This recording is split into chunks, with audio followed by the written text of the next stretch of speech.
Hello, we are back.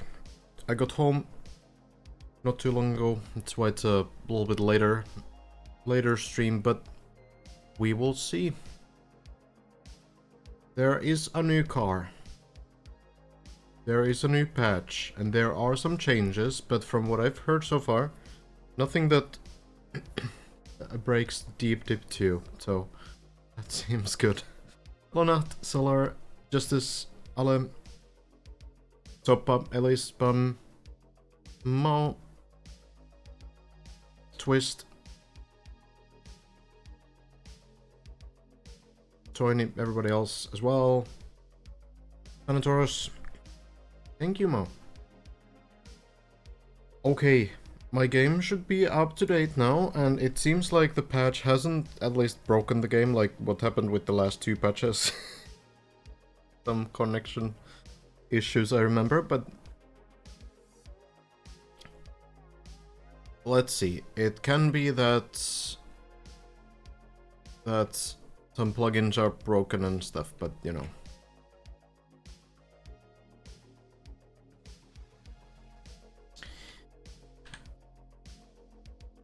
Current effects. Okay. That's my one thing, I guess.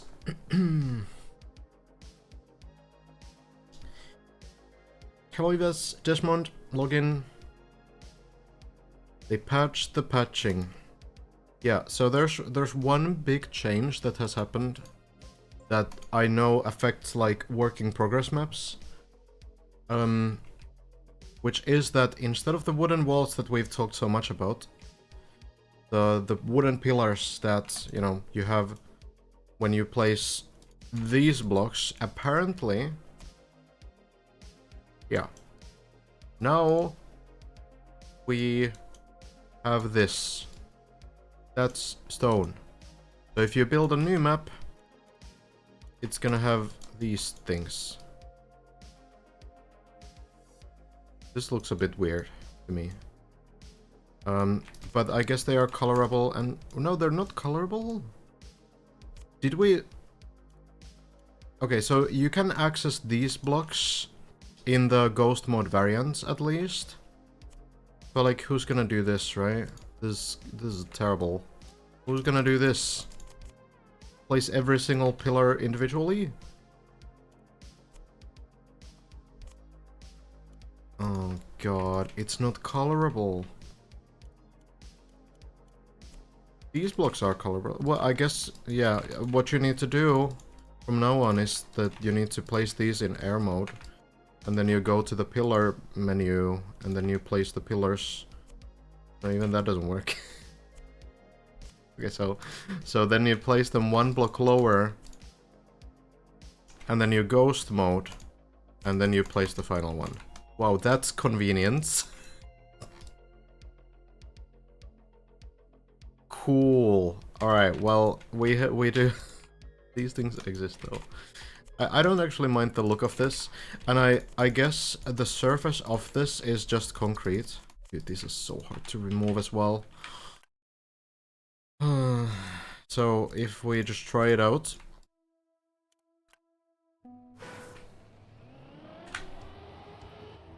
Yeah, feels like... Yeah, this is concrete, so... Seems like the same surface as the normal road. So, they've essentially, like, changed back into the old platform pillars now. These work the same way as they used to work, as the wooden walls used to work before last November. So now, you know, they've just added it in like a way where it's as inconvenient as possible to use the old pillars, which is interesting. But okay, what is this? Oh, why would this look like this? Okay, whatever. Alright, anyway. Can you test what Ham Solo said? Where is it?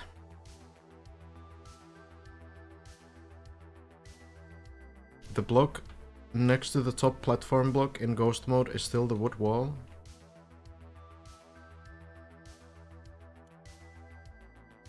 What, this one? What?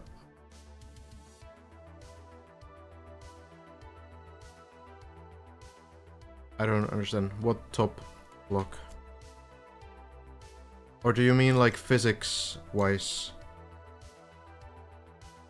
Or what?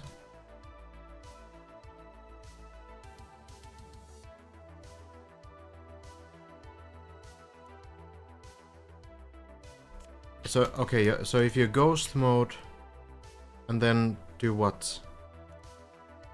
Place this here? What? The new rock walls? Ghost mode? Ghost mode? I don't understand.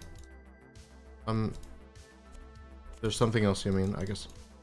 Well, Boxer, everybody else that's tuning in as well. So yeah, okay, so now the most important thing for us right now. Yeah, we'll get time to explore it later. Most important thing right now is that this map hasn't changed. So if we go into the map over here. Oh, that one. Okay, yeah, Hamsel. Okay, yeah, there's probably some bugs and stuff. So, yeah, on this map we can see that this one still has the wooden walls, hopefully with the wooden surface as well. Which is kind of tricky to test, I suppose, but alright. This is the shallow dip map, but it doesn't really matter. So, okay, they didn't retroactively break already released maps again, which is good. You can say many things about the fact that they make changes like this, and also the fact that they didn't give any warning that this was about to happen. So, yeah. The core should be fine. And then there is the new car. We have the new desert car gate, which I'm not gonna go too much into. We have other things to look into, but this is a thing. So you can drive through these gates, and now you have this new desert car, which does something. I'll get into it later. There's plenty of people discovering it right now if you want to check that out.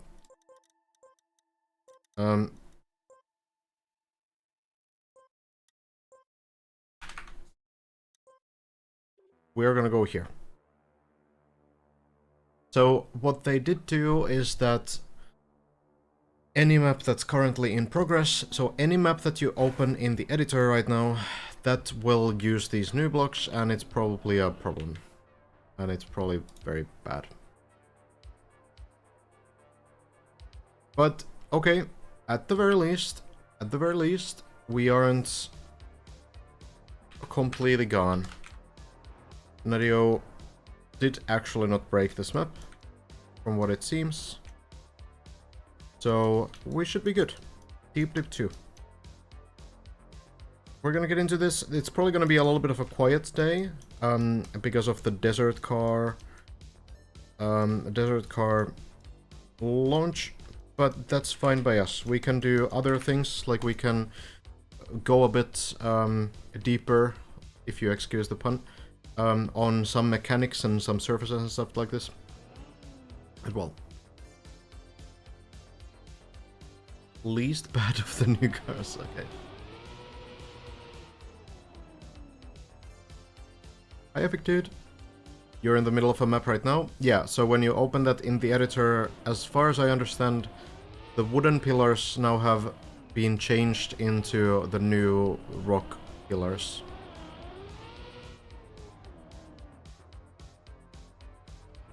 It doesn't seem to me be map-based dependent. But why? I don't know, dude. This happens like every single time, alright? It's just how it is. Welcome to Trackmania. Anyway.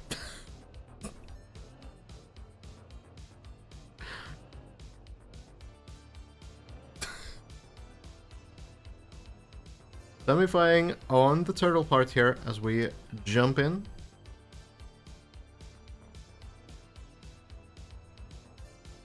Oh, that's awesome, Yummy. I mean, oh, the flip works. This could be a personal best attempt. Thus, this, oh, almost getting in. 859, 860 is usually the height of this.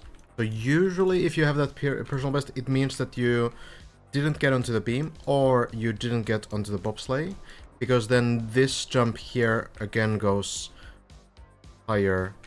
So usually, yeah, usually it's gonna be this jump, before this jump, but after this landing.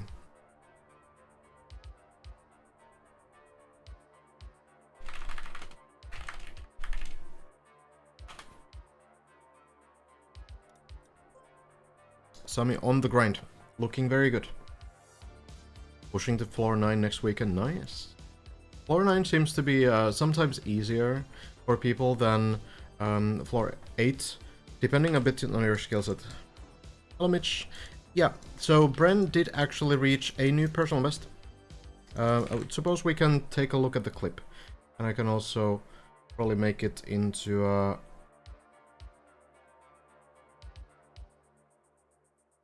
comment.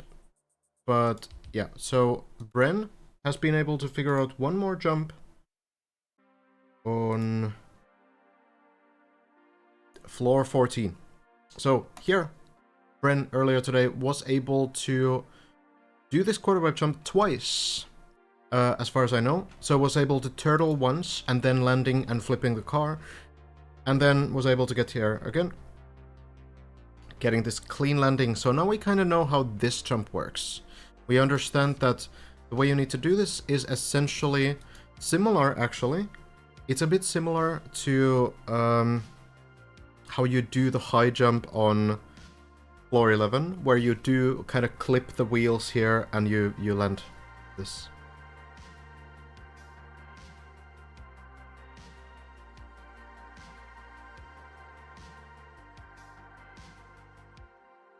And then this one is interesting. This one is a pretty interesting one. So, bouncing over the beam. That is such a wild trick. And that's as far as Bren got. I'm not 100% how the fall looked. We can actually probably check the full video here if I add it here. So if we go forward, so able to land this, and then there's really only like 4 jumps left on this floor after that. We can check how this attempt went. Landing here and then jumping onto the platform has to be it.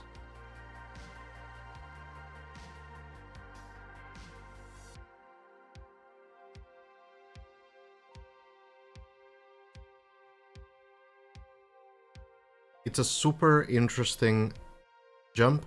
It sort of makes sense within the context of the floor, though.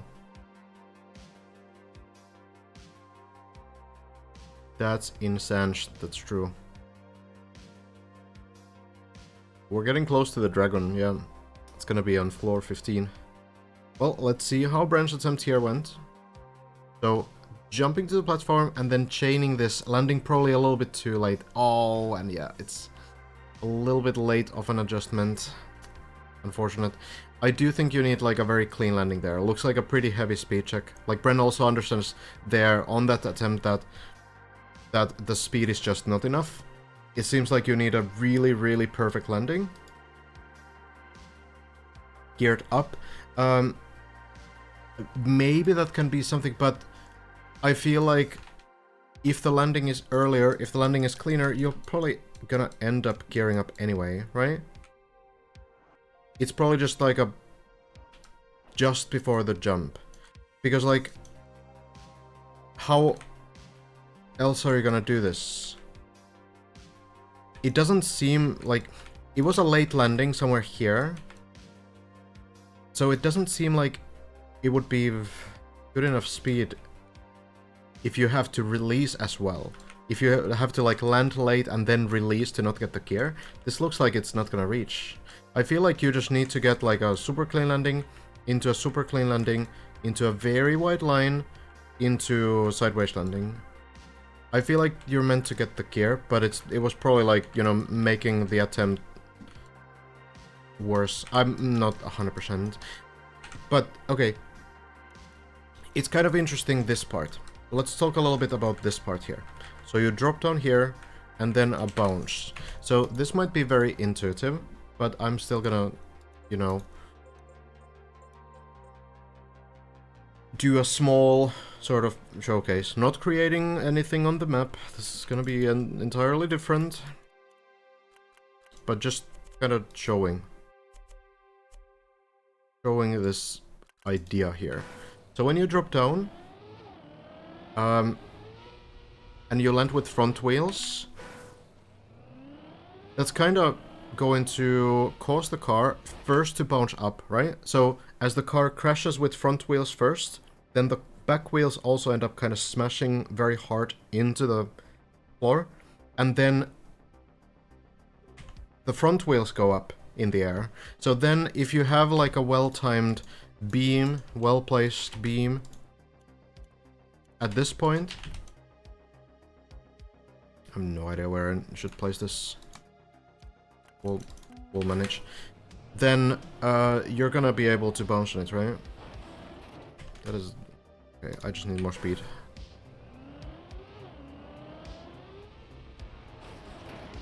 Right, like something like this, right? So what's gonna be important on that is that you don't like air brake, because then the bounce will be much worse. The more the car sort of rotates downwards, the heavier the bounce will also be. So it seems like the most important part there is that you don't start doing any like weird actions in the air, because that might affect the line. But there could also be some other way to kind of like maximize the front wheel bounce that you need to get there. So that could be kind of interesting to see if players figure out like a really good way to set up for that.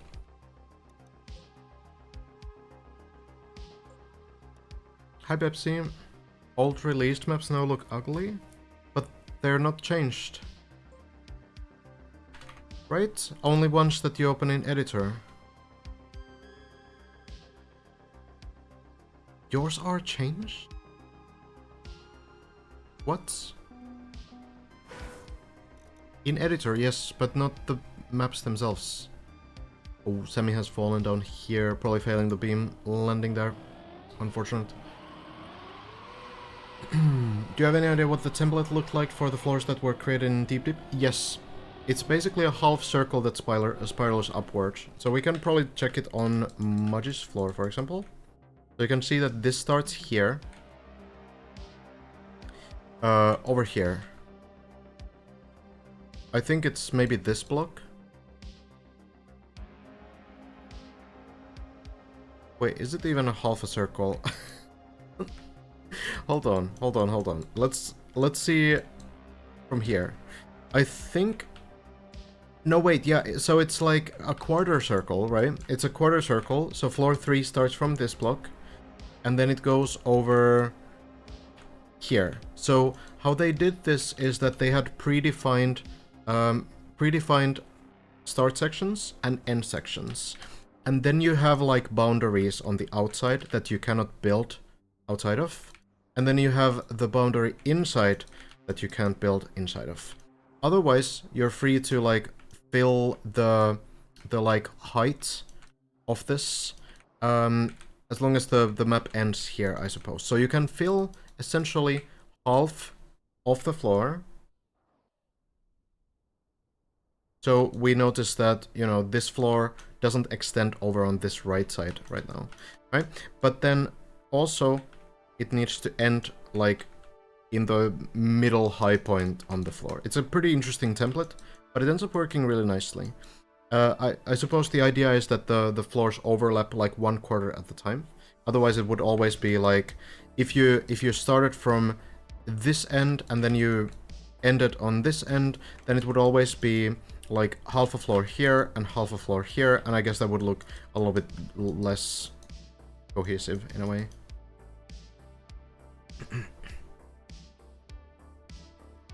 Oh yeah, I needed to update the... Hold on. Needed to update the...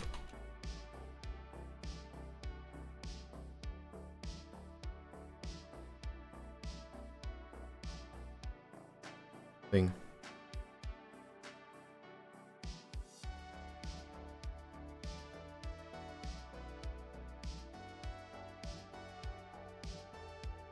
Oh, no problem, Jersey. That's why we're here.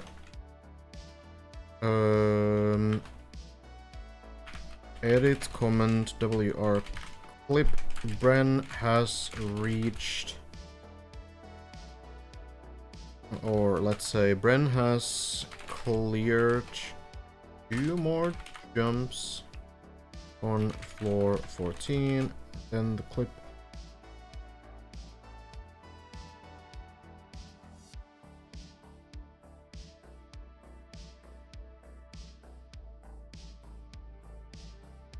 Present the template if you want to show it. There's also the... It's actually pretty visible on the...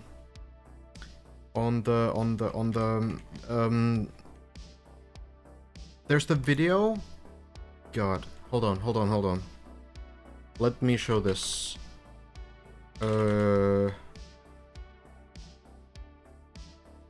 Sparkling W. Okay. Let me just show the template in the video as well. In the mapping competition. Okay, here we go. So, here you can see it very clearly. So, the map template is here. So, this is what it looks like. So, you have the start point. You can see it there. And then these are the boundaries. So, these blocks are the boundaries, right? And then the end point is here. So this is predefined, and everyone is using the same template, and how you combine these floors is you just rotate them 90 degrees, and then you place the next one on top of the previous one, right? It's very clever. Yes, I can link this. This is from the mapping competition that they organized.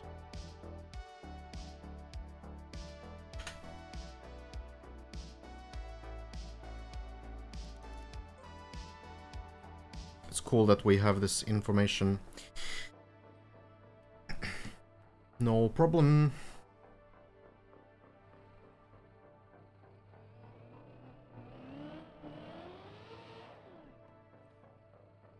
The tower would be a lot less impressive. The saves would be much easier, as you'd only lose 2 floors of progress on an average save. That's true, yeah. And now it's kind of like half of the floor results in really bad falls, and half of the floor potentially results in much better saves. And this is especially visible when you go to like floor 11, because floor 11, if you fail on the first half, the fall is miserable, because floor 10 is cursed to fall down onto. There's so much snow and so many like ice downhills and such, so if you fall onto one of these, you probably just fall all the way down. And then it's like onto floor 7, and floor 7 is also cursed to fall down on, so you usually just go honestly to floor 3. But when you get to the second half of floor 11, which is here, now you have this super forgiving floor below you, floor 8, right? So you can land into one of these pools, you can land onto one of the many scenery blocks, and it often happens as well. So floor 9 also pretty like landable in a sense. So like floor 10 actually is made a lot harder by the fact that it doesn't really have a good save. But then floor 12, not only is it savable within itself, but it also covers the floor 8, right? So there's like a lot of differences between floors as well. Not within the floor itself necessarily, like how savable is there, but in the context of the entire tower. Hey Shmonio, how's the grind? I've seen your runs on leaderboard. Oh, I haven't seen this one. 1300. That is floor 12. Not quite on the loop. So it's like the first or second section, yeah?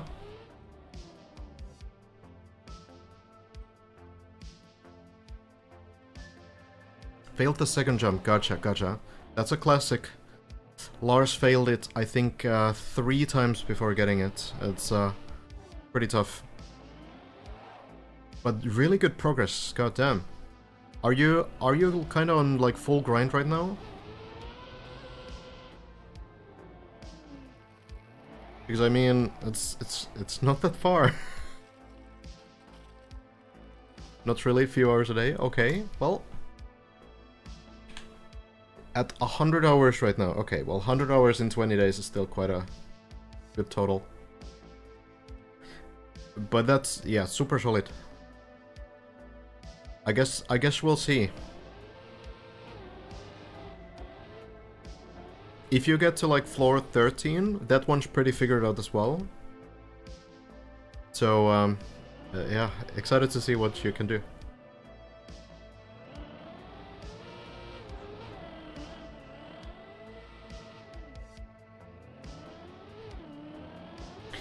Okay, so yeah, there's a new desert car, there's a new update, but we are still dipping. It doesn't seem like anything was broken by the patch, which is always a classic thing. Fun facts: when I was playing Shootmania very actively, and when in like 2015, Shootmania was still getting updates and such, Shootmania was part of the same platform as Trackmania 2, which was called Mania Planet, so they both functioned within the same engine and within the same platform.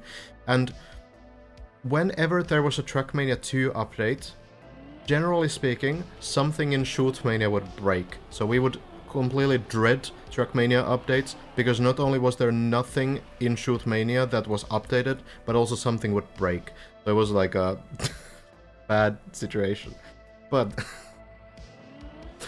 it has kind of transferred itself to this game as well, because some physics changes and surface changes have come at the bad times. For example, once in 2021, Nadeo updated ice physics, ice turbo physics, during the official campaign, which lasts for 3 months. So there's like a competition to win the campaign, get as many records as possible and as many points as possible in the leaderboard. They changed the physics 3 weeks before the season was over, and some of the world records were impossible to beat after that, which was bad. That was a bad thing for the competition, as you might imagine. So there's some history. There's reason to be a little bit worried, but it seems like this time the old maps do function, so should be good to go.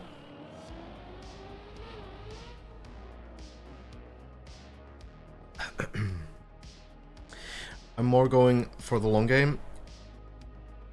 I'm really not interested in top 3, honestly. I just want to finish. Yeah, I feel like a lot of players, even like who are competing for the top 3, are kind of in the same boat. Like, of course, it's like a huge prize pool and stuff, but I feel like a lot of these players really just want to like do this as like a personal challenge rather than like a competitive challenge. That I think is true for many. Like, I know that there's gonna be many players that will finish this no matter what, even if, you know, they're looking to get top 3 right now. I feel like they will probably still grind it down. Defeat the map, yeah. Kind of like prove to yourself that you can do it, you know? Tommy, looking good. Looking good so far. Hello, Bato. Everybody else who's tuning in as well. Is floor 15 above 11? Floor 15 overlaps half of 11, yes. The second half. But floor 15 overlaps, wait, no. Yeah, floor 15 overlaps, the entire floor 11. Yes, true, yeah.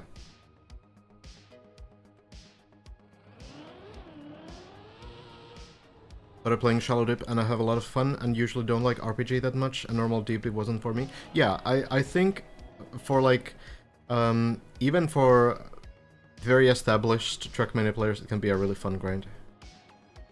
even though it's kind of like calibrated for newer players, it's like it's a big grind for newer players. But even if it's like a, you know, couple days or something for someone more experienced, then I think it can be a really fun grind.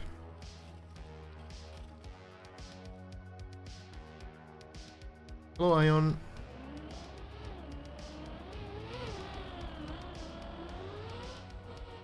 Will you map if it will be possible for Deep Dip 3? If I have a good time, yeah. It's a pretty big commitment. Usually, like, just for context, I think a map that I built for Trackmania Formula League probably took like almost 100 hours at the end to build. That was for a pretty big competition last year. But it's just one map, you know? And it's not like a huge map. Oh, Sammy. Be able to do this? Good air brake, I think. Nice. Nadia and Ubisoft definitely know that Deep Dip 2 is going on. I think they've tweeted something about it too.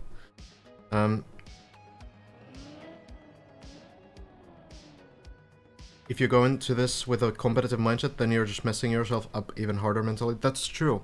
Yeah, we actually haven't really talked about that. We can kind of go into that a little bit. How do I try Deep Dip 2 again? So you can find it in the club Deep Dip. So when you open the game, there's clubs on the left side. You click that, then you search for Deep Dip. And then there's going to be, if you scroll down, there's going to be a Deep Dip campaign. Deep Dip 2 will be there, as well as Shallow Dip. Yes, only 12 people have completed Deep Dip 1. Or 13?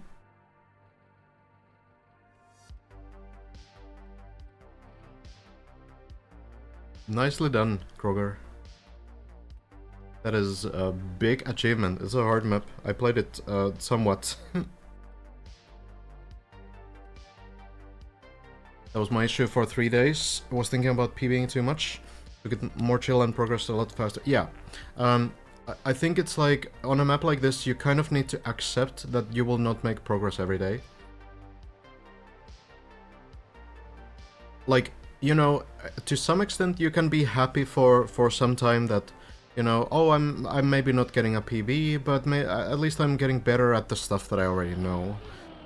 But the issue that you'll run into, nicely done from Semi, the issue that you'll run into is that eventually you'll run out of those days as well. You've kind of like maxed out your consistency on the earlier parts, and then you can't really still get the new personal best. So you need to have some kind of like a mindset that is able to deal with that. Because if you're putting so much pressure onto yourself to like keep up with everyone else and, you know, do everything on the same level every single day, then yeah, the burnout risk is much higher. That's true. Hellas, thank you so much for the prime. My pleasure, dude. Hello, Zach. Hi, Anomaly. Welcome, welcome. Alright. Yeah, I'm gonna try Shallow Dip, and I think I'm gonna first try this map, though, eventually when I get there.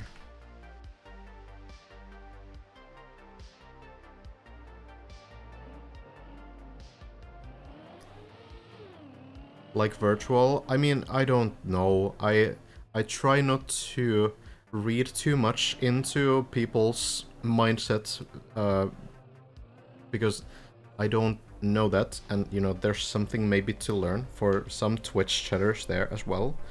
Like, you never truly know what kind of like motivation and perspective people have when they're grinding for something like this. But understandably, yeah, like virtual probably has a lot of pressure because of performance in Deep Dip 1, and because I think, you know, virtual also really knows that virtual skill set is great for this map, so you want to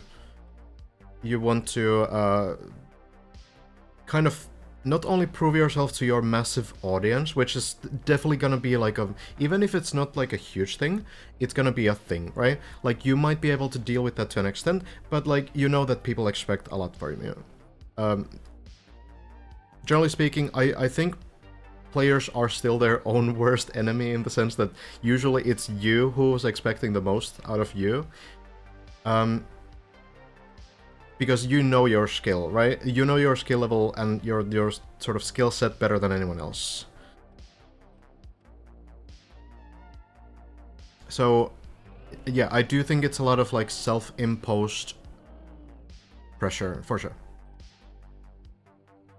It does seem like that. But, you know, everyone needs some like break days and some time to kind of like calm yourself, especially if you're not like PBing every day.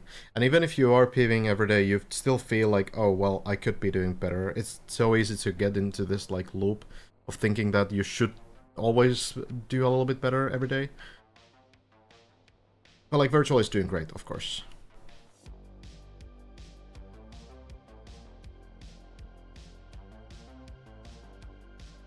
Yeah, so there's something called join lag, funny, and it happens sometimes. New bug just dropped. I opened an alt map in editor left without saving. Tried loading again. Soft lock. Thank you. Okay, I will. Alright. God damn. Okay, thank you so much, Jumper. I need to remember that because I will destroy my game. I have backed up a lot of the important maps, but yeah. Sammy will watch clips. Yeah, it's understandable. There's two ways of doing this beam landing, and this is a big jump, honestly. So the gap is very small, but it's still like, this is one of the harder parts of floor 8, honestly. So what you basically want to do is either land sideways or try to get high enough so that you can turn the car upwards in the air. We'll see what Sammy decides to do. Goes for the up landing and works. Yeah, nicely done. Very clean. So the problem with going for that setup is that it does require a little bit more speed. And if you fail it, if you don't have enough speed, then usually what happens is that only your left front wheel will get onto the beam, and then you will fall down. So if you go for the sideways landing, that can be a little bit sketchier in a way, but it does require a little bit less speed. And you can climb back on the beam properly after that. So that's really good. No issue there. Then the bobsleigh landing. Important thing about this section is that it's not full speed.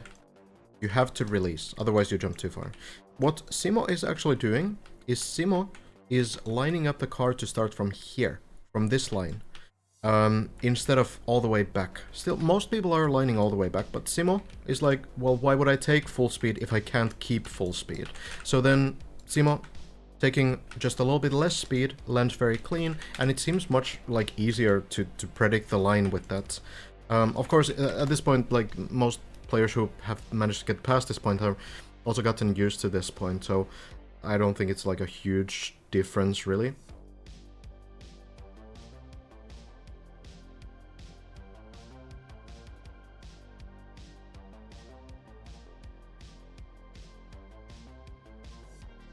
I'm gonna play this map after the event is over, so once top 3 is clear.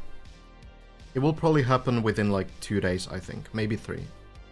At most. Takes incredible patience to spectate this map. Yeah, the playing is definitely worse. We have the easy job here.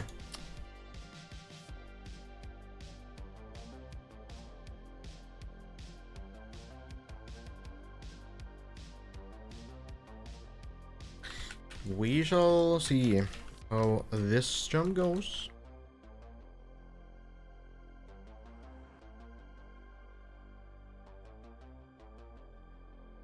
I'm probably not good enough to finish this map. I can probably finish like a checkpoint version of it. But yeah, I'm much worse than these players, who are also struggling to finish this map with hundreds of hours on it, so... Oh, okay, Jumper, okay. That's good to know. Good to know for sure. Hazard on the grind as well.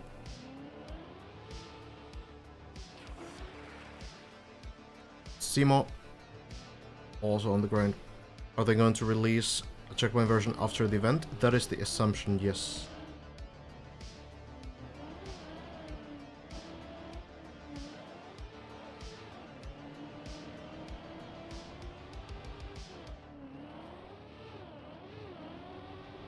We'll get to Shallow Dip as well. We'll just wait. Did you see Hazard's floor 13 shortcut attempt? I did not.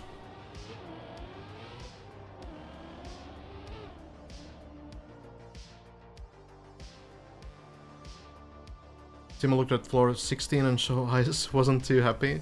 We actually haven't looked too much onto floor 16 right now. But yeah, it might be rough. We'll take a look once someone reaches floor 15. Then we'll scout the entire rest of the map. There should be a platform below. Yeah, turbo here. Timo with the save. Thank you, Swamp.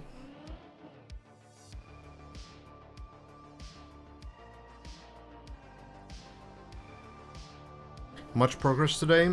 2 jumps from Bren.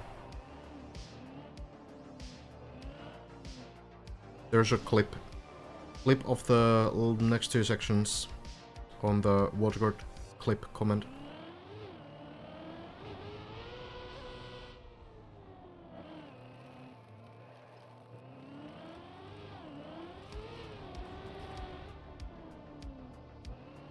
Oh, Tommy is going. Let's see. Testing out the line, I suppose. Rennie's not on floor 15 yet. I can, once Tommy gets this PB attempt going, which is already a personal best, by the way, I can show the ending of floor 15, or floor 14, I mean, or even the entire floor.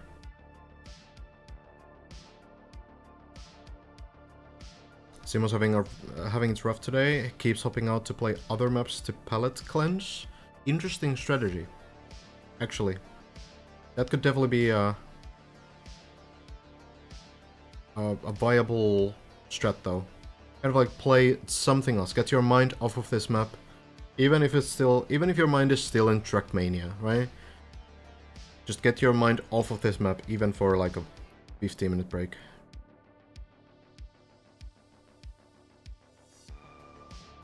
Two more days until clear, floor 14. Depends on the final 2 jumps.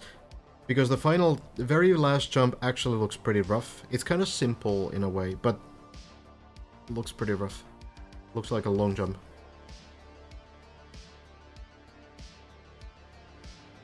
Well, Sammy going, the release. Slight release, jumps on the bobsleigh, and doesn't turtle. Nicely done. And that will be a new height record as well, once Sammy does something with this quarter pipe, basically. It's not like a particularly crazy section or anything, because there is the intentional shortcut here that, you know, Virtual is doing, Lars is doing, some others are doing. But when it's your first time on this part, you probably just jump to the right, you do the tunnels and everything else. So you will get a height record over here, which I think it's gonna be like 80, 75, I don't know, something like this. What is the top 10? Currently, Bren is leading in terms of progress on floor 14. Hazard has also made it to floor 14. Lars is still 3rd at the very final part of 13. And then Elkon is on at least on the shortcut on floor 13 as well. Then Virtual 1396, is that? I'm not sure what Virtual's record is actually. That's either the end of floor 12 or floor 13. Beginning of floor 13, maybe.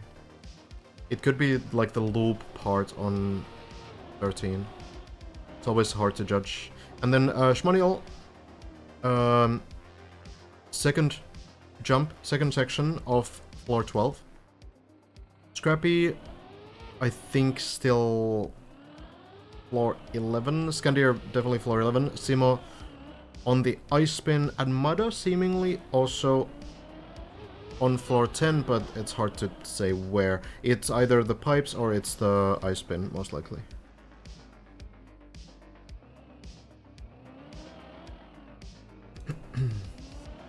That should be the top 10. And no, 2 days for floor 14 clear. Sounds likely. Not the map. According to the website, he reached that personal best in the middle of the night off stream, so no footage. Virtual?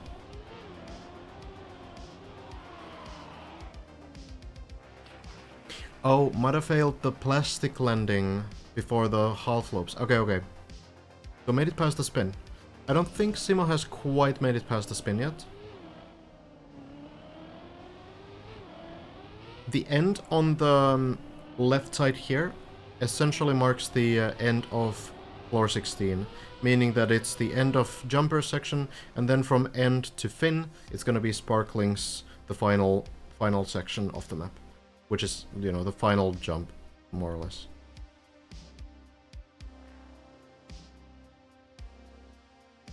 One shot the spinner. I'm not surprised. Mada, pretty strong on ice, historically. Do you think the top 5 lost motivation to finish? There's absolutely no sign of that. Pretty sure every single one of them is still playing every single day.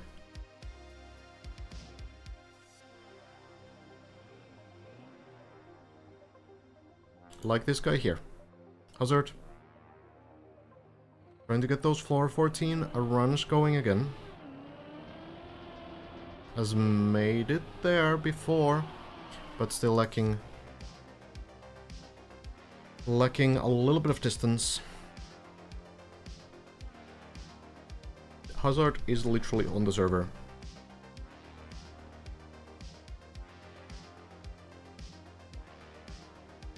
I don't know about virtual, not on server though.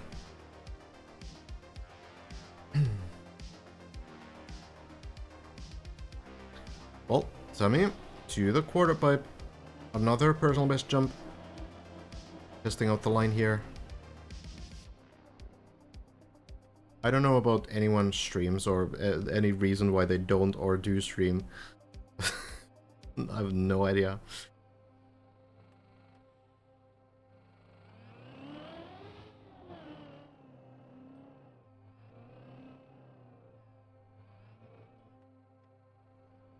Well, thank you, Ear. Sammy jumps. Oh, it's a very low jump, but it makes it. And this will be that 875 or 880 or something. Do you think this is peak Trackmania? Like, how could you make Deeply 3 better than this? I think you just need to make it different. Not really try to one-up this map, but make something a little bit different. Some twist to that whole tower concept. That's what I would do.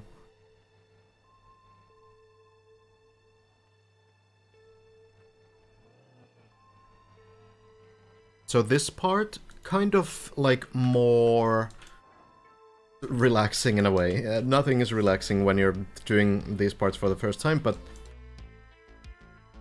this is meant as like sort of like a detour. You end up in the same place here as what you would do if you did the shortcut quarter pipe jump all the way up here. That's basically it. So you don't risk the shortcut jump. That's fine, you just go through the tunnels. Then it's the second turtle though. And the second turtle is a little bit scarier already.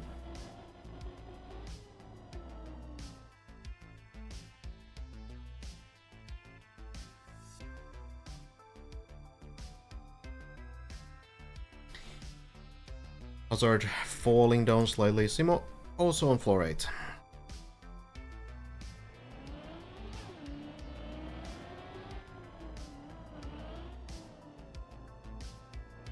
I do feel like Simo has been extremely consistent in getting to floor 10 overall. It's just that the ice stuff on floor 10 is a problem. But it's getting better as well. So it's not impossible that Simo is able to pick those tricks up and then make a lot of progress in the next few floors. Beam landing. Simo going for kind of the sideways landing there, so not quite the back wheel landing. It kind of, you know, depends. But look at the setup that I was talking about earlier. So Simo, instead of going all the way back, lines up around this line here. Takes a little bit less speed, and it's gonna be exactly the speed you need for this jump. So has figured out a nice, nice trick for this one for sure.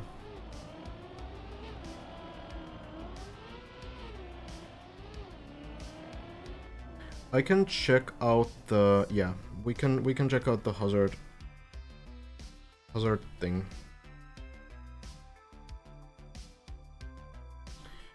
Hazard strat. So we are on the bobsleigh loop. So what is the plan? Landing onto the quarter pipe directly and then just jumping and turning around? Is that it? If you can gain enough speed for the window jump, then I guess that would be kind of interesting.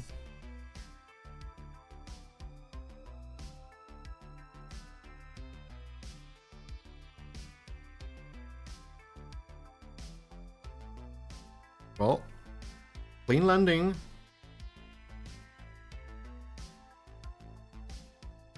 Not quite enough. I don't know. I'm not sure. That doesn't look so promising. I guess like all you need to do is land into the window and then get the wet wheels, and then you can deal with the wet wheels, but looks pretty shaky. I mean, it would be pretty nice. It would be pretty nice if you could do that, but I'm not so convinced.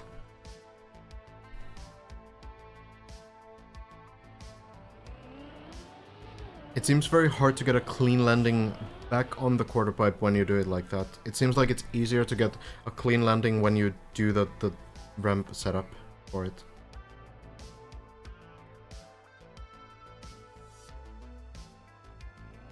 Maybe doable. Semifying already on a personal best. Oh, Simo failing the turtle. Where's it gonna land, if anywhere? Floor 5, the best bet. To the grass. Okay. Well, it's something. It's something, but big jump, a little bit off. One that we sort of just assume to work because it's kind of part of these sections that usually these players get through fairly quickly. You end up dropping down to floor 8 from like floor 10, floor 9, floor 12, and you know, you have to do these so many times that, like, generally speaking, these work.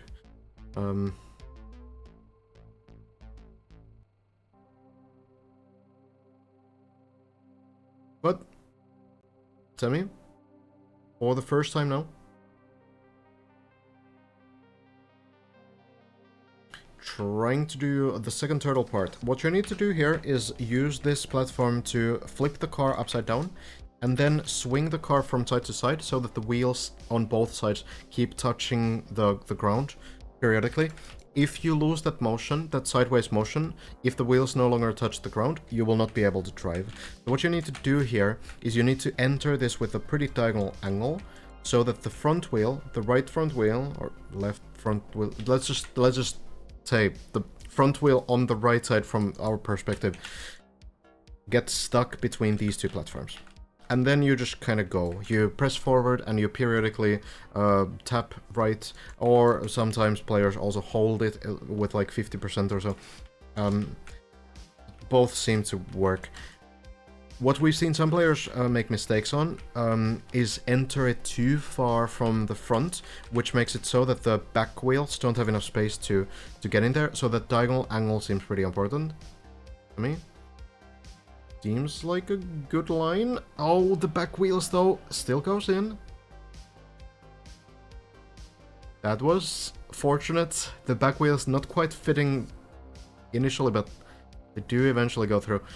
And now you need to keep the turtle going, just swing side to side. So as long as you do these directional inputs, generally the turtle gets stronger, meaning that the car will have like a wider swing.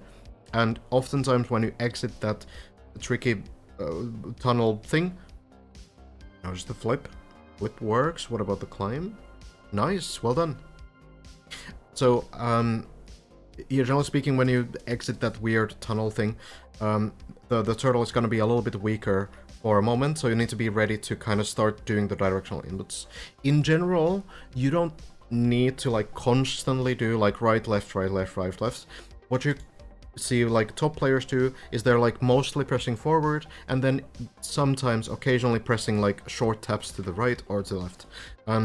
Usually they don't like do it so that you constantly like use the steering keys, and it's actually a bad thing to do when you get to the final turtle part that we saw Simo getting close to. So when you actually land into the reset and you flip the car upside down and you go drive upside down over here, on this beam you don't have the space to do the constant right, left, because as you do it, the car will also steer from side to side. So it's not gonna only go in a straight line, it's also going to steer. So what you need to do is you need to essentially just do like small taps occasionally and mostly just go forward.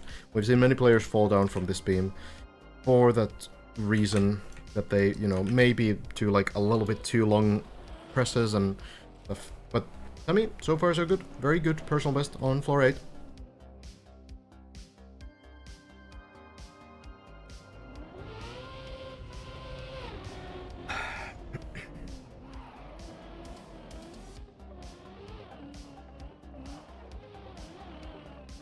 Looking promising. Timo maybe taking a small break there.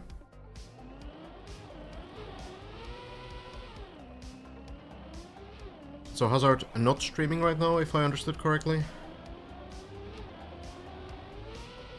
The port side of the car, I don't know what those directions are either. Maybe we could just look at air directions and constantly change like east, west, north, south. That's gonna be helpful, yeah.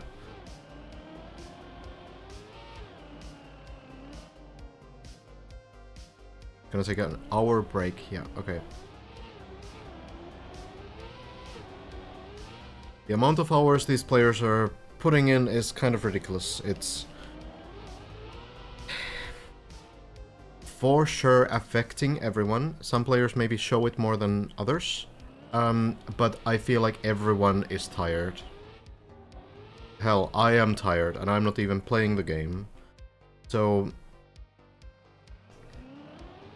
we're kind of getting to a point where I feel like when the first player gets to floor 15, and maybe like halfway through floor 15, it's gonna be a big boost for these players because they understand how close we are to the finish.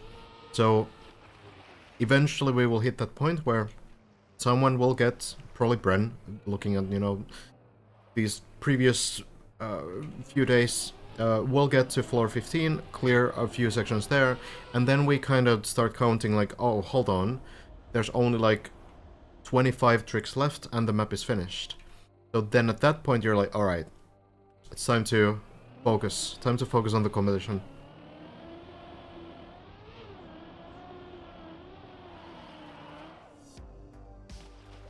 He's supposed to remember port and starboard is that port and left both have 4 letters. Oh.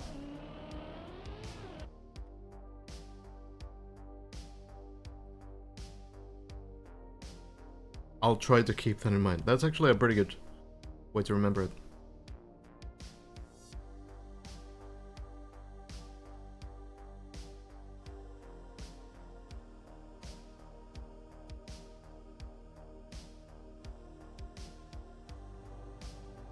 Hazard getting into floor 7.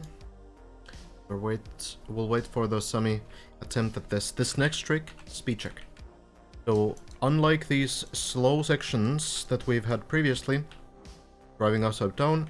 Now we go back, take speed, full speed over here, and into the grass. Couple problems. One, if you go too far onto grass, it is possible to go below the fence and fall down.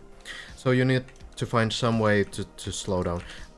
One is that you slow down in the air so that you clip the back wheels of the car onto the grass, and you slow down very well. That just means that, you know, you need to kind of risk the speed there. You need to be very comfortable with this. If you don't do that, then the other option is to just turn sideways, and try to, you know, slow the car down that way.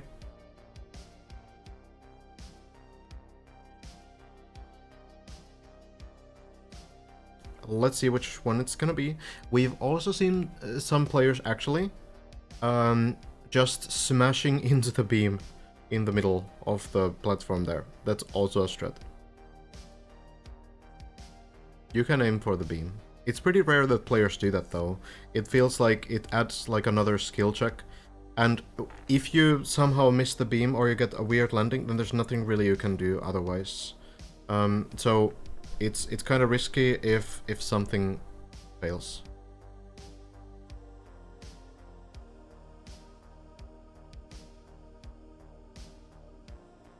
Well, Hazard has failed. The floor 7 plastic. Might be a tough place to get stuck on. It looks like the car is moving backwards as well. An unfortunate fall. Well, dummy is ready. Full speeding through. Just sending it and lands sideways and lands it. This is the most common way. Sammy does it really nicely on first try as well. So that's, yeah, this is the most common solution that players are doing. Kind of just landing sideways and waiting for the car to stop. This jump, there's a couple different strats as well, but I feel like now everyone is kind of doing the turn to the right in the air. So what Elcon was doing previously, not anymore, was to purposefully land upside down, a little bit sort of tilted, so that the car, when it lands, it actually flips upright. But sometimes it would need a turtle save as well. You would kind of land upside down still, and then you would need to line up against the wall to get the car back up.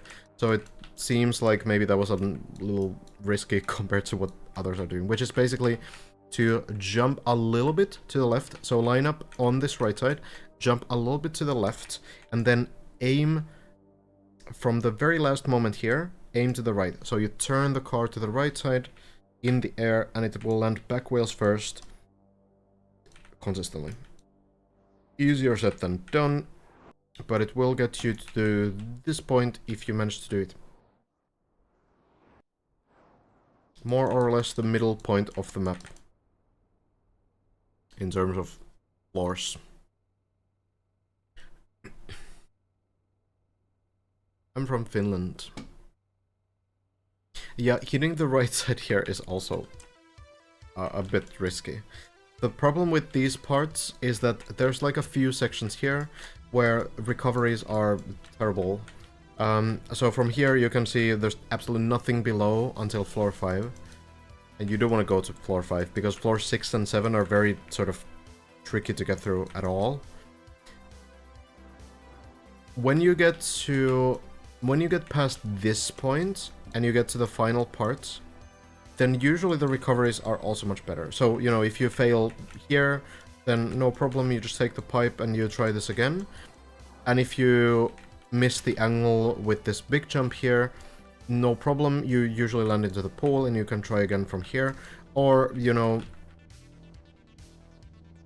you can potentially land on the beam as well if you're off by a good amount, and you can go around from here and do it this way. But then it's floor 9.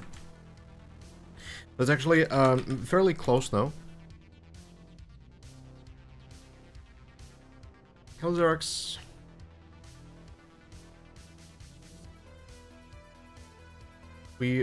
I don't know why Virtual is not streaming or is streaming or something in between, if there is such a thing. I don't have the information.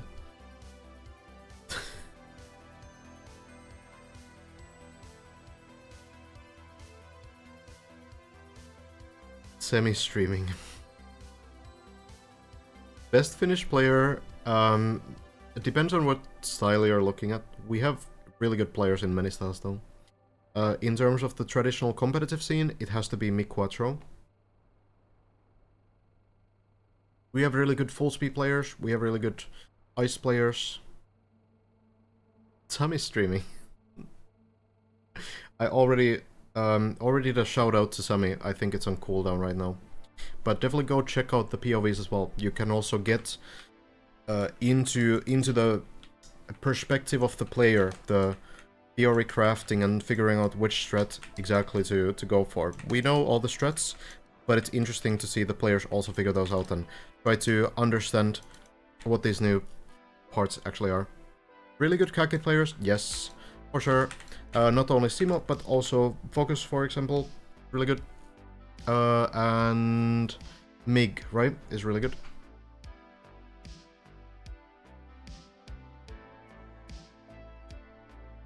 We have really good ice players. Twist is very good.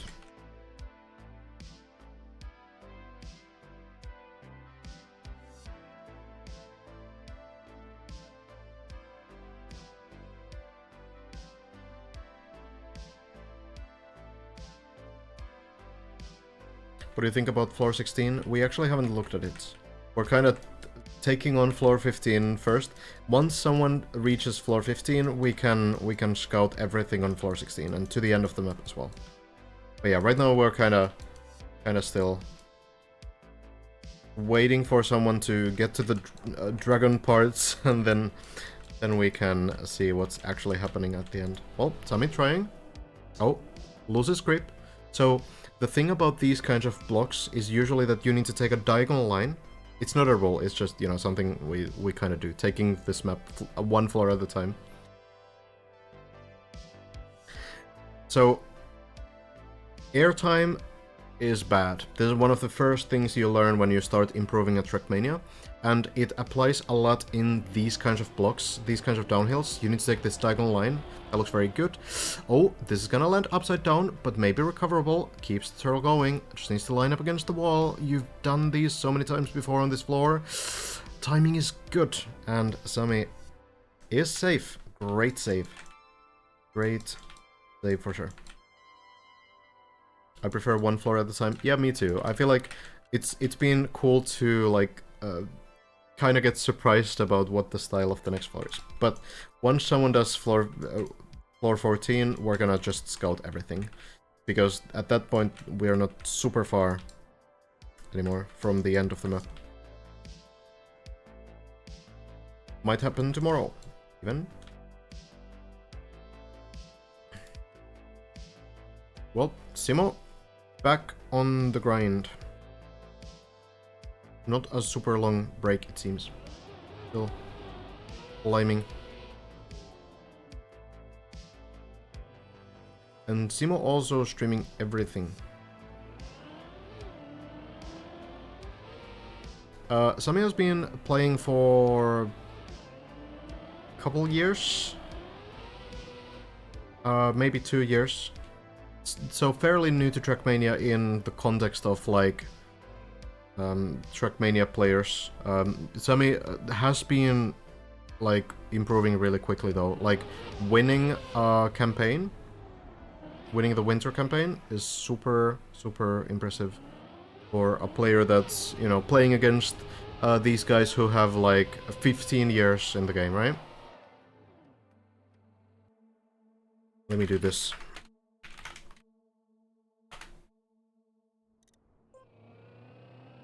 I'm up putting in ridiculous hours. 2.5k hours? That's not so much actually. Not at all. Like, I have like 5k in this game. FWO does exist, yes. So, certainly in the old game, you know? TMNF. Yeah, you're starting to have like 10% of your total playtime on this one map. Kind of wild.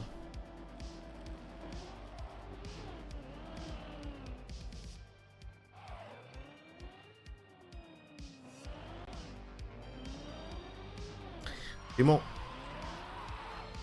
has been getting these floor 3 ice things, kind of ice things down, which is actually looking really good now. So, you know, I feel like floor 10 will probably end up in a similar way, but of course, like the issue that you have is that floor 10 is so much harder to practice than floor 3, because you get to floor 3 like every other try, right? And you get through this floor 2 jump section, and then you get to do this one. So, you know, it's a lot less than having to do floor 6 and 7 on the same run as well.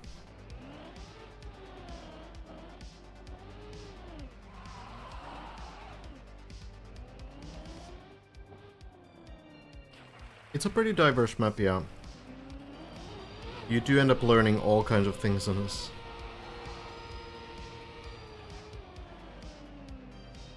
Seems that he has 2,000 hours in this game, but overall in Trackmania, I suppose, 20,000, yeah.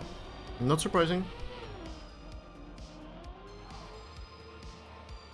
Those are the kinds of hours that I expect these old school, extremely good players to have. SP stands for Speedball, the Shootmania game mode that I used to play.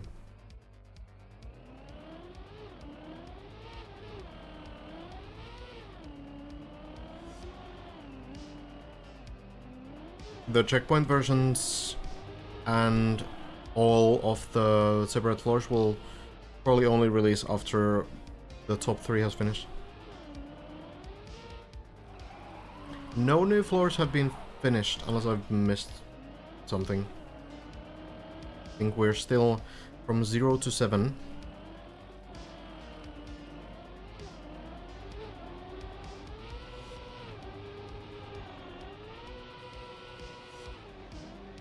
I might only get to those tomorrow, chauffeur.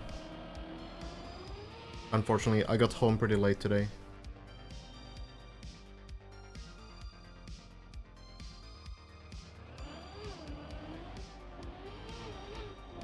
All of these floors still tricky as always. Thank you, creature, for the prime. Wonder if Elcon has gone dark. Yeah, hard to say. Hard to say. Elcon might see value in, you know, trying to hide the strats a little bit.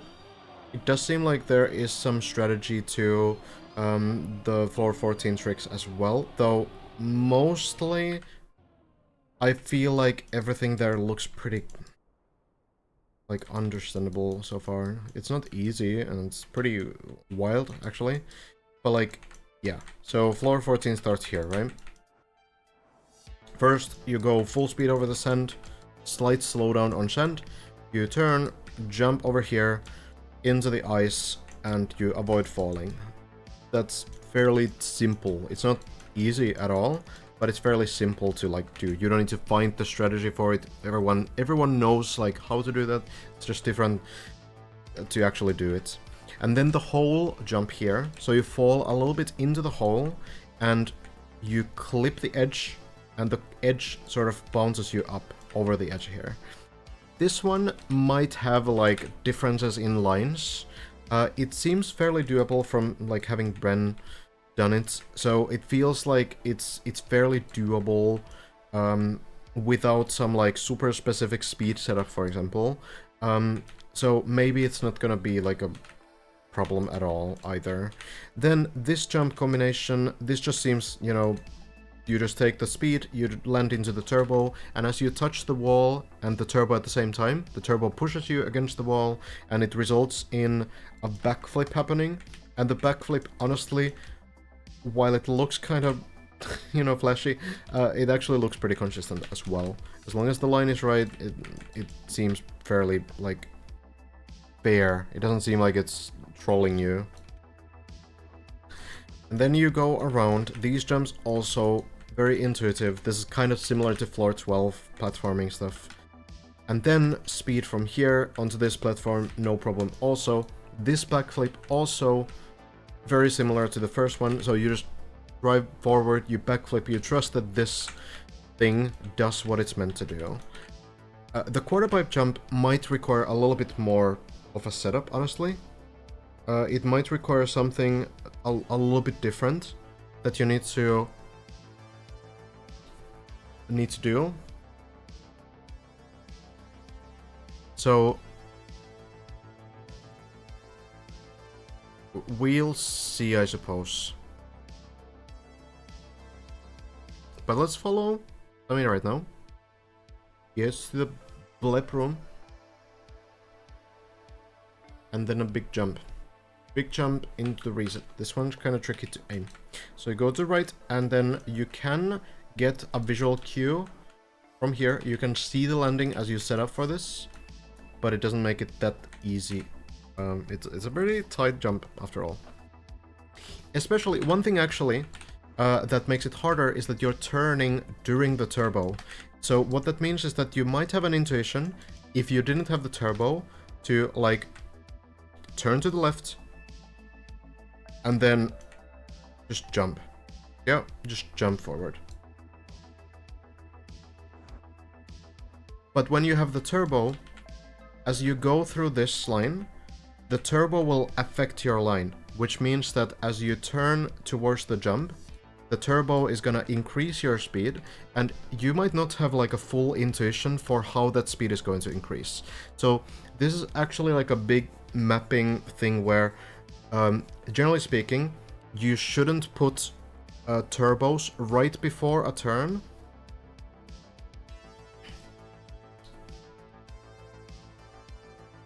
And you shouldn't put a turbo right after a turn. Because it will like... it will make the setup or the exit of the turn much less intuitive. Unless you're making deep dip, yeah.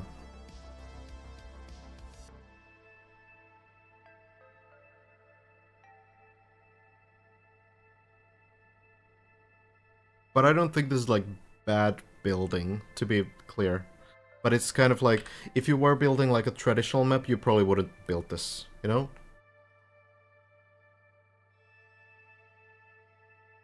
Yeah, if you want to make your map harder to learn, then definitely put turbos before every single turn. Because the players have the Trackmania brain, the muscle memory. They set up for like a drift, and then the turbo will throw them so far forward that they will not know at all what to do, and they will be very frustrated.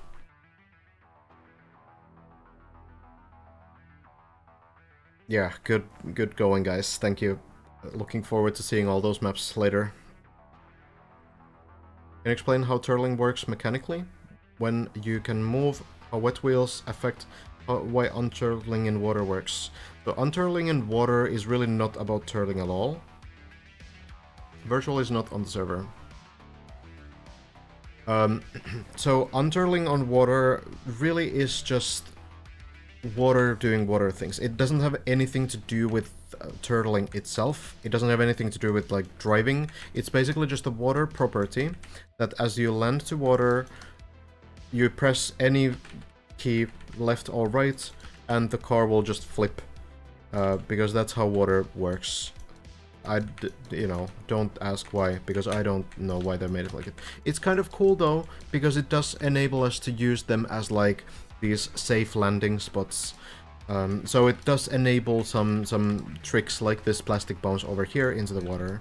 So in some sense it's kind of cool to have this kind of a surface as well. As far as turtling itself though, so anything that causes you to lose grip will make things more difficult. Meaning that when you have wet wheels or icy wheels, turtling gets more difficult because they affect the grip of the wheel. So what turtling is based on is the fact that you're swinging from side to side. So as you swing to the right side upside down, the right side wheels, or left side wheels, but you know, we're talking as if it's the sides from our perspective, okay? So the right side wheels are touching the ground, and then you drive a little bit forward, right? And then as you swing to the left side, then the left side wheels get grip, and you drive a little bit forward with them. Port and starboard, yes. That works. So, that's kind of like the driving part. So that is why we call like why we have like a dead turtle effect at all, because when you land so that the car is not swinging like that, then it's also not possible to get grip with the wheels, and it's not possible to drive anymore. So that's kind of what it's based on. I honestly wouldn't be able to explain why the like sideways inputs make the car like make the turtle stronger in a sense, where it keeps like swinging more and more. There's probably like you can probably kind of think that through, where you know it's about the suspension of the car or the specific grip that you get or something. But that's just how it works. So when you press to the right, the car will, from your player perspective, will go down on the right side. And then when you press left, it's gonna go down on the left side. Hazard left the server not long ago.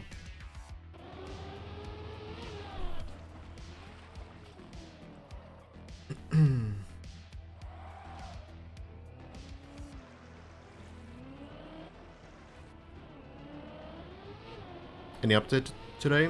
Bren cleared 2 jumps today. Technically. It's in the clip.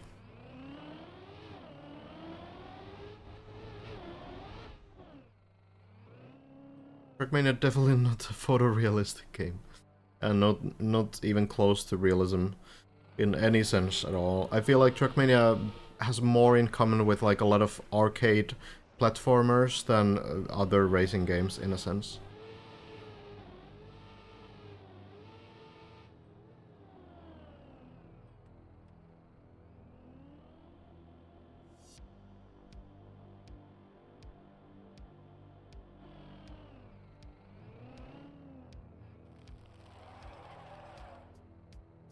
Somewhere between arcade and sim, yeah, definitely. Like it's not like the goofy kind of arcade. It's not the kind of arcade where it loses its competitiveness. It's not like a party game, you know? But yeah, it's sort of still too goofy to be called a sim racing game. No, like it's goofy, but it's not party game goofy, Walter.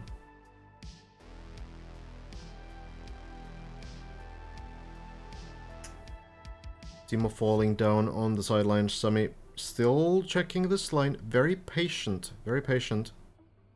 Yeah, this run is already a personal best. Since the beam landing on floor 8. Well, testing the line. Even if you commit, you can actually, like, recover after the turbo. So, if you commit but you don't do the jump, you can slow down before the jump. As you notice, you have a bad line or something. You can recover still after the turbo, but it's not, you know, ideal. So, Sami commits a little bit to the left, but it will land. Nicely done. 900 meters, and then the trickiest turtle section of them all. Now, actually, one of the parts here that seems to be the hardest one for many players is getting out of the reset block. And it seems kind of funny when, you know, there's this whole beam thing and the narrow sections here that you need to drive through upside down, which, by the way, is forced by the fact that this platform is slightly higher than the ground here. So if you drive onto this normally, you're just gonna crash it. But if you drive upside down, you can flip the car over next to this wall so that one of the wheels of the car lands here. So that is the way to do this. But when you flip the car upside down from here, the danger is that whether you do it from here or here or here, that you go too close to the wall. And what happens if you go too close to the wall is that you need to keep the sideways motion going, right? The swinging. And if you go to the wall, and let's say the left side wheels here are on the ground, and you start trying to turn the car onto the right, if the wall is in the way, that's not good, right? Because if the wall is in the way, you don't have space to keep the car swinging. So That's a problem. Big issue. Many mistakes. I feel like as many mistakes as have happened on these actual, like, narrow parts have happened also on the setup. So getting through this reset block, getting into the beam itself, that's already like half of the checkpoint done. I feel like if you notice that your setup is bad, your best option is to not risk going through, but to just try to unflip the car again and try again. That seems to be the better way of dealing with that. But we'll see. I mean, maybe scouting what's ahead? No. Go into the turtle.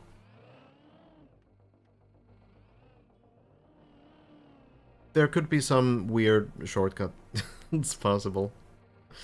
But, well, as far as we know, the turtle strat, that's the only one.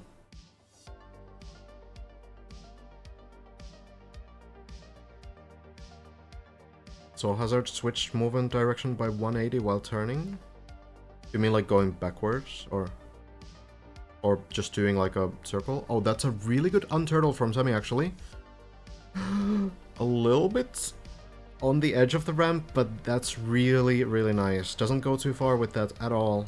Then onto the beam. Oh, this is late though. Oh, it's gonna fall. But it will fall at the very least. Onto the platform below. So you can get to the second turtling part again by just speeding up. So that is something.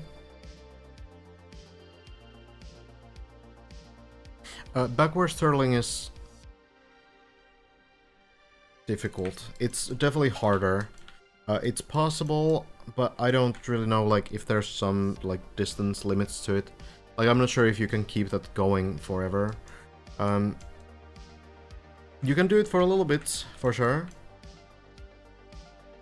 I don't think it's harder because it's slower, but because the wheels are getting grip in like a different way. This is above me. I don't know about backwards turtling. Timo has 2 maps for it. Excellent. Can't wait to not play them.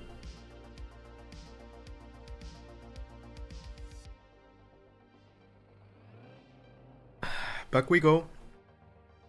Lars is still third, yes. As far as we know. I guess it's possible that someone like Elcon might, you know, be grinding in solo. I don't know. We don't know. Oh, this is a little bit on the edge of flipping the back wheel. Still works just like last time. Oh, very tunnel. Keeping the 50% steering here. And then full steer the entry, or the exit rather, and keeps the turtle going. This looks pretty good as well. Getting more and more practice on these floor 8 parts. It's really important. Looking to get here much more often. Oh, the flip timing. Oh my god. Okay. Well, the flip timing is not correct. But I don't know what this was. Whatever it was, it worked. So there is a recovery here. You can just drive through here and over the pipe and then do it again. That is kind of a wild save though. So how you need to time the flip is you need to get the front wheel to go exactly in this corner. If it's a little bit higher, then you know the flip will likely not really work and the turtle has a risk of dying there. So it is definitely a tricky to recover from, but that recovery works. Yeah, don't know about the virtual floor 13 run at all. It might be in the very beginning parts there, but also consider that there is a part on floor 12 right over here that goes pretty high. So this loop part actually goes higher than floor 13, right? So this loop, which is the third section, on floor 12. Oh no, Sammy, I think, missed the pipe.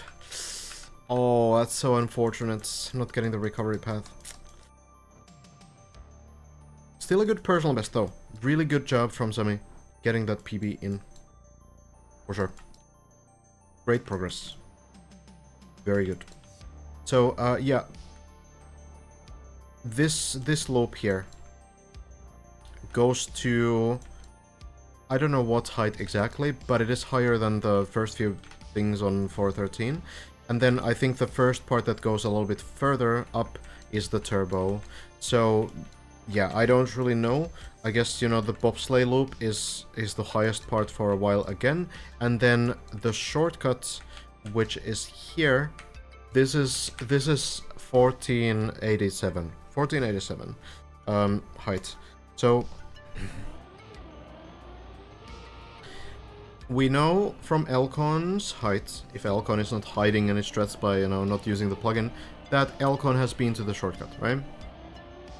1487 to, like, 1490 if you're doing height maxing. But yeah, it's hard to say how much Elcon has done after that.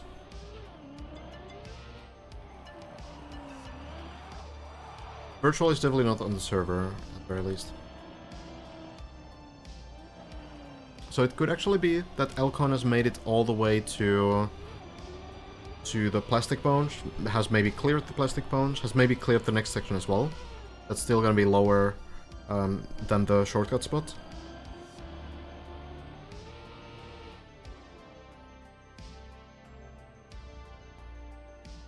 It is difficult to tell.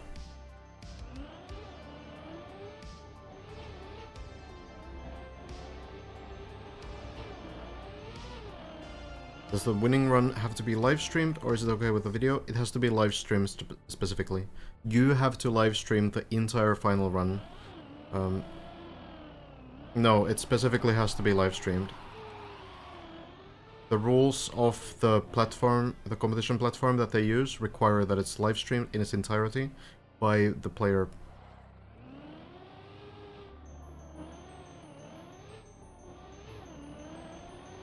Simo got past 361? I don't think so. I think it's still the ice spin that Simo is trying to clear.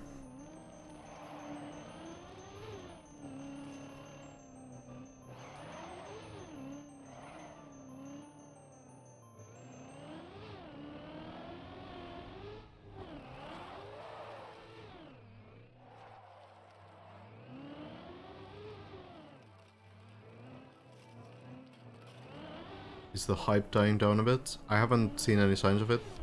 Honestly, I'm not, like, that interested in the hype, personally. Because the players are still as motivated as ever. So, you know, maybe some find it tedious to follow at times when we're not making progress for a few days. Right now we have been every day again. But, you know, I don't really care because I'm still enjoying following these guys and analyzing the map and the new sections and the old sections. How was the new car? I played pretty much 5 seconds with it, so I don't know. I'll have time to discover it later. But there's probably some people checking it out right now. Bren had 20k plus viewers earlier today. Yeah, so, you know. I feel like the fact that we're on floor 15 almost. Not quite yet, but almost. Kind of, you know, rings the bells of everyone that we are actually getting closer to finishing this map. Bad business decision releasing the car now. Yeah, I don't think they really plan these timings around community events at all. At the very least, they didn't break anything. Oh, Saifi, a little bit low on that jump. Saifi a really good Kaki player as well. First player to finish every Kaki Reloaded map in this game so far, which is 300 maps. 300 extremely difficult maps. Quite the achievement. Do we know who the player Shmanil is? Shmanil was here earlier today. So we do, yes. And even if Shmanil wasn't here earlier today, we will still know who Shmanil is. Has hunted some official maps, some pretty interesting shortcuts. Very good skill set for a map like this. And has been climbing quite well.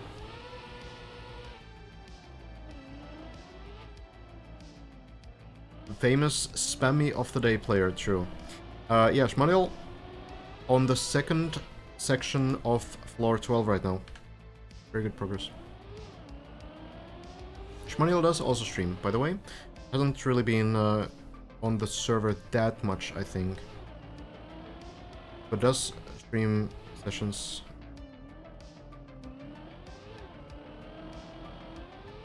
No one ever tried the... I guess you mean floor 13, Troben? No one has ever done the plastic ice bowl thing on floor 13, no. Everyone has been going for the shortcut directly.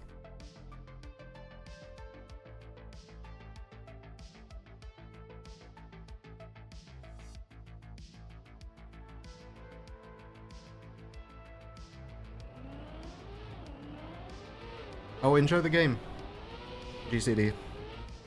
And welcome to Trackmania. This is how it's gonna be sometimes. This is kind of the dev community relationship that you're witnessing. So that's just how it is. I am very thankful for the game, though. I feel like Trackmania is an excellent game, but there is no doubt that there's a slight disconnect sometimes between the community and the creators of the game. Virgil has not given up at all, I don't think so.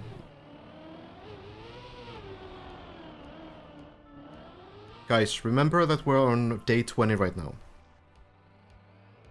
Day 20. People are gonna get exhausted, right? They will need to take some time off. They will need some break days. They will need to rest a little bit. And also, during 20 days, it's possible that you have some other things that you need to do as well. Even if you're a full-time streamer, it could be that you need to just do something, you know? Maybe you have some, you know, some meeting that you need to go to, right? So maybe you're not gonna be able to play this map, like, all the time. Streamers are human beings with, like, responsibilities, right? And things to do, sometimes. So, don't read too much into, like, a couple break days, yeah?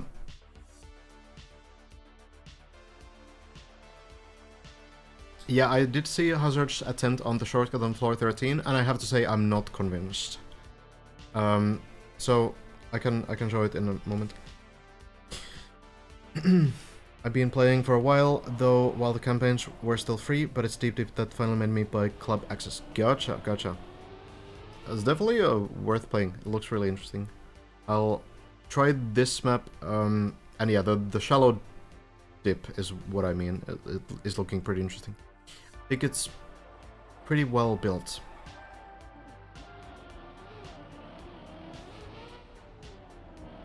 We sure Bren is human? Maybe not quite, yeah.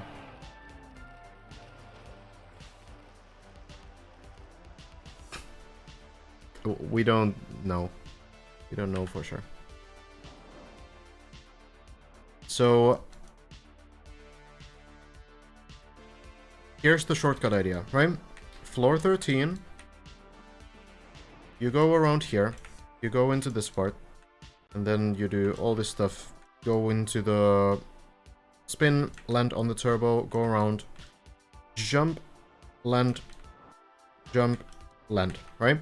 And normally here, you would go into the bobsleigh loop, and you would spin around a few times, and then you would fly into the pool, and then continue all the way over here, over the pipe, over the dirt, into the window, into the platform, into the wood downhill, then jumping up into the shortcuts, landing here, jumping into the platform again with the plastic here, then the turbos, jump up, land here, then the plastic bones that we've talked so much about, landing here, the quarter pipe, land upside down into this plastic, bones up into the pool, wet plastic pipe, go through, then into the dirt, then into the wall ride, jumping around, flying into the ramp, and then going here, then dropping down here, and then you go around and you jump through the window, you land here, jump with the quarter pipe, hit the pipe, land into the pool.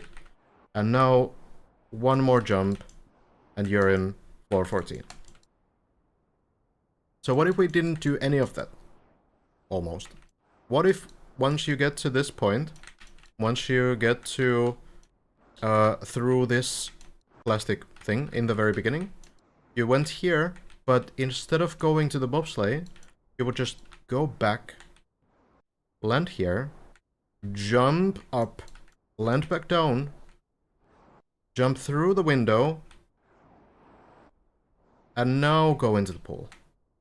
You would skip like 15 sections or something. Hazard tried this. Hazard tried this. If someone has the clip at hand, I can show it again. It didn't look that promising to me. Like, it's not far from the landing to the window, but it didn't work. It hit this lower parts. So, to me it looked like a really good attempt as well. But, I mean, maybe there's some reason to try to investigate that a little bit more. Honestly, it looks kind of rough. In Plex, did it say something about multiple routes and that players might feel stupid? I mean, yeah. Plexity might be saying a lot of stuff. Well, not a lot, usually just XDD, but... Zelcom stream or play today? Not according to the leaderboard, at least, and I don't think there's been a stream either. Yeah, so... There could be some mega shortcut, though. The floor is very long, and it could be that this one shortcut in the middle is already intentional after all.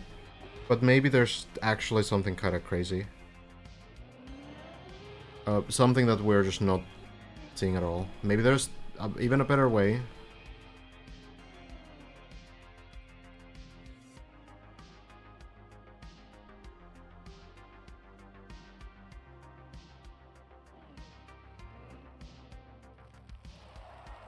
The wet wheel stuff was kind of interesting, yeah.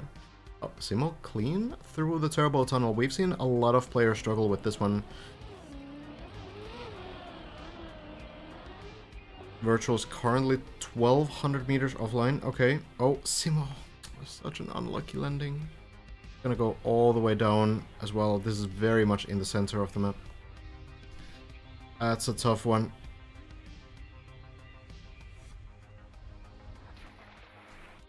Happens occasionally. But it's really tough, especially because floor 7 is so punishing to begin with.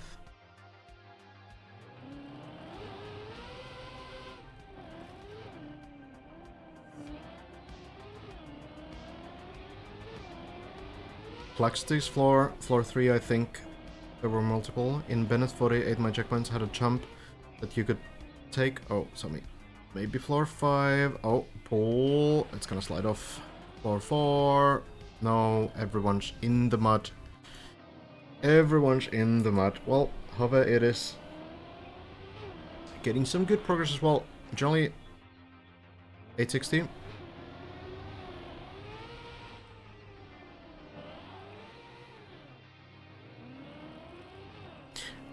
That's usually the beam landing on floor 8, or the bobsleigh landing. One of the two. Had a jump that you could take that was very difficult and would skip most of the floor. If you didn't take the jump, it's the longest floor. Laxity actually did say at one point that people should look at Laxity's older maps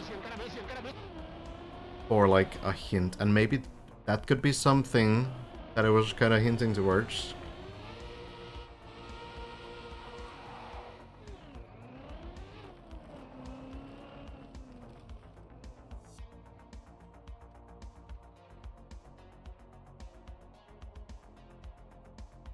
Can I see Virtual in the stream? No, Virtual is not on the server.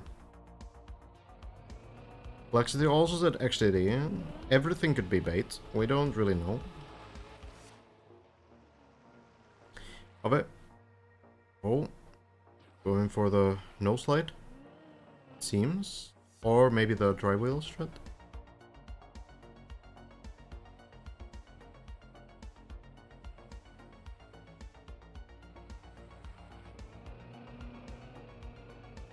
Oof. Always such a scary line, even though it looks kind of casual in a way. We haven't looked at floor 16 just yet. We'll get to it probably fairly soon.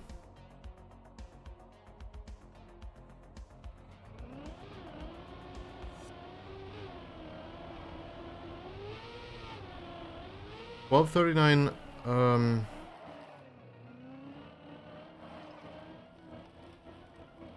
I think it's still floor 11. I'm not 100%.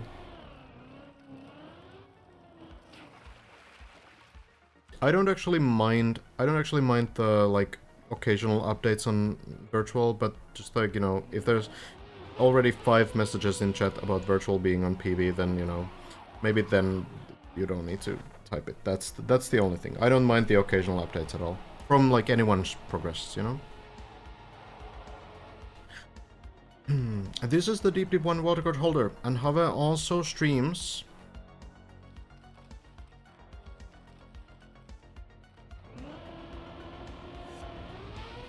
Let me do a shout out real quick as well. Apologies for alt tab.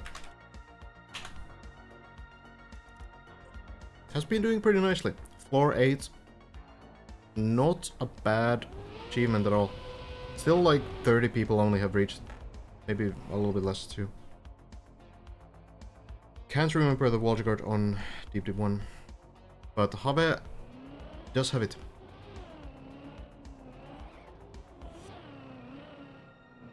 Simo hasn't cleared the ice bin, no. I do not know where anyone is. Hazard was on the server a little bit earlier. Bren doesn't really play on these hours. Bren usually plays earlier. Virtual, I guess, playing in solo right now, according to the height tracker plugin. Lars maybe plays a little bit later. I don't really know. I don't know about Elcon at all. Will we get the view of the website? Is that our way of spectating solo players now?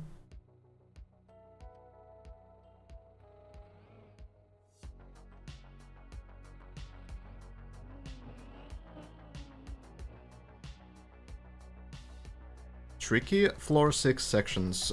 This floor, I feel, is still one of the like more punishing ones. I really feel like this floor 6 to 7 range is going to be like just very punishing overall. Because the platforms are so narrow, there's not really a good spot to fall into on either floor. Really the best you have is when you get into the second half of floor 6, you can kind of save a lot within floor 6, like you can drop down here where Kubas is, if you mess up something in this final jump in like a, you know, specific way. And of course there's also this overlap over here where a lot of the time you can save yourself if you mess something up in the setup to the backwards part, or if you just, you know, fall down unexpectedly below. But the first part, the first half is miserable because floor 3 is pretty much the only one. You don't want to fall down to floor 3. And then the second half, while it's better, it's still kind of rough to land into floor 5 below. And then floor 7 is also miserable, because, like, you'd never really land anything here. You always fall straight down, pretty much. So, getting through these 2 floors is, I think, still super important. And I think it's a big deal that the practice floors have been released for both of these, floor 6 and 7. I don't think floor 8 practice floor is going to be important. I feel like that's going to be kind of whatever. So I think the next actually, like, meaningful practice floor is going to be 10. Because of the ice spin and the half-pipes. Yes, we just looked through it, Dexter. Floor 13, though. Thank you, Max, for the Prime, and Buff Online for the tier 1. Much appreciated.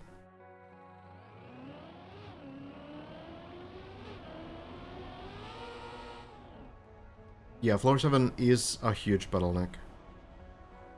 Has so many failable parts as well. There's really like 3 main parts that players are failing right now. So, one of them, the plastic loop, right? The plastic loop is a very big choke point. The good thing about it is that there's a recovery path back to floor 6, the very end of floor 6, actually around this area where Have is right now. So that's something, but it's still kind of rough.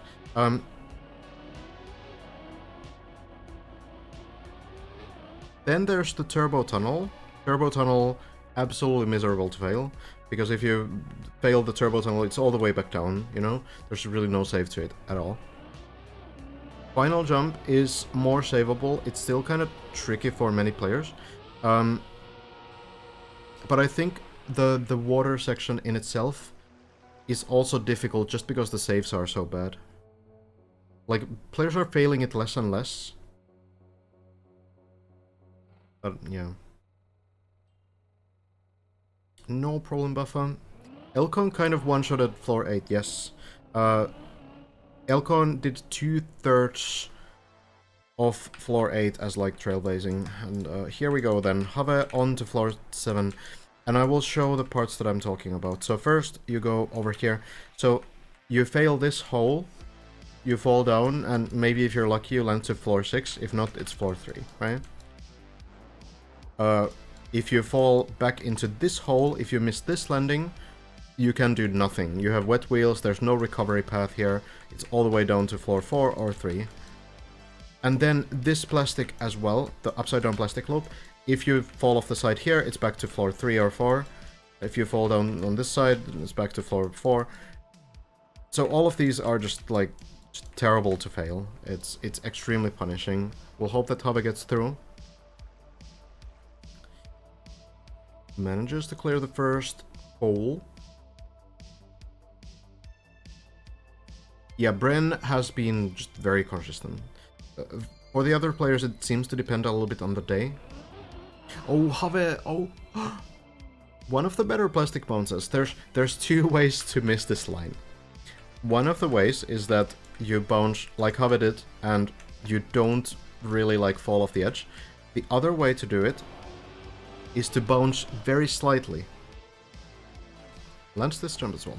So if you bounce very slightly on that plastic, what it does, it just kind of, like, keeps you moving forward, but messes up your line enough for the next part to not work. And that's not recoverable. That's really bad. This line, not quite there. We'll land back onto the quarter pipe. Oh, interesting landing. Works out though. So, you can turn around here and get back to the end of floor 6.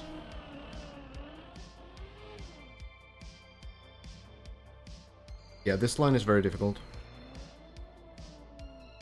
Don't know about Elcon.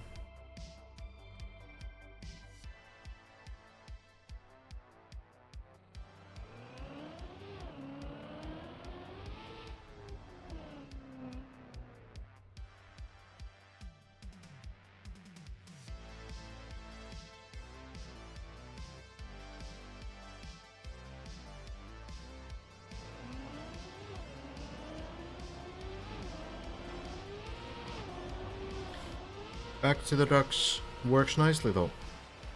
Works nicely. One thing I have never seen yet is someone like bouncing off the duck over there. I haven't seen that happen to anyone. There has been one case where someone fell down. I think Bren fell down from like floor 11 or 10 and bounced off of one of these ducks and then landed, like, went over here. But I haven't seen anyone like fly into these ducks from the intended jump.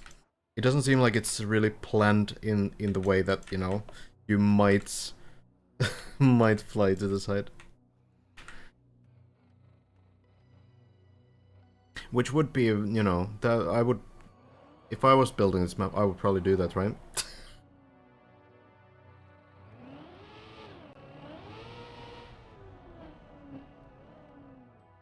How much progress is Simo likely to make after he does the 360? Seems like he could catch up quite a bit. Floor 11, I think, and floor 12 are very much in Simo's skill set. Has a very old school skill set that has this kind of like those like very quickly has those old school like concrete platforming sections figured out. I feel like that's kind of what Simo does. So I feel like those two floors can be pretty good. Floor 13 is pretty dank again. It's a lot of plastic, a lot of, you know, weird stuff like the plastic bounce and the wood section and everything. And that might again be a little bit further from Simo's skill set, but probably still like more manageable than floor 10 for sure. This could be a very close call, a little bit off. Does the car bounce, lands upside down? Plastic often does keep the car bouncing. It's bouncing a little bit. Is it enough? It looks like it's enough, yeah. Back we go. So, I think Simo could clear up to floor 13 pretty quickly, and who knows from there. Floor 14 also looks pretty good for Simo, I think, but then after that, it's hard to say. It's hard to say, honestly.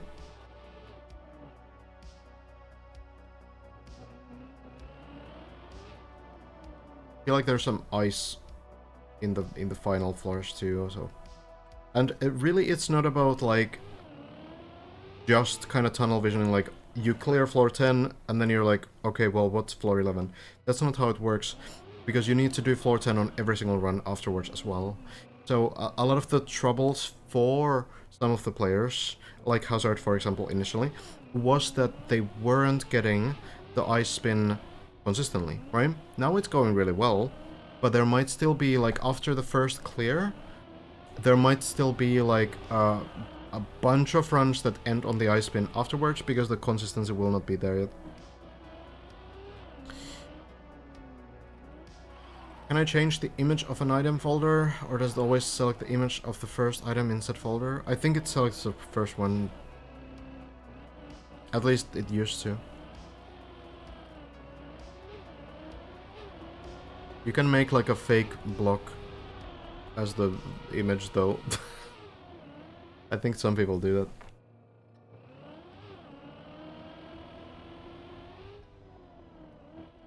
How do you feel about all the new blocks added? I actually haven't looked too much into it.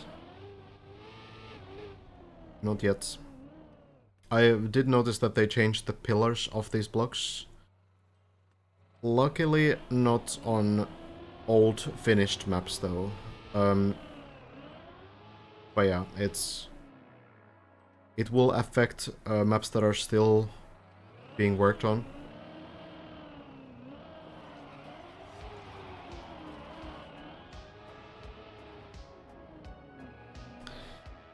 So I'm not super happy about that, considering I have multiple maps I'm trying to work on right now, but oh well.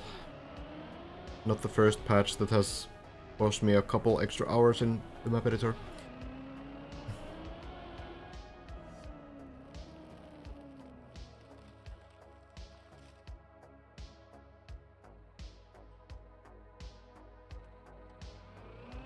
Smoke Redemption a bit too late. I will refund that. I would need to refund a couple more anyway, a bit later.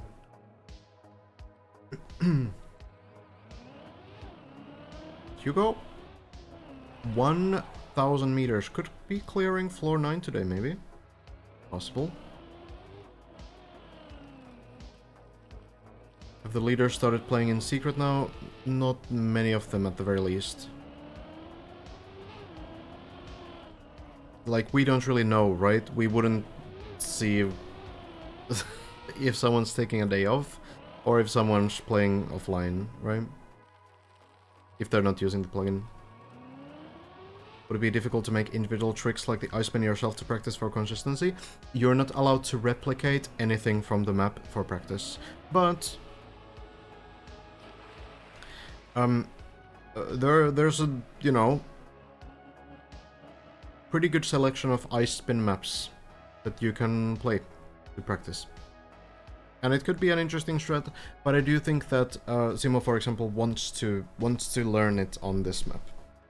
And it's very close, honestly. Has been very close to it. Yeah, Brennan Hazard will probably play in public until the end.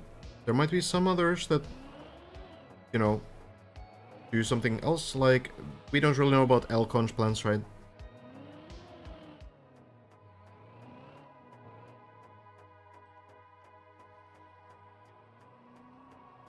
Here's one of the players.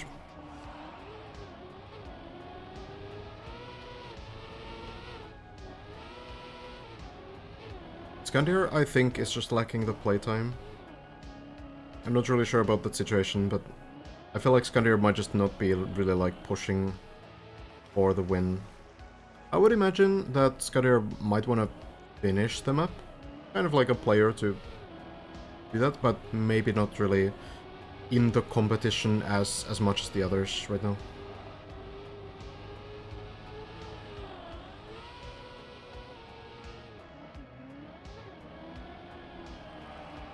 Yeah, like, the thing is that, like, we can... Oh, Hazard. Turtle Master. So we can see the leaderboard, right? But if someone is playing without the plugin, which is allowed as well, we wouldn't know, right? Like, Elcon's PB 1487, that's the height of the shortcut on floor 13. But maybe Elcon doesn't play with the plugin. Maybe Elcon is on floor 16 right now and is getting ready to finish the entire map. It's extremely unlikely, but, you know, we wouldn't know. We would have no idea. If someone is not streaming and is not using the plugin and is not on the server, then we just have, like, no clue, right? The final finished run has to be streamed. So you have to stream your final full run, but before you're ready to finish the map, you don't really need to do that, right? You can kind of try to clear as many sections as possible, and when you feel like you're close to getting that final run, then you can boot up your stream and, like, surprise everyone and you know, get the run quicker than expected, right? Also, I don't know if Hazard is streaming, but we're gonna do the shoutout. Seems like a good point to do so.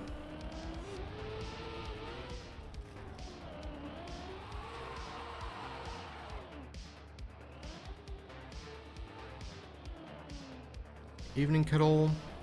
Who is Shmaniel? Shmaniel, very good player. A lot of people seem to know Shmaniel from the spammy of the day competitions, kind of this cup organized by Spam, a legendary streamer in the Trackmania scene. But also, Shmaniel has a lot of wall records in official Netio maps. Has a lot of Kaki maps as well, like Kaki records too. Definitely has a really good skill set for this kind of stuff.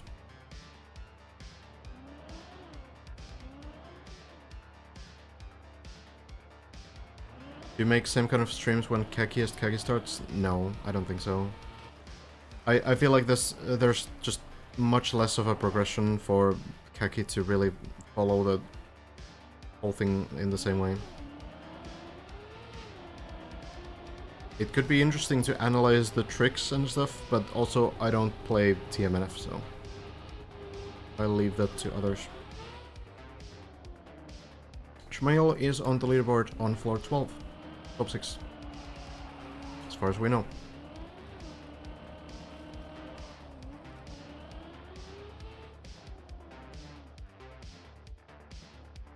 Hazard offline right now, okay. Okay.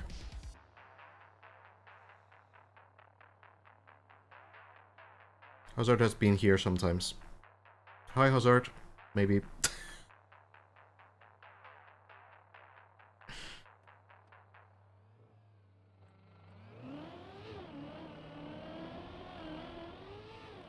Honestly, I would really struggle playing and hearing my own car with a 2-second delay at the same time, though. So it's understandable that you wouldn't want to do it.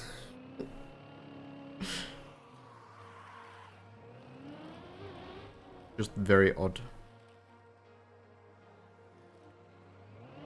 I noticed at some point that I can't really even play Trackmania and like watch a Trackmania stream at the same time because the car sounds just mess with me so much.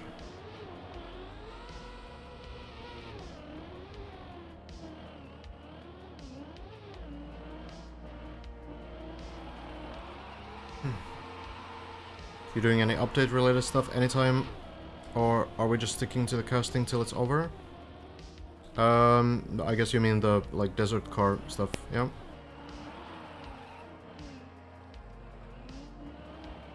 Probably sticking to this for now. Unless there's, like, a very quiet moment, but I feel like I'll make use of those quiet moments as well by just explaining these kinds of, like, elements, like ice or something a bit more. Would you be surprised if someone else than Bren, Hazard, Lars, Elcon, or Virtual would win? A little bit. A little bit. But I don't think it's impossible. Someone like,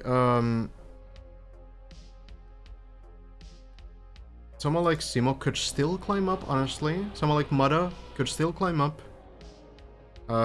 It really depends. It really depends on the motivation and the final push for the win, because it might take quite a while to figure out the final floor. Longer than any other floor. Secret is to just play with no sound. Oh, is that so? But then you don't hear, like, gears and stuff. That would be weird as well. Hello, Jacob. Patch day, so understandably there's probably less people on the server right now. Oh yeah, that sounds horrifying, Silent. Your streams have been a bright spot in my days recently. Just wanted to thank you. Hey, no problem. Glad to hear that, Coconut. Yeah, we talk about the Hazard shortcut on floor 13 for a while. I am not sure. I'm not sure if that's gonna work. It would be a huge thing. It could be that it works, but it's honestly harder than doing the entire floor, basically. It could be even intentional. Wouldn't put that past Black City, but you know. We looked at the individual records a little bit, yeah. Floor 2 is pretty wild, for example. Okay. Getting back to floor 7. Backwards wiggles. You can do these small wiggles. The speed slide, as it's called, to gain a little bit of extra speed. And you actually have really no other way to accelerate when you're driving backwards, so those speed slides really help. There's one thing about backwards speed slides, which is that you have to have the backwards gear, which means that, for example, on floor 6, you have the section where you jump and you land backwards in the loop and then you continue driving backwards. That is still forwards gear. So if you drive forwards and then you flip backwards and you continue with the speed, that will generally still keep the forwards forwards gear.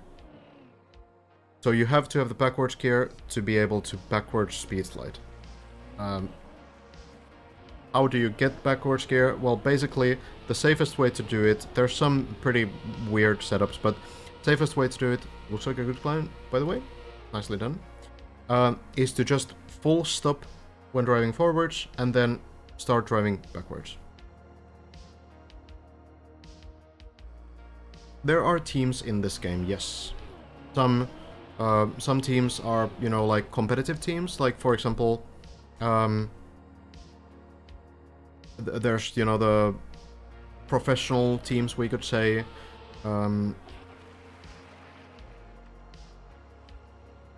Things like Solary were in the game, not anymore, I suppose. I think.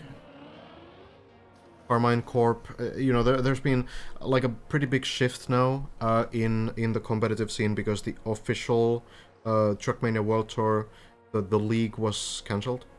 Carl Jr. is still with Solary. Okay, yeah. I think Casey left the game, right? Alliance also has some, at least spam still. So there's like some pretty big like multi-gaming organizations. Even if they might not have like a competitive roster anymore, they might still have like players in them. Oh, how about bit lucky. And then there's like things like mapping teams, for example. So Waypoint, probably the most well-known mapping team. Which, you know, they built like map packs for competitions and some sponsored events and stuff like this. And then there's also some like mapping communities that are less like teams and more just people kind of helping each other out and stuff. So there's like a bunch of stuff. ITB, I guess, is still in the game, are they? FWO is kind of a different one again. That's more like a community, I suppose. I don't really know if they have like events or any stuff like that. But Fastest Way Only is it's a team. It's a group of players that have done some really difficult, prestigious shortcuts, usually in official Nadio maps. And it's not really a Trackmania 2020 team. It's on the older Trackmanias. What would Evo count as? Probably a community. But they do have like competitive rosters as well. Overall, it's a community though. However, gets the flip onto floor 8 here. Yeah, Big is still in the game as well. So now we saw Have be a little bit too slow on the beam landing. I do think that the beam landing is still the personal best. I don't know 100%, but it should be right here. So basically, just a little bit more speed, getting the landing. It's one of the hardest parts of the floor. Hugo getting a run together here as well.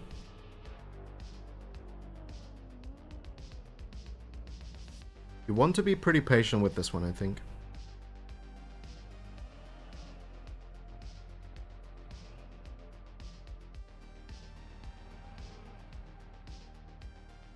Yeah, I think Whiskey is the only one from Waypoints in this project. Some people say this is the hardest trick up to floor 10. Really? I mean, yeah, that kind of makes sense. A little bit too slow still, not quite able to save it. Is this gonna land anywhere at all? Bouncing? It's gonna be floor 3, isn't it? It is definitely like one of the hardest tricks in these like middle floors. We see some players do it pretty consistently. Yeah, Hugo also falling down. Some players do it pretty consistently, but it's a very heavy speed check in a sense, and it's difficult to not go too far also. So depending on your line, you need to really be able to adapt very quickly. Don't think Plexity has said anything about the floor just yet, and I wouldn't say anything about the floor if I was Plexity. I feel like you wait until the event is over before you reveal what everything actually was, because there's still a little bit of mystery to it. There's still some potential shortcuts.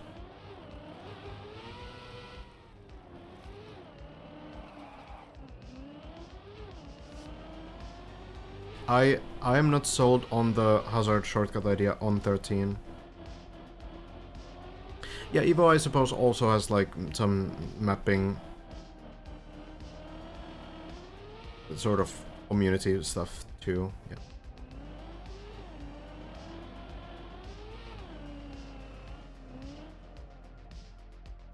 Thoughts on Sandel Spear? Not really something I would buy, but out of the sort of basic ones that you get from the grocery store, it is one of the better ones. So the hazard idea on floor 13. Oh, yeah, we can just check the clip again, actually. Easier to do that, because I already went through and explained kind of everything. So, you get into the bobsleigh part, right? Somewhere. It's a needlessly long clip, honestly.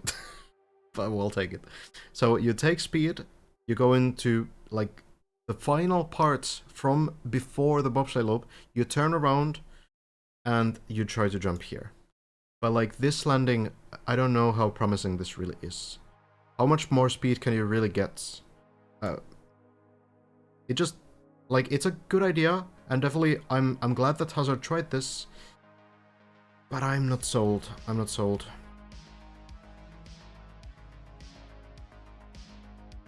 Oh, for sure, Carmen, huh?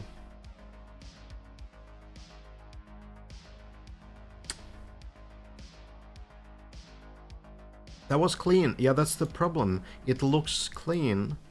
But I will say this. I was wrong once before. I said after Lars's first try on this section, back by the way, that the landing was clean and that the line and the speed was clean. Because Lars tried this as the first player to do it, right? Jumped around, landed, and it looked really good. It looked really nice. And Lars landed just into the pool, which is down here, and got the wet wheels. And I thought that, okay, the wet wheels, probably not skippable, because it looked so good. But then when Bren came here, Hazard came here, they were able to jump over it. So maybe I'm wrong this time as well. Maybe it is still possible. I mean, really the player who has the best read on the situation right now is Hazard. So maybe we'll see another attempt at it, because it does skip like 75% of the floor, right? Even maybe more, 90% of the floor.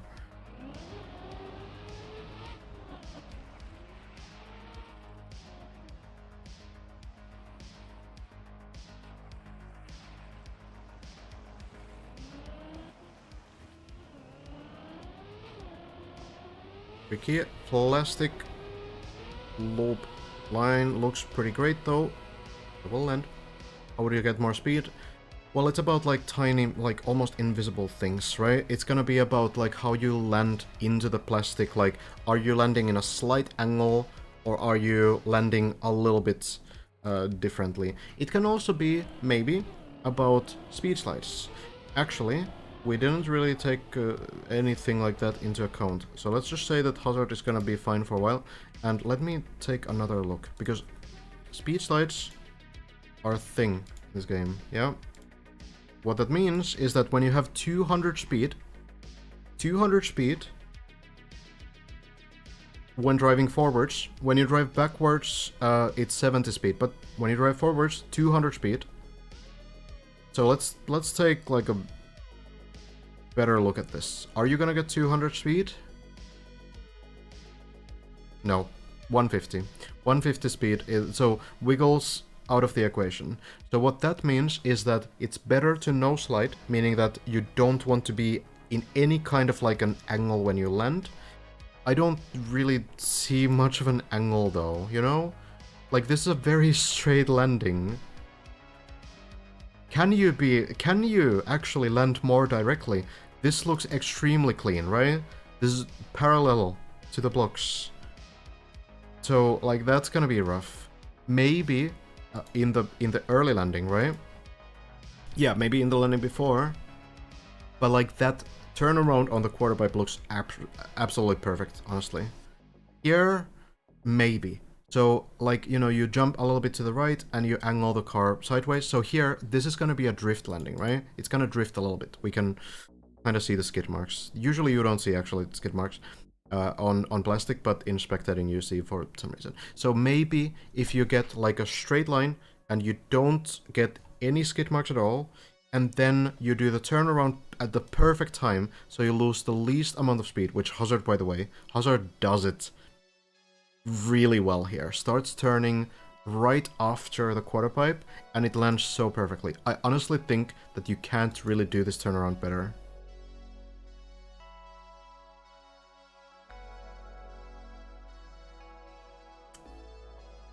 So maybe you can get like 10 more speed by landing very directly and doing a perfect turnaround again. Is that 10 speed gonna be enough to clear this? If you clip the landing, that's still not enough because you lose too much speed, right?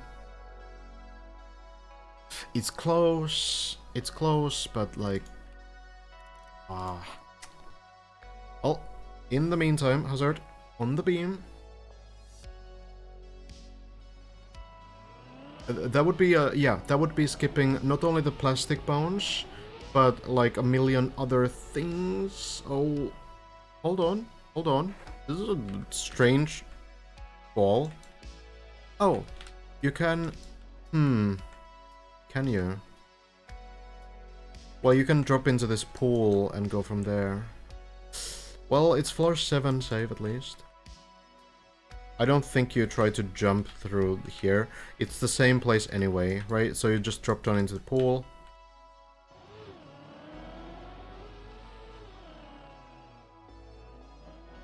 Hazard will just drop down into the pool. You will literally get to the same section. Hazard drops down into the pool. This jump looks a bit weird though.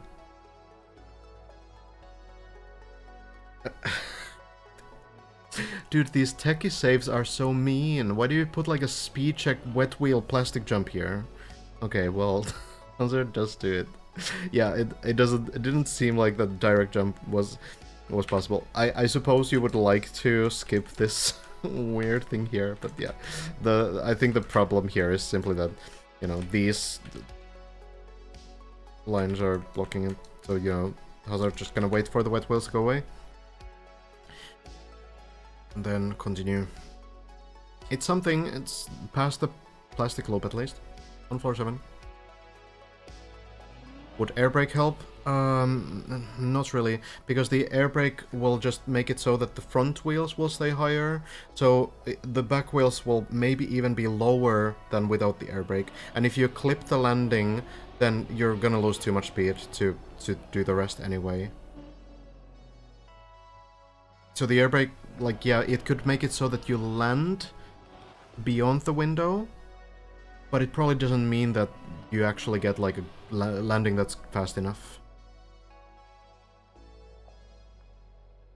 Bren is looking really good, yeah, really consistent.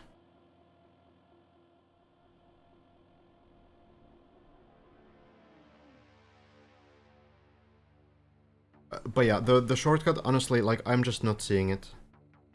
I'm honestly just not fully seeing it.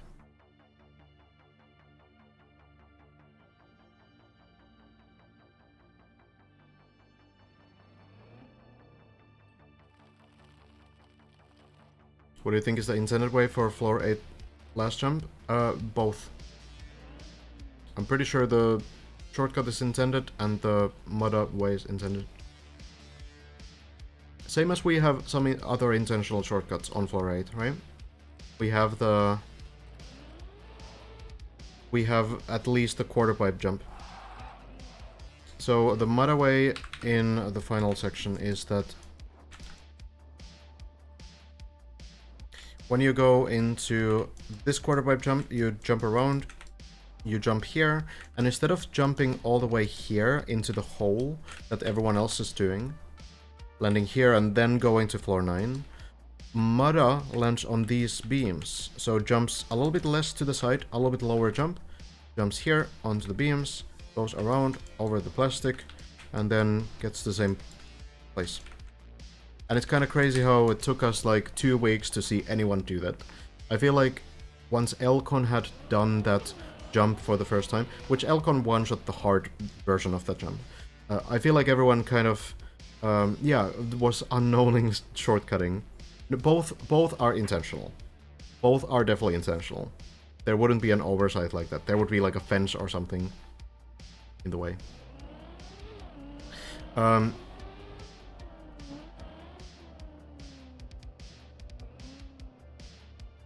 But yeah, I feel like once Elcon had done it once, everyone kind of tunnel visioned. And you know what? It might have happened somewhere else as well. Some other floor where someone just did something first. And then everyone was like, oh well, that works. And then they did the same thing. Yeah, both ways are intended. Dooney has already confirmed that the quarter pipe jump, both ways are intended. Beam landing, very nice. So, the first skip we're coming to. Very close to it. Yeah, Plastorex is a different player from Plaxity. I don't know what to think of the floor 13 though. I don't know what's intended and what's rolling and what's something else. Hazard makes the bobsleigh this time. So here, Hazard is going to still do the drive around the tunnels, but some players are taking speed from the other side and using this quarter pipe to jump over here directly. And we will see that Hazard will get to the same place. There he is. So you can save a little bit of time by doing this, and some players like Virtual and Lars are doing this right now. But yeah, not everyone is going for it. It seems like a bit needless risk for many, even though it's, you know, like a 15-20 second save, I suppose. Definitely both ways intentional here as well.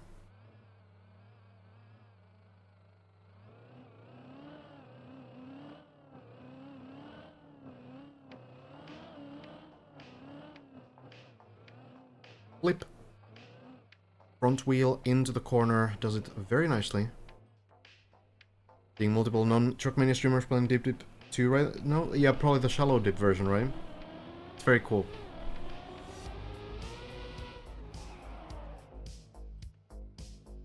Virtual's on floor 12 of stream. Interesting. Also not on the server, so we wouldn't really know much. But, you know.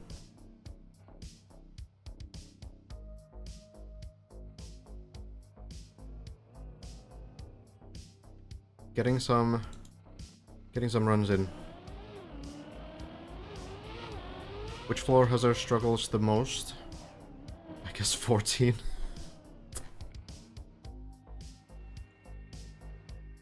I don't really know. Out of the like ones that haven't been fully cleared yet, I'm not 100% sure. I've had a little bit like days where the ice spin a little bit on and off, but it's recently been looking pretty good as well. So I feel like floor 10 is going pretty nicely. I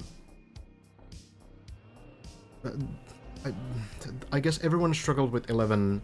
Like, I don't think Hazard is really having issues with 11 that others aren't having.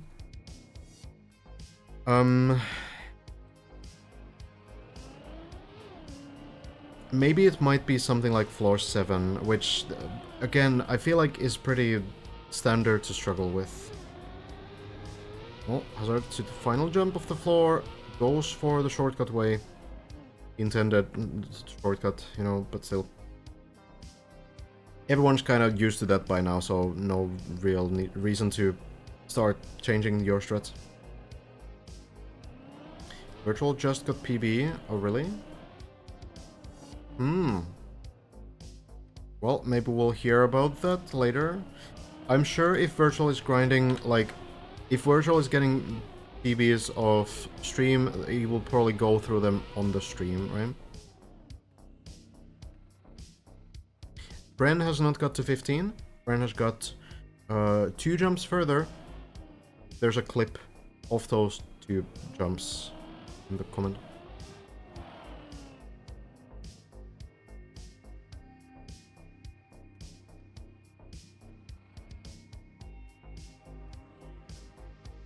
Oh, it's Bob Parker playing.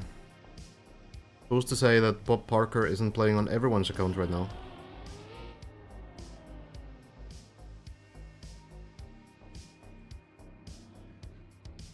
Well, here we go. You can also hear Have. No, actually it's Kubas in the background. Floor 9, these quarter pipe jumps here, not a huge problem, for the most part. But this next section, that is a little bit tough, for sure.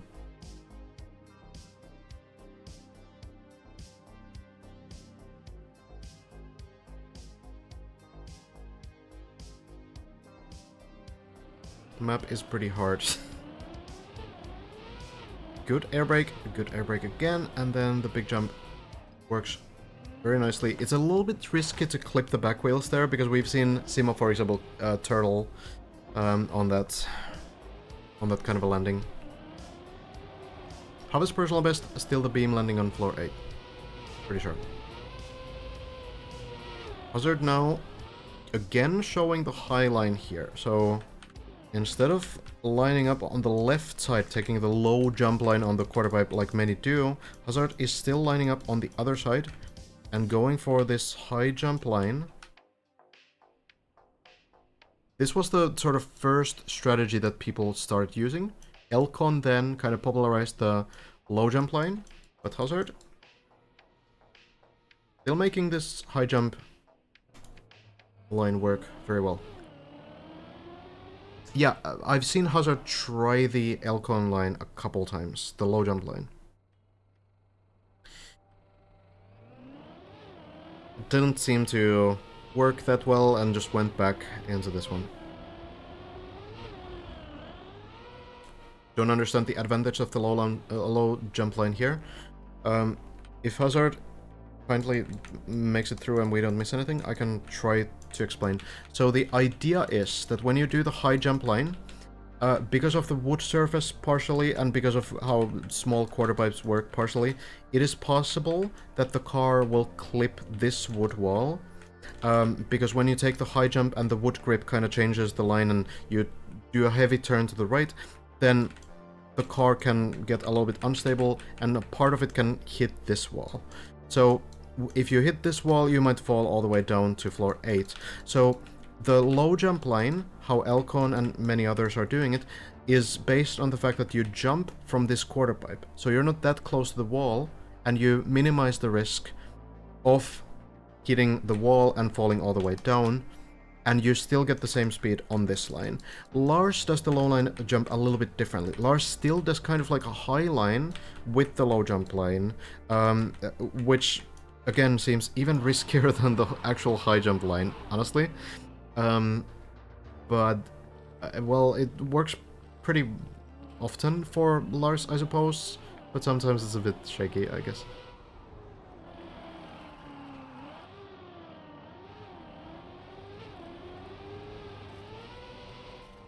Virtual 1379?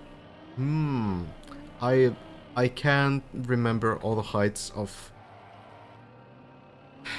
floor 13. But 1487 is a big height, because 1487 is the shortcut.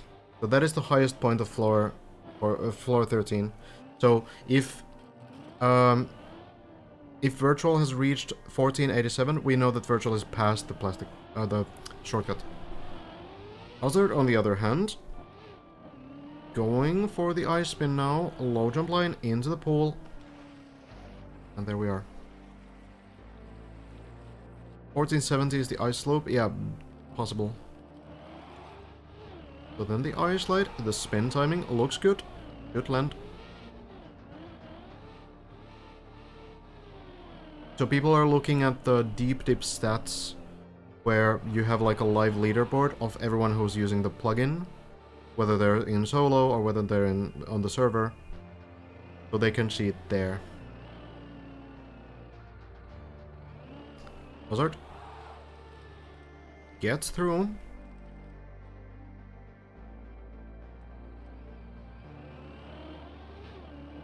Landing sideways on the plastic to slow down, and then into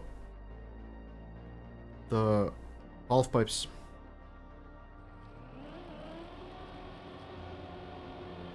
Turn around. Going through. Very good. Very good line. This should absolutely make it. Virtual dead turtle. Interesting. Where?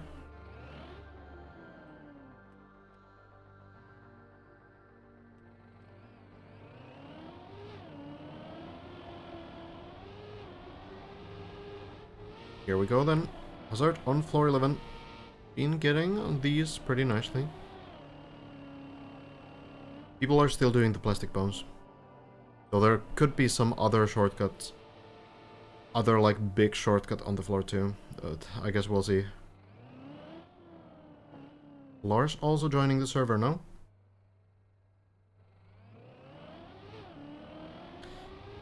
Into the quarter pipe. Looks like a great line. Will land it as well.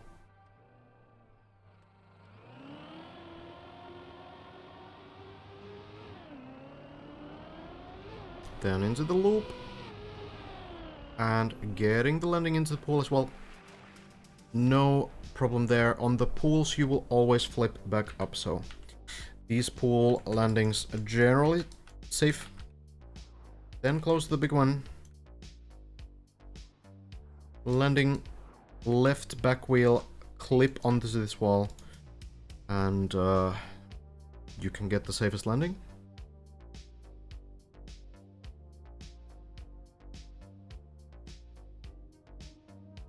I'm grateful, but what about you? The end mark on the scale is the end of floor 16. So from floor 16, after floor 16, there's still gonna be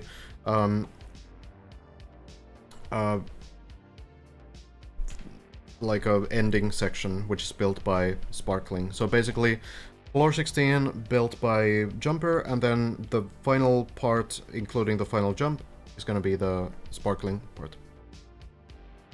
Also, I think Hazard not streaming right now, but... Oh, it's shoutout is on cooldown for 26 more minutes. Okay, I'm getting a bit too excited here. But definitely check out Hazard's Twitch. It's written right here.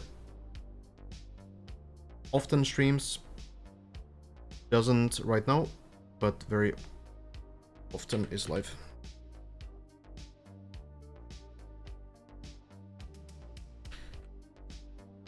Some sections here. Couple parts to clear before the big jump, but we'll see. We'll see. This plastic thing, I don't know if it's ever gonna get 100% consistent, but players have figured it out pretty well now. It was a huge problem initially, but now it's looking a lot better. And Hazard also has been pioneering these sections in the ending part now of floor 11.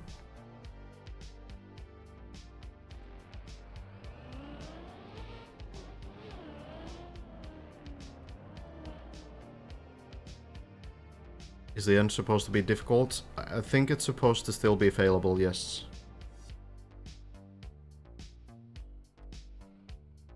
So, lining up next to the light. Still the standard edge setup here to get the correct speed, dropping down, and now turning the car slightly to the left, trying to clip the left wheel. It's a little short though, releasing a bit too much perhaps, and unfortunately falling down quite far. Floor 6, turtle landing, very difficult to save this one, not really a good line. Gonna be starting from the beginning. we see this happen still occasionally, because it's not a full speed jump. And the moment a jump is not full speed, it means that you need to do a well-timed release on it. So, you know, if you just get the maximum speed, you boost through, you land correctly, and you jump up, and you always at full speed, never release acceleration, never slow down, then it's gonna be a lot simpler, because you don't need to think about like, oh, am I going too far? Am I doing something, some kind of a line wrong? So that well-timed release makes this difficult, because it's possible to fly too far as well. So what players are trying to do is that they try to clip the left back wheel here, so the car sort of neatly just flips onto the platform. And then you just continue. Even if it doesn't clip, you can still land. But yeah, it's rough. Is that why floor 12 was relatively easy to figure out? That, and the other aspect of floor 12, which is that not only does it have like these pretty intuitive full speed lines, but also it is all built in like a pretty traditional way, which means that whereas you have these weird rotations and angles on floor 11 that are kind of hard to read, like, you know, this kind of like a downhill rotated angle, you don't have that kind of stuff on floor 12. Everything is built just like they would be in like the default positions on the editor. So all of the blocks that are supposed to be flat are actually flat, right? And all of the blocks that are supposed to be diagonal are the traditional type diagonal, right? So all of this stuff is built in like an intuitive way, because this is how you would have these blocks if you just like went and placed them in the default positions in the editor. So that's the other aspect that made floor 12 easier to figure out.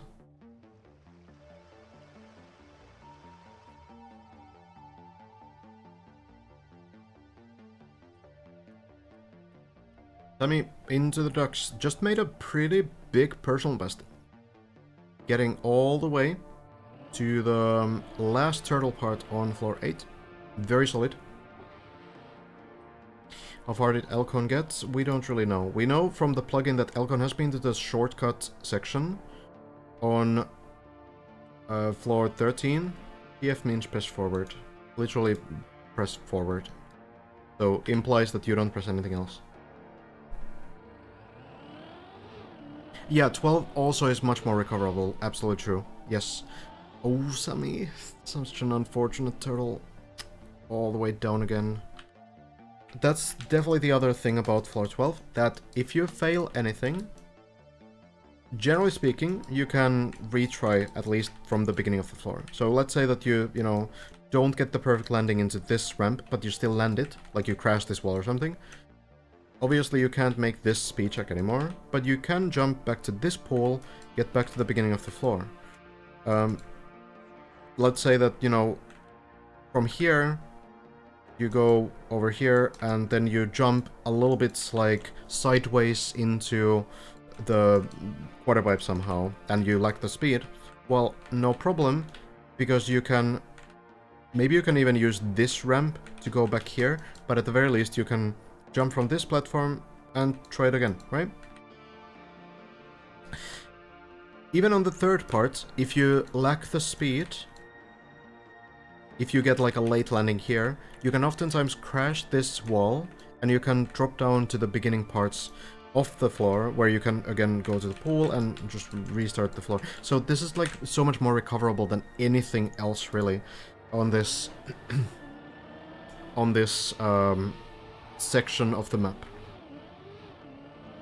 Floor 11, pretty miserable to do any kind of recoveries on. There are some, but they are, you know, not nice, not very kind from the mapper. Which, you know, on a survival challenge like this, I suppose is justifiable.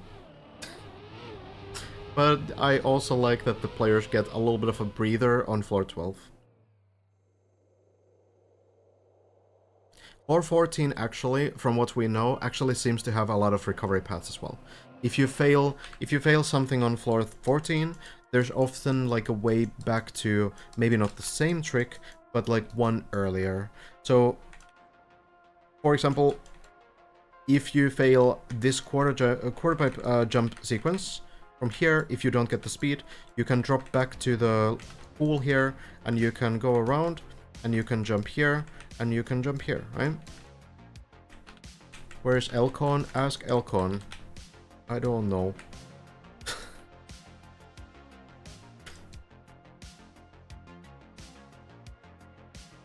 And then I think on the later parts as well, like for example, this part had like some reasonable recoveries. There's like the beginning of the floor down there if you miss this jump.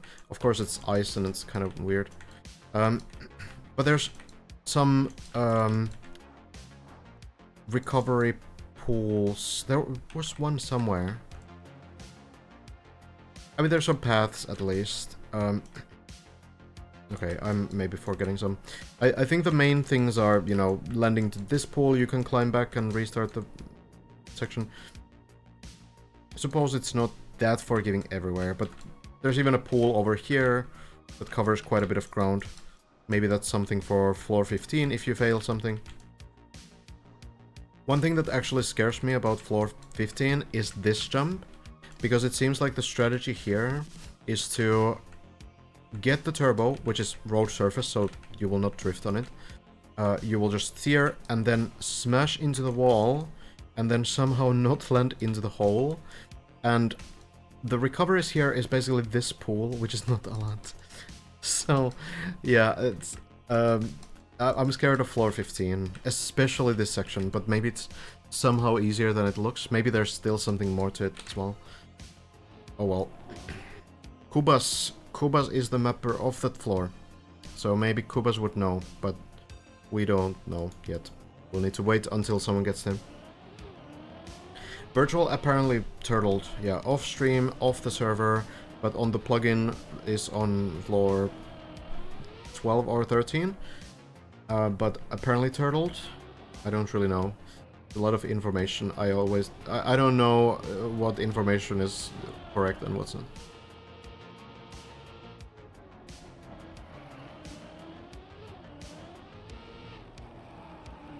Can someone please run this floor on floor 14?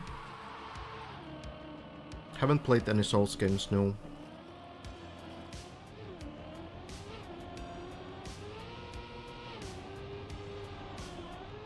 I'm on the phone with Elcon, he says he'll be online tomorrow. Okay, sounds reliable. Thank you. I haven't played the map at all. I've only been in the analyzing side of it. What do we know of floor 15? We know that it looks very tough. We kind of know the path. I can kind of show it, kind of scout. Okay, let's just go from floor 14 to floor 15 with what I think is the way. So here you go. You end floor 13 by landing into the pool, jumping into ice, hitting the pole, and now floor 14. So, you go over the sand, jump through the hole, land on the ice, try not to fly off. Yep, that's the first section. Second section, go over here, then you fall a little bit into the hole with like half of the car, and then with the edge here, you jump over, you kind of clip this edge and you get a small jump, you fly over this edge. Section 2. Then, on third, you're gonna go over here, jump into the wall, and this turbo will activate once you hit the wall. Turbos don't do anything if the entire car is in the air, but once the car is in contact with a wall or on ground or anything at all, as long as the wheels, at least one wheel is touching something, the turbo kind of activates, and with the front wheels up on the wall, the turbo will push you upwards, making the car do a backflip, so you fly over here with the backflip. Not with water. Okay, sure. Thank you, not for the water knowledge. So, fourth section. You simply jump over here. This is like a little bit more traditional, yeah? Jump over here. Then, land here, take speed, and another turbo will make you do another backflip against the wall over here. Then, take speed, quarterpipe jump, land to this one. This is the next one that next section that Hazard is trying to clear. Land over here, get the speed, jump to this beam. Then you go here, take speed, and then there's the long sequence. So you go over here, land here, jump to this platform, jump over here, then a quarterpipe jump down, and once more ramp into a turbo wall. So you turn the car sideways so that it grips the wall with the front wheels, and the turbos will do turbo things. They push you upwards, and you fly here and land into the pool. Bren has done all of this so far. Then you go over here, straight line, land again into the turbos, and the turbos will push you very hard, making the car flip, because once again, you land with front wheels only. So you flip upside down, fly all the way here, bounce on this plastic, go over the ice, bounce on this plastic, and land into the pool.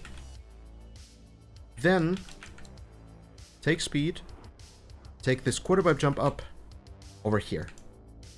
Then you take speed from here, and this is kind of a weird one. But again, we have a theme. We have a theme on this floor where you often hit something with front wheels, and then the car like flips. We've seen it on pretty much every single one of the turbo wall things so far, and we've also seen it on the turbo ground thing here, where you hit the front wheels only, and then the car sort of flips, and this is what happens here as well, but without the backflip part. So you take speed, and you drive here, you don't air brake so that the front wheels fall down first, and then the car will bounce a little bit, the front wheels go up, and the car's sort of what do you call it?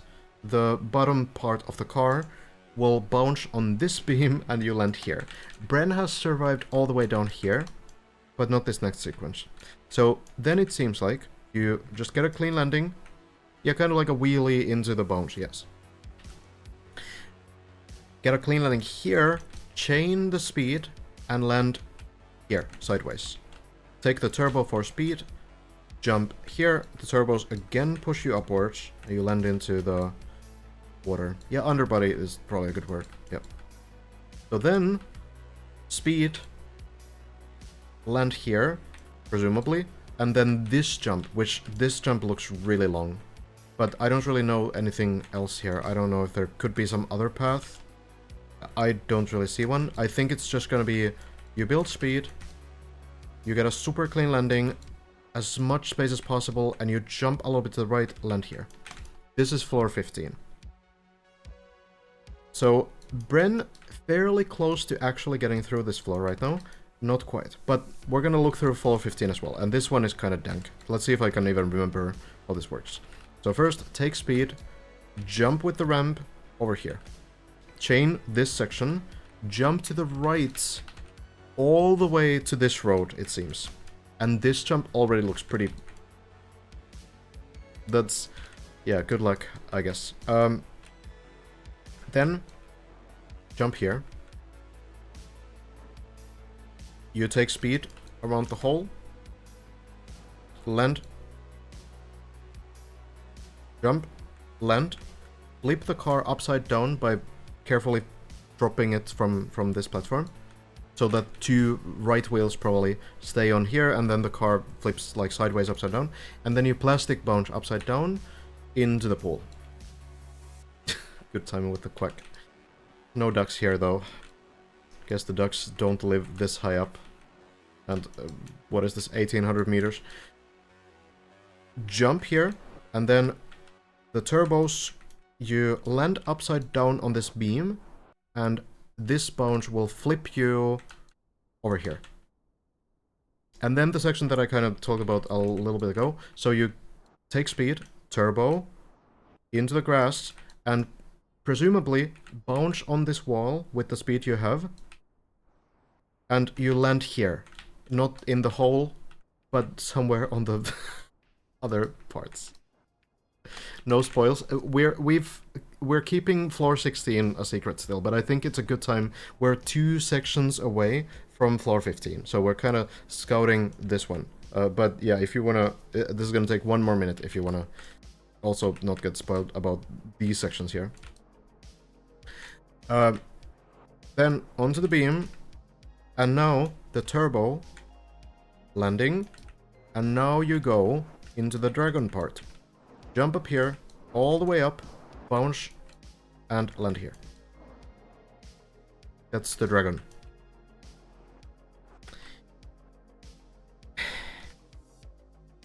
Then jump into the pool, which looks scary.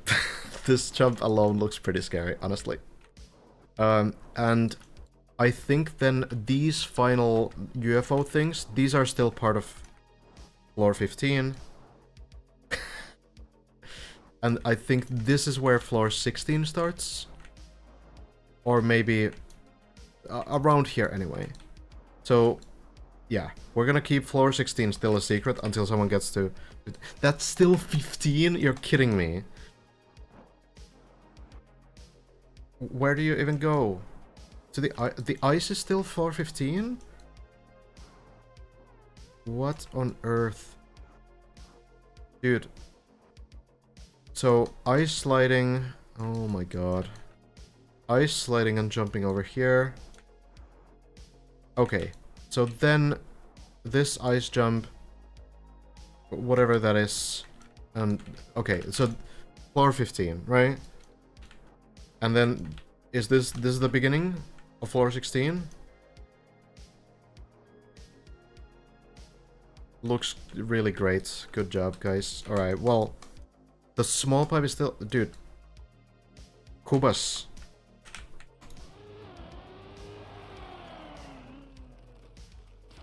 Did Kubas get like a special permission to build 3 floors in one? Oh, Hazard. That's an unfortunate mistake. Maybe flipping back. Okay, well, floor 6, it's not that bad. Yeah, we'll scout floor 16 once someone reaches floor 15. But yeah, floor 15 does look very difficult, honestly. Some sections are probably fairly automatic. Like, I think that the plastic, the small, thin beam of plastic that you ride upside down, I think that that's gonna be, like, kind of automatic. I don't know how, like, difficult that's gonna be. But then there are some extremely skill-based things. The ice jumps, yeah, ice jumps looks pretty hard.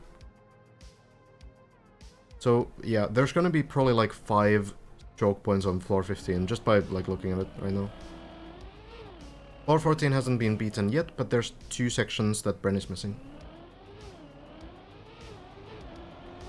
Do you stream every day, even when Deep Dip isn't on?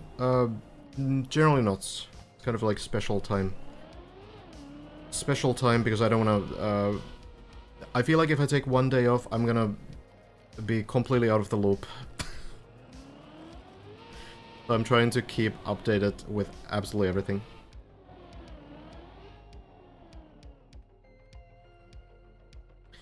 But yeah, that's floor 14 and floor 15. It's a big journey, but I guess it's possible. It's possible that some of those tricks are much easier than they look. Because the Vero floor kind of also proved to be like that, right? The Vero floor, floor 14, the turbo wall things are kind of wild, right?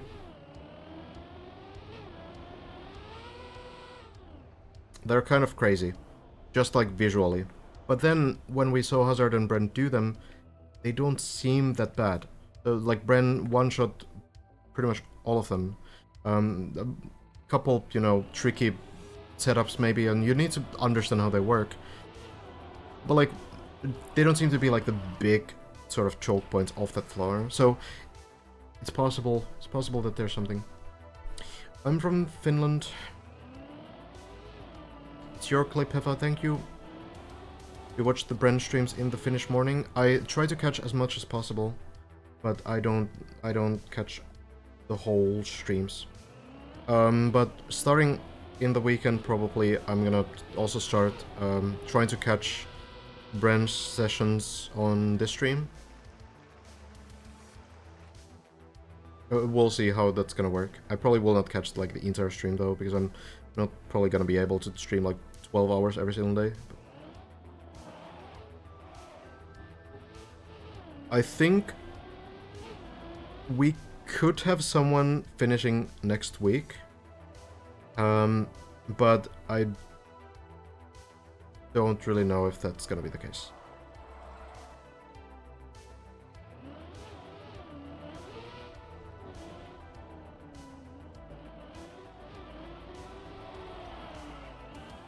I do try to sleep, yeah, with varying results.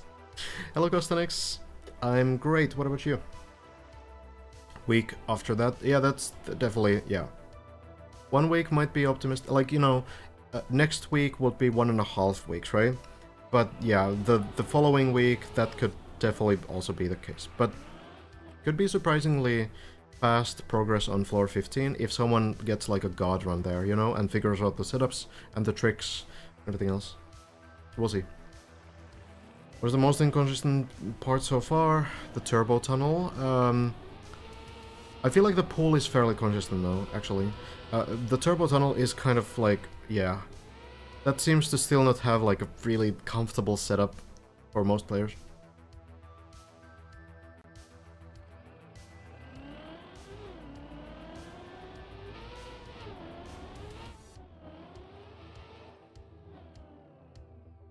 Have exams next week? Well, you can hope that they take a little bit longer then.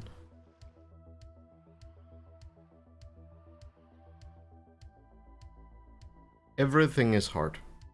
You can definitely get the shallow dip floor 0 though. Just a little bit of time. I love deep dip, but I kinda also want the other diverse content that the game offers for people to play. Yeah, I completely get that. There's often this like feeling during khaki seasons that are also 1 month long that, you know, people feel that, oh, it's a bit much, but we'll get back to more regular stuff after this whole thing is over as well.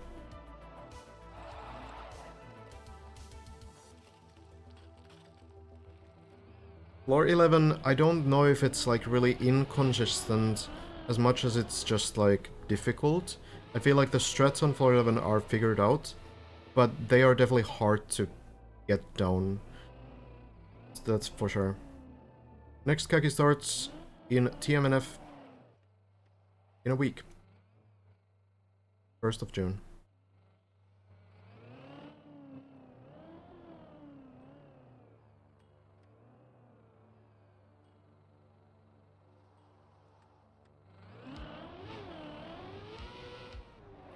How's it going with your endurance map? It's going... It's a lot of work. Trying to decorate it. Everything else. If winner doesn't complete in 1 week, how many will quit? Out of like the top 5, 6, 7, I don't think anyone will quit.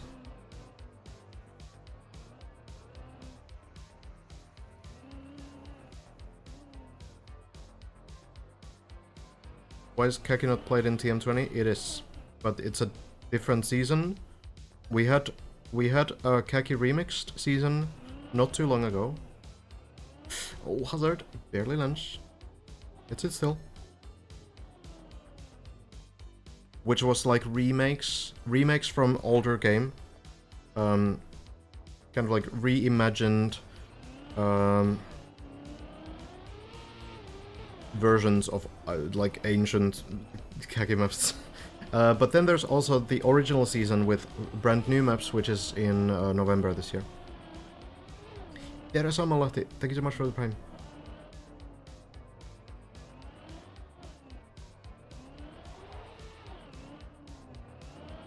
I am from Finland.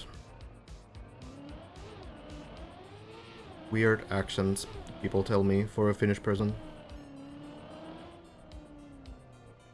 Well, Hazard on floor 8 right now, trying to get those turtles going.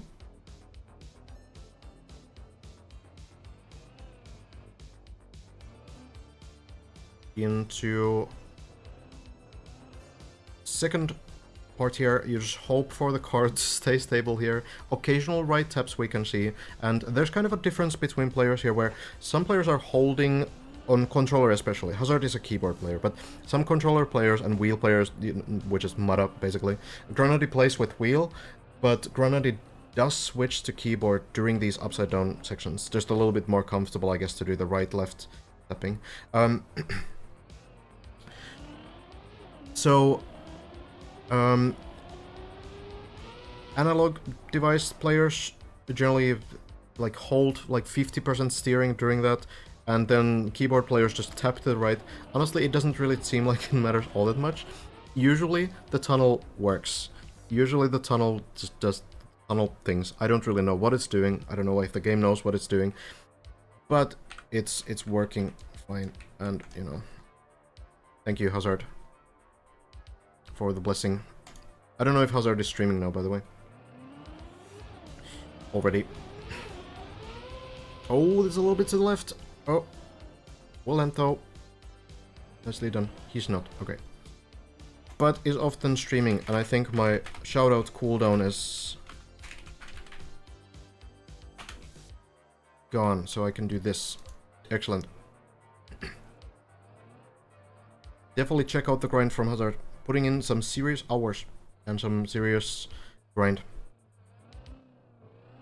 Still goes for the blip. I would imagine Hazard maybe knows that I'm watching.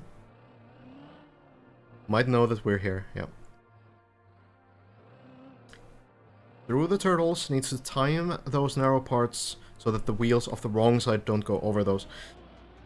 Does so wonderfully. Virtual finally about to be unturtled, okay. I guess Virtual's still not streaming either.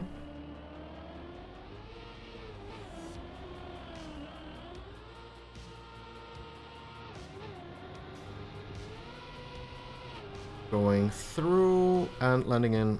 So I'm guessing that Virtual is off stream and in solo, but updating the situation through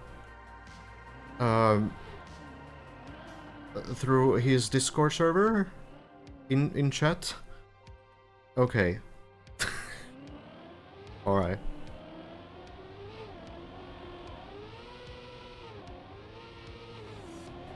One way to follow the run, I guess.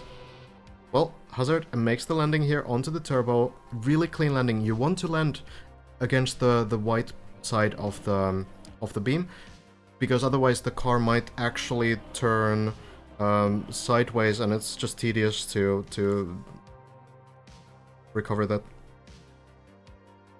Is it allowed to be in the editor after events? I mean, sure, who's gonna stop you? If there's no competition, then there's also no rules, right? If the competition's over. I would imagine they might actually release like a no password version of the map at that point. Maybe, I don't know. During the event, no, of course. Of course not during the event, but after we have the top 3 and everyone's done with the whole competition, then yeah. Well, it keeps going now.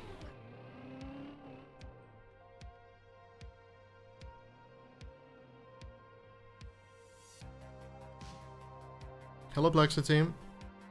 Any thoughts on people clearing your floor?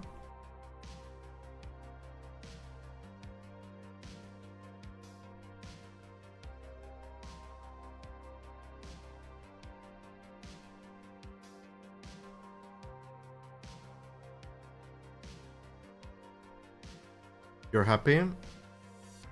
Damn. That wasn't an XDD. Finally got that stress off me.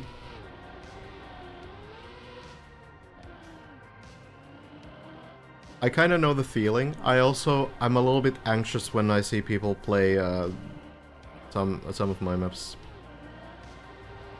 And I can imagine it's even more so when it's kind of like a pathfinding challenge like this.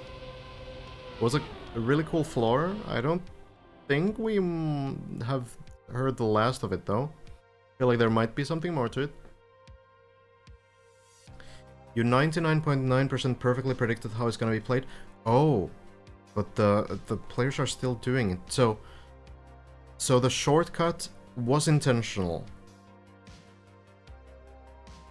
So we know.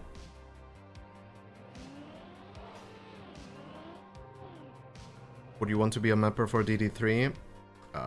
Maybe.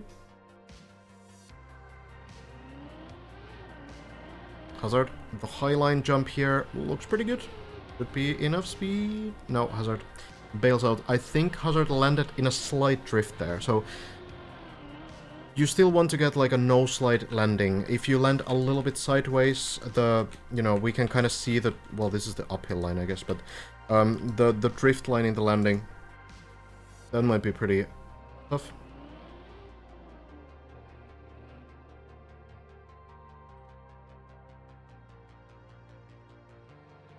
Wait, hold on. What do you mean, of course not? What was that a response to? Hold on. +1 information, guys. Track it down. Hazard through the water pipe.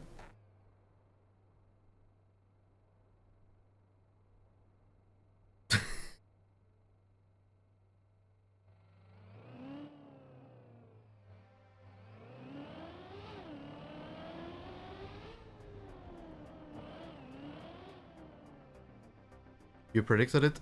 Is it right though? Okay, so... Alright, well, okay, alright. So... It could be that we're still not quite through with the strats. We might never be through. Oh, Hazard with the turtle, but this is alive. Tries to go backwards. Oh, it's so risky. Like, I understand why he would try to do that, because it can be a nice recovery here. Is the car moving backwards? It's moving forwards. It might still go over the plastic. There's been a similar situation before, but I don't really know what's gonna happen. It's gonna be a big break for Hazard anyway. Unfortunate landing for sure. I understand the idea of going backwards though, because you can flip this car and continue from this platform. It's possible, and that would be like a really good recovery. If you go forward, I think this space is gonna be a little bit harder maybe to land to. It should be roughly the same amount. Well, actually this one is a little bit less. I just feel like it might be easier to land on your back wheels than with your front wheels. So maybe that was the idea there. But oh well, it doesn't work anyway.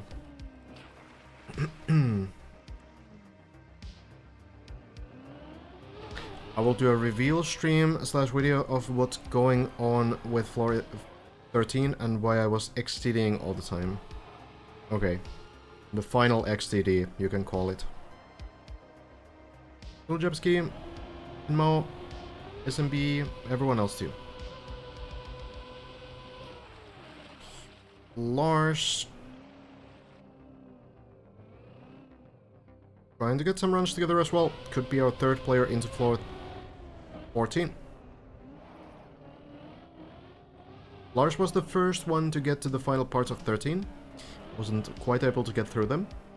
But now Brain and Hazard have both been able to clear those last few jumps a couple times, so we shall see. Maybe Lars can get there too. Hazard is turtled. Lars did a huge run on floor 13. I think, like, clearing not only the wall ride, but also showing that the water was there. I think Lars's run was kind of like a discovery for the wet wheels on the final part. That just seemed to be the case, yeah.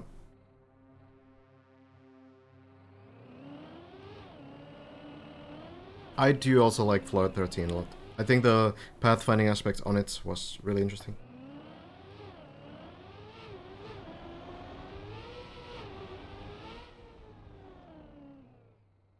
Should I not? I could get a drink, honestly. Maybe some hydration. Well, maybe it's actually a good point. We shall do it. I will be back in just a minute.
Okay. Hydration secured for a little while.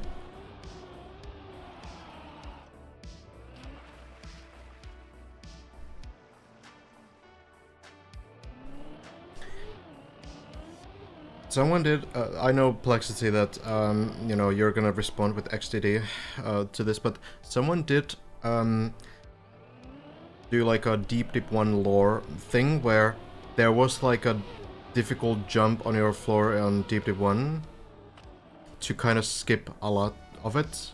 I don't actually remember it myself, but that's what someone mentioned. And at some point you did say that people should look into your older maps to get like some ideas of what to maybe do on this floor. Any thoughts? Yeah? Oh, that's different from XTD actually. +1 info? At least plus half info, yeah? 0.5.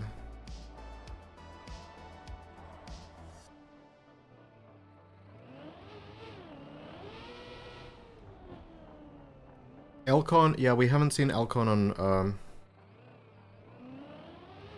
on floor 13. Has reached it off stream. We know from the heights 1487 is shortcut. Yeah, Virtual was playing off stream offline, but did reach 1397, which I have no idea where that is actually. But, you know, it's not quite the highest points of floor 14.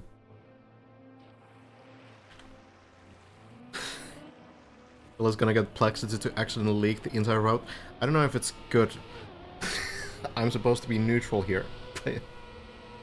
Checking my old maps and history with Trackmania can give big info on what to do. Well, I mean, at this point, the floor has been cleared at least, and it honestly doesn't seem to be a big problem for the players. Floor 15 looks like it's gonna be a big problem.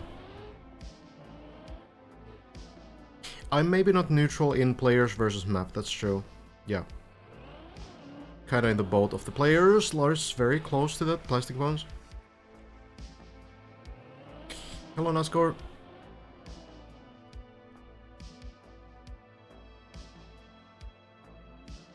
What is the big problem on floor 15? Everything.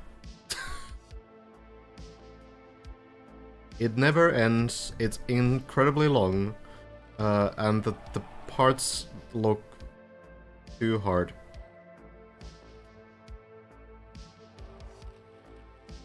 The dragon actually looks to be one of the easiest parts of it. Everything else looks super difficult.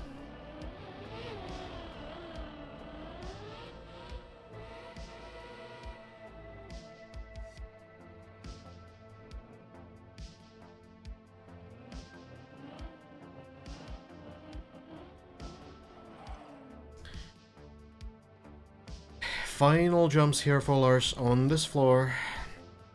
Getting back to turtling. Don't think there's any no steer block on this map. Anything that would require a reset block, I don't think there is. Hazard moving still, I think. Yeah. The unstoppable force going over the plastic. So eventually this will go through, but it's gonna take probably like 10 more minutes. Hazard, truly the default movement master.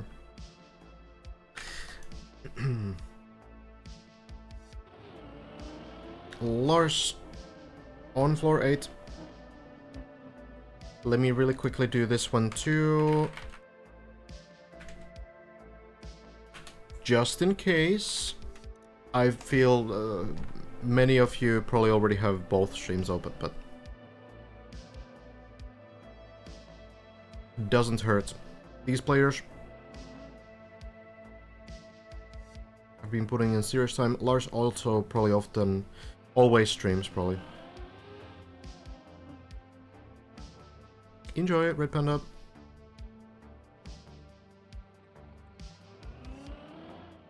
Definitely keep the driver tab open here. Extremely good advice.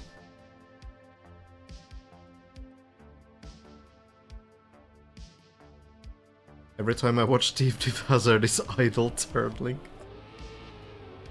It happens often, yeah. I feel like it happens more often than others. Lars going for this shortcut, if you haven't seen this before. So, you actually don't really skip anything difficult with it. If anything, the shortcut is the thing that brings the risk, right? If you go to the normal way or the slow way, whatever, both are intentional, for sure. This shortcut, definitely intentional. That's actually the intended way. Well, there's definitely, like, it's definitely intended that you also can go around as well. There's no way the other route is not intended. Both are intentional. Also, Dundi has already confirmed that before, so it's not you leaking anything. Anyway, these players feeling so much more comfortable with these floors right now that they are going for these kind of like... what's the word? Not alternative... Optional shortcuts. So, you can also do one at the end of the floor, and if you haven't seen Mada do this floor, you might even not know what the shortcut is, because everyone, literally everyone is doing it already. Except Mada, from what I've seen.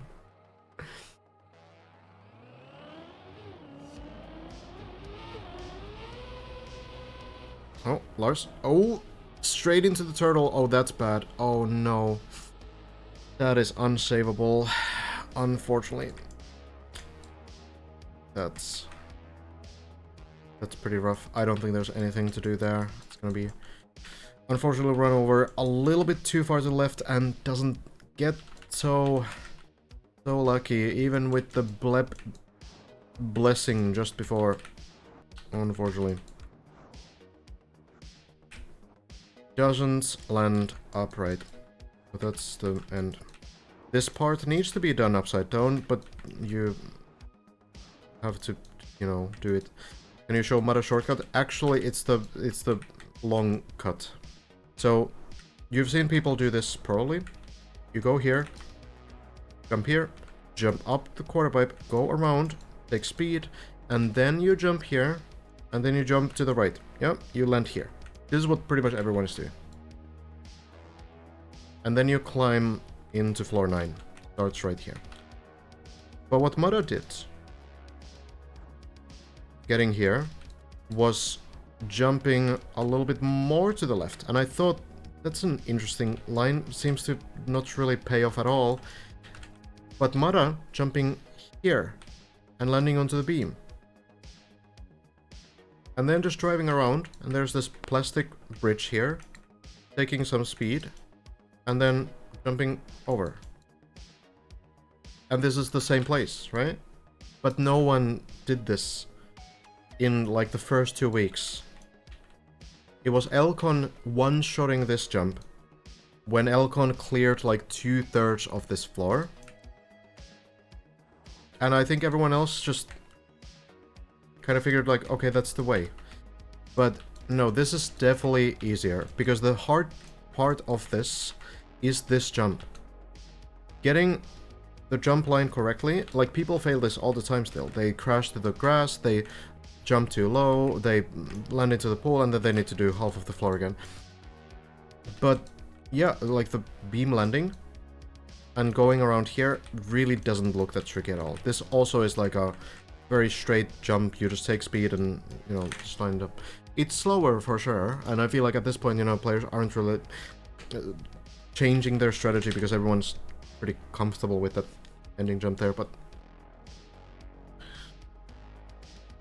yeah. Well, it's kind of interesting. Maybe there's more like easier ways that we've missed as well.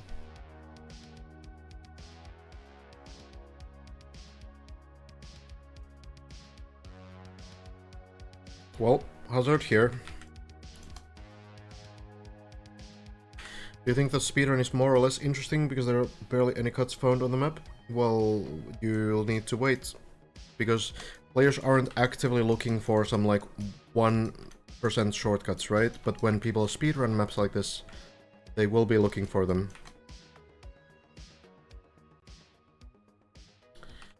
Still gonna take like 5 minutes. Let's check in with Haven.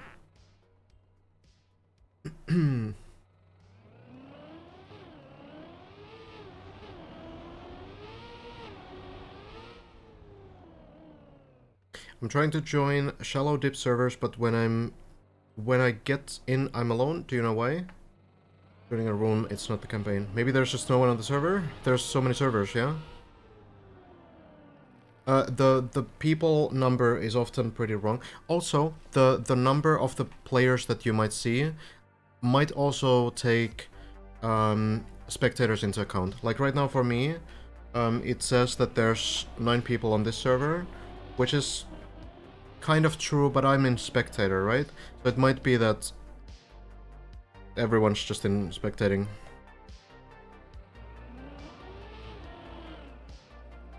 Is it not allowed to freecam the undiscovered floors? You can freecam them, yeah.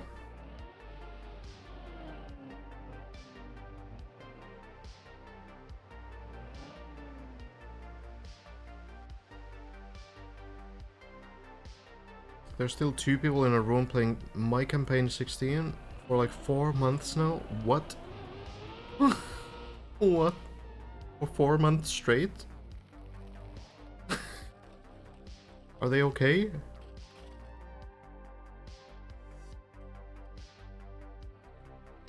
It's not a bad map, I guess.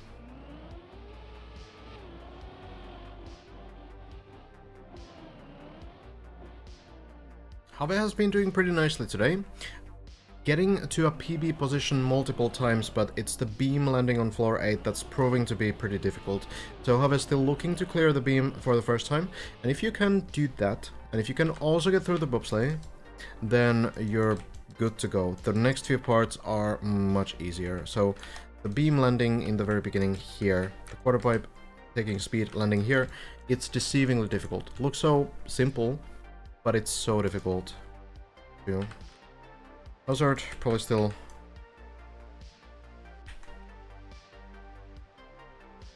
I'm gonna say at least a minute. Sammy has been doing really well too. Has also gotten a personal best on floor 8 today.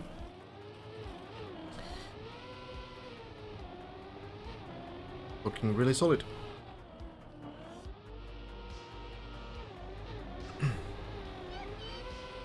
Yippee. You know where all the mappers are from? Not everyone. Some, not everyone.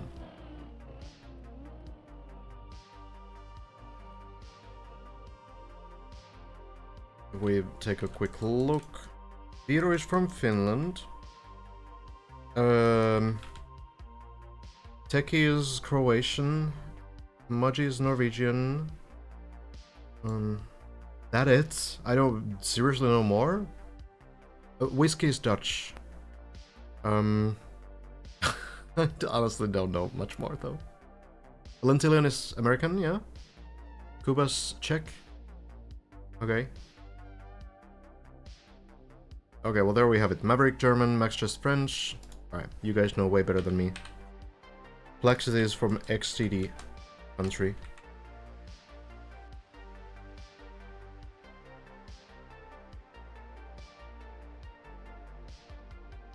Truly some moments. Why not showing Spec? I think Spec is on the other sign, on the other side. Spec built scenery for floor 0. Pretty sure the name is here. Yeah. 4 gang scenery.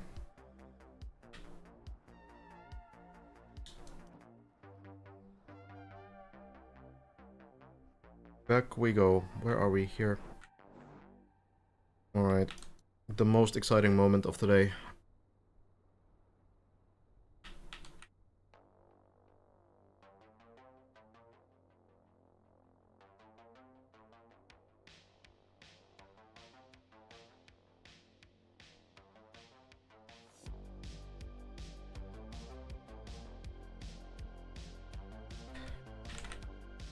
Get a better angle.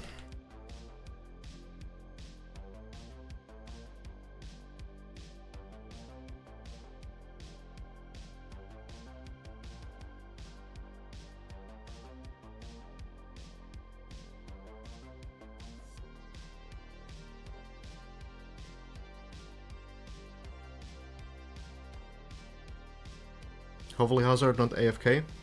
Has been a good 15-20 minute wait, I think. Maybe a bit more too.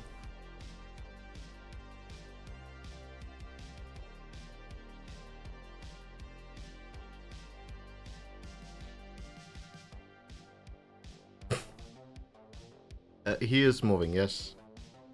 The car has default movement when upside down pretty often, which means that it's gonna very slowly, very slowly move to either forwards or backwards, and this time it's forwards, and we're waiting for the car to potentially land onto the platform below.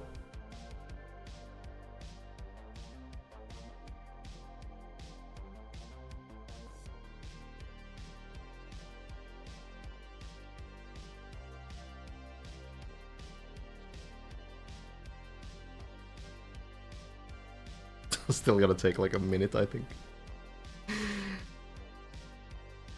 Oh god.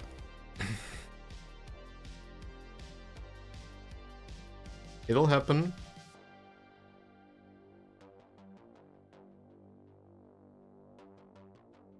I mean, maybe. Sometimes you also get scammed and the car just stays there. But... well, it's moving still. Okay, okay, hold on.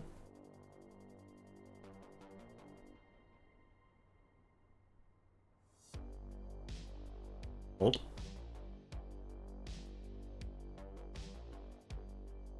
And lands.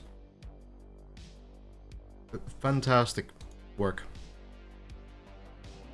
Then we go for the recovery.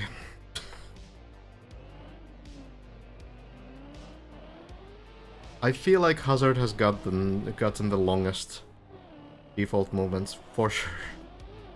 Like, it just really feels like on every single session there's gonna be these 20-minute waits.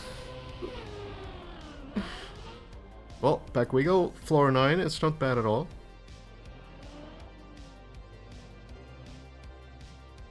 Going for the high jump line again. Feels comfortable with it. No, yeah, like some players probably a bit impatient. And, you know, sometimes it doesn't work. Hazard will redo this one. Flipping the wall, and here we kind of see the downside of this high jump line, where sometimes the car will just like turn towards the wall and it will clip the side of it. And that is kind of a downside that the low jump line, lining up on this side of the hole and then taking a very low jump here, doesn't really have. But Hazard has tried both and enjoys this one better, so... Goes for it again. This one will end clean. And the line works.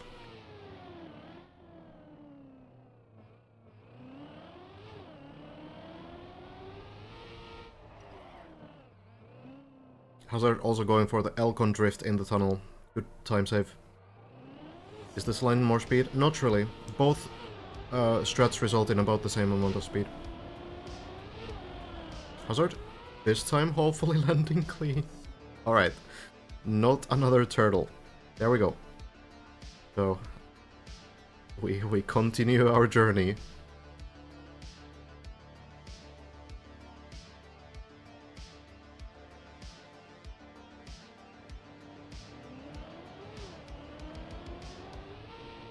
Floor 10 is next. Clean jumps.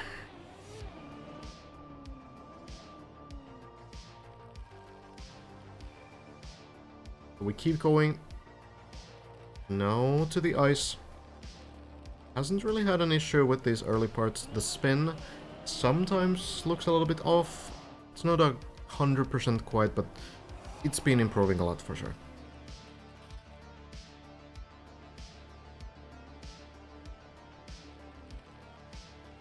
Really, I think only one player still stuck on the ice spin. It used to be like 4 players at the same time trying to clear it for the first time.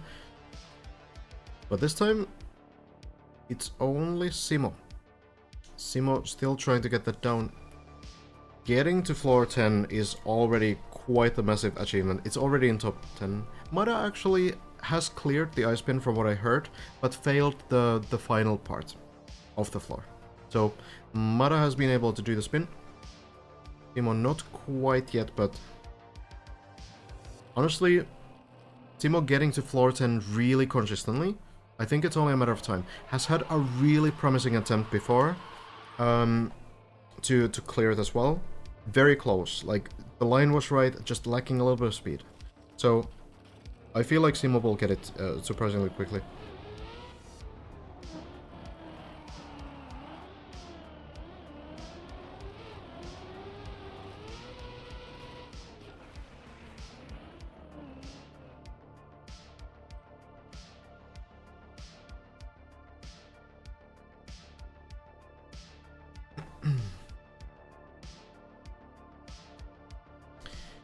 Lars again, trying to get those runs started to floor 5. Really the key point is to get through floor 6 and 7 right now. Why 9:36 p.m? Generally looks better than 1080 on lower bitrates, which doesn't really allow very high bitrates, especially non-park turns.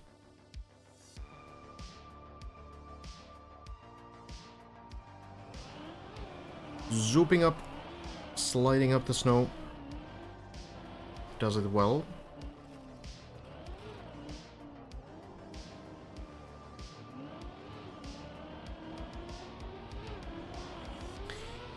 Now the critical pipe jump. Oh, a little bit of a careful line. It still will go to the pool. A bit of a scary line. You really want to jump specifically from that pipe. You don't want to fall off. You don't want to drop off.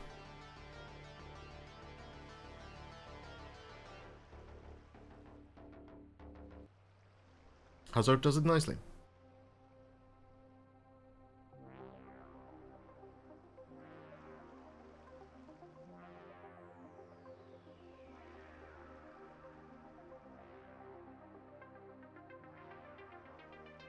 I have no idea about virtual stream schedule or anything.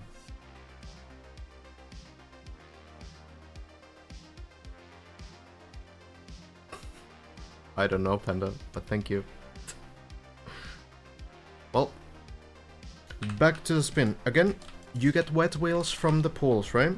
And then you get icy wheels, and you will have both wet and icy wheels at the same time. So, what that does is it essentially makes plastic kind of function the same way as ice. So, as long as you have wet, icy wheels, and you stay on ice and plastic, you will basically slide on plastic just like ice. The moment you get on dirt, then the wet wheels are gone, and yeah. Then the icy wheels will go away as well. Key point about this ice spin is that you get the second gear before you start the spin, and you ice slide downhill, then you do a heavy brake tap, or brake press really, so that the car spins around. And the reason why you need to do this is because if you start doing this without the ice spin, that's going to mean that you will have to spend significant amount of time and speed trying to correct your angle here. If you do the spin, you can already get the correct line to the ramp from here, and you will accelerate more, and you will also retain a bit more speed. So, generally speaking, the spin is kind of difficult to force. A lot of the time, you can kind of cheese spin sections by not doing the spin, but here the area is so restricted that you kind of have to do it.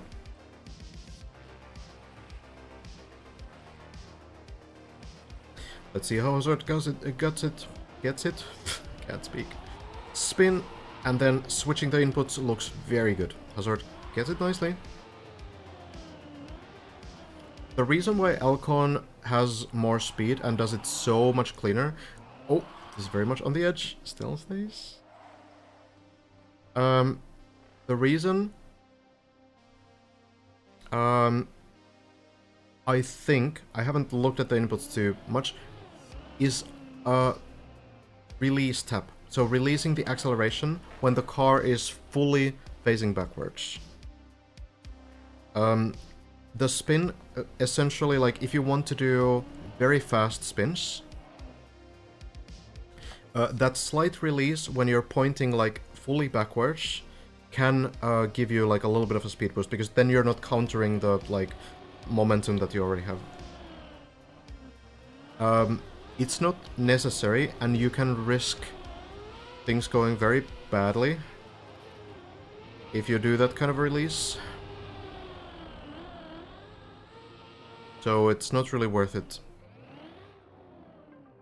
Well, Hazard, clear through the half pipes as well. Don't know why, but Virgil almost never fails this floor. It's because Virgil is really good at ice.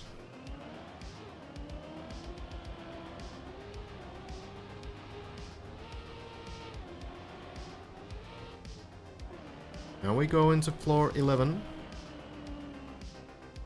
Elcon is extremely good at ice, yes. So I would say out of these players, I think, yeah, out of the players who got past the ice spin, well, now maybe Mada also. Mada really good too. Hazard gets the jumps. But yeah, I think, yeah, Elcon is probably still the best one. Virtual is really good too, though. Crappy is not too bad at all, also.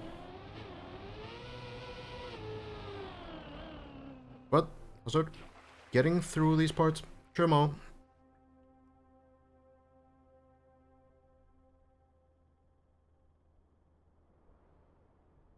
Isn't Habe really good at ice? I'm actually not sure. Yeah, Mada has made it past the spin. One shot, I think, but I'm not 100%. Bren is the most consistent player on this map right now. Welcome, Overcast Kid. Current standings. Bren, 2 tricks away from finishing floor 14. Hazard here, about halfway through 14 as well. Quite a few sections behind Bren, but getting there for sure. Third place is, as far as we know, Lars in the very ending of floor 13. And then Elcon is somewhere on floor 13 as well. We don't know where. Hazard jumps pretty far. Oh god, so close to landing it as well. Immediate reset. That's so unfortunate. Super close to landing it. It's a little bit too far.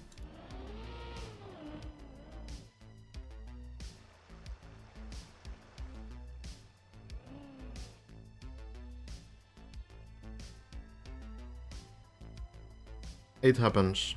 That jump is super difficult and super punishing. Pretty much always all the way down.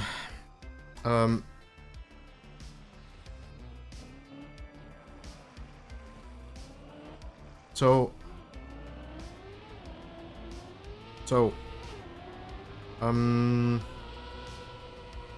virtual somewhere on floor 13 or at the end of 12, I'm not really 100% sure.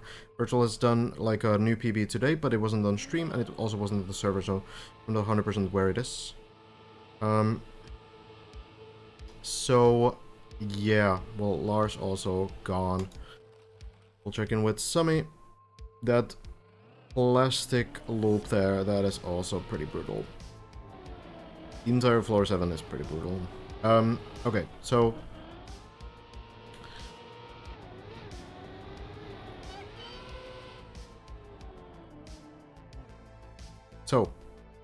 Virtual somewhere on floor 13, Elcon somewhere on floor 13. We're a little bit, you know, a little bit in the mud with the information.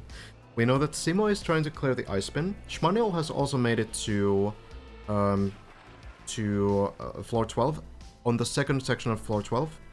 Scrappy, I guess at the ending parts of floor 11. It's kind of hard to judge based on the height. Scandier is the last player on floor 11 right now. Everyone else on floor 10. Mara in the very final sections of floor 10, past the ice bin, and Simo still on the ice bin. It's kind of the situation.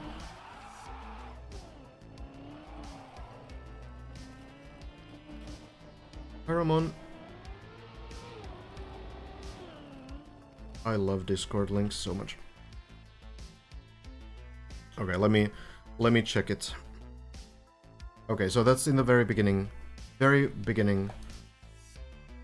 of floor 13.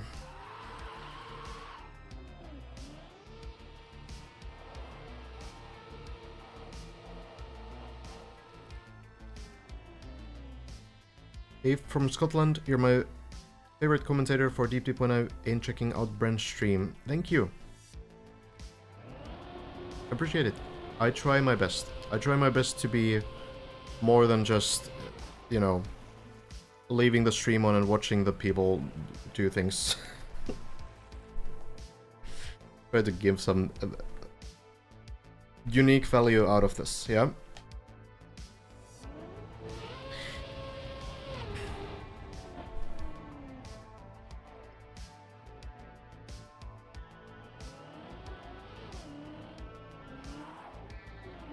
Scrappy could get pretty far too. We'll see. I kind of have a hard time with it anomaly, and I was afraid that I kind of accidentally became one. But I'm trying not to be my absolute best. Have we tried driving the tower at all? Not yet. After the event.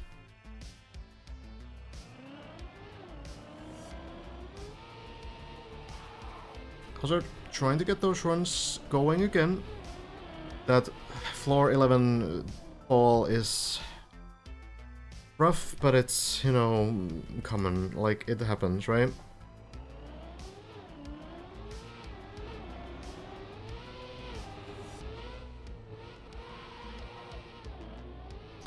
It is definitely tough. I feel like just in the mental context, it's one of the roughest falls to deal with.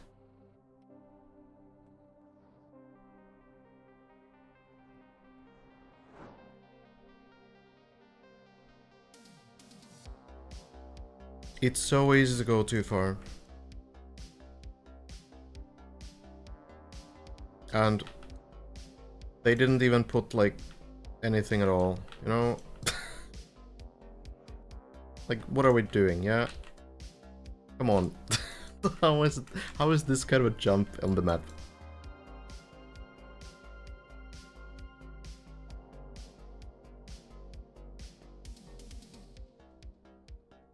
Okay, let's relax now. This is not like a topic here, alright? This is a Trackmania stream.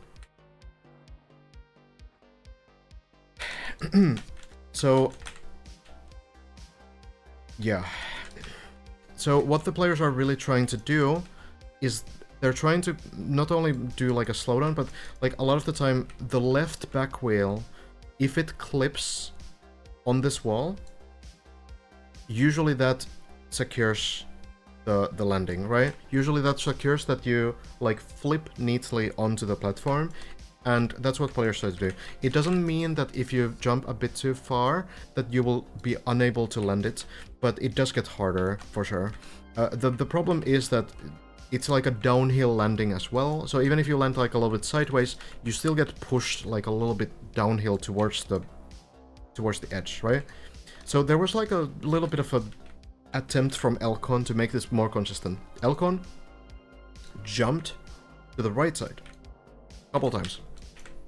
And you can see like, okay, well, there's a plastic wall here. And it kind of makes sense, right? You jump here, you don't want to fall, the plastic wall prevents you from falling. Makes sense. So why are people not using this? Well, there's a couple reasons. One is that it's a higher jump, and even though, you know, you have the speed for it, it might still be harder to time the slowdown, the release in acceleration correctly when you do this kind of a jump. Also, when you jump to the left, there's more ground that you can actually like drive down than here. This has to be like a very precise landing in a sense, because you can still get too much speed and you can still fly over the plastic too. So that doesn't really help. It's the same result, right? Also, this landing, I don't think really allows the same back wheel wall clip setup as the left side allows. So people are still preferring that side there, and Hazard tries to go for it every time. It actually often, like, usually looks really good, but sometimes you'll fail it. It will happen because it's just a difficult jump, you know.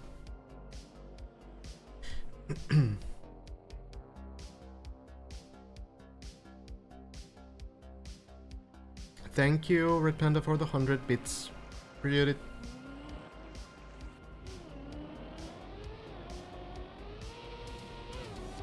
Brand today said 1 to 2 weeks from now.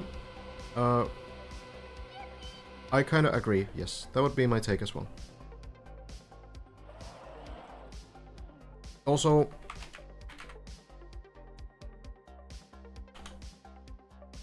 check out Sammy. Excellent player, super positive player. Has been doing good work of this map. Not really used to these kinds of maps. Did win the winter campaign, the official winter campaign from Nadio.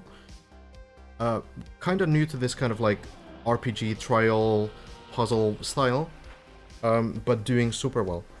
Almost on floor 9. Needs to clear the final turtle part of floor 8.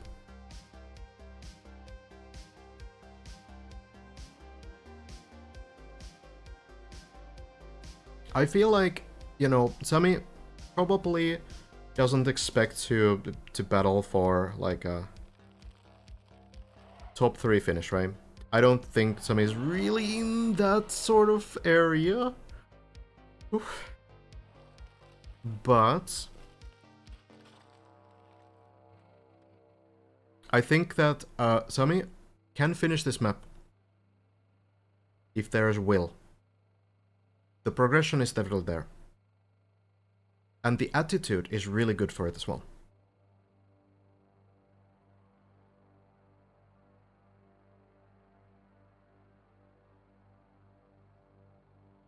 Dude, the turbo tunnel is just not getting easier though. It's just, like, everyone is struggling here, I feel. Like, we've recently seen Lars abandon the turbo tunnel the ice slide strategy because it was always so shaky. But even if you do the other strategy, so there's 2 ways to do this. Either you line up next to the plastic beams and you start like sliding to the side, which can work. Or you take a lot of speed from here and then you turn the car sideways, hope it doesn't hit the sides, and then you continue there. Lars has adapted to the latter strategy now, but it's still like, it's just not looking not looking that consistent. Like, it's so scary when you hit one of the plastic beams on the side, because what it's based on is that you have the ice surface where it's very slippery and you can turn the car around sideways like that and still keep sliding. Okay, to me. And then there's these turbos, right? And when you're fully sideways through the turbos, they will not push you to any direction. But the moment you're facing backwards or forwards, the turbos are lined so that they push you towards the fall on the other side. So you need to be like fully sideways if you want to avoid the push from the turbos, but it rarely works that way. Rarely is that clean. So generally speaking, most players are getting a little bit of a boost at least, and then just hoping that the plastic bounces are fine. I actually haven't really seen Bren on that. I need to check it out, but yeah, I've heard before that Bren is doing it really well. Not surprised, because I think, actually, that kind of a section is pretty important to get consistently. There's been a lot of mistakes from there, from like Lars, for example, in the last week. So it's just one part of floor 7, right? And there's like 100 parts on every floor. Not really, but you know. So making sure that you never fail something like that versus someone who fails it like 20% of the time, that's already going to make a huge difference to who actually gets to the like floor 13 attempts, right? Ren turns the car late always. Interesting. I'll need to check that out.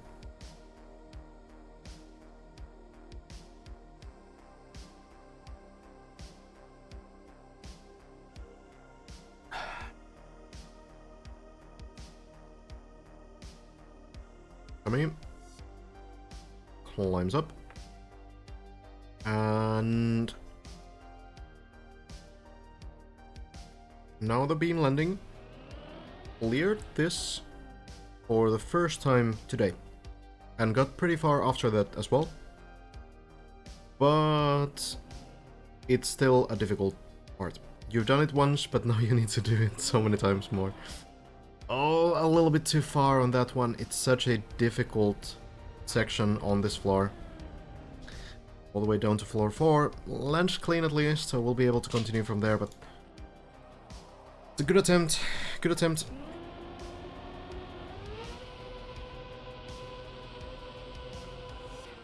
Not quite enough. I'd say it's easier to time the sideways angle than go earlier and hold the angle. Maybe, but if you miss the timing, the problem with that is that the earlier you start, if you make like a big mistake, you can maybe recover. You can maybe redo, slow the car down, and then start over. If you turn the car sideways very close to the turbos, if something goes wrong, there's absolutely no way you're recovering from it. Then you just go and hope for the good plastic bounces, right? So there could be a downside like that to it as well. But of course, like, many parts of this map do require risk for the most consistent lines. You just need to kind of get the mechanics right and then trust the map to do the right things. But it's scary. How's Evas doing? I don't think Evas is quite on like floor 7 range. I could be wrong though. No, actually 765 is still floor 6.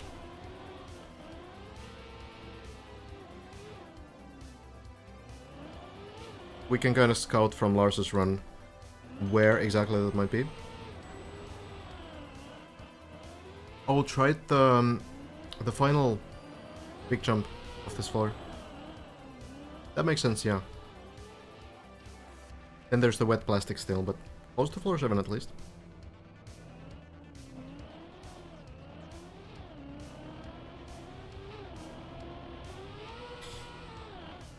Hi Andy. Can you explain how the different surfaces work and the different states of the tires?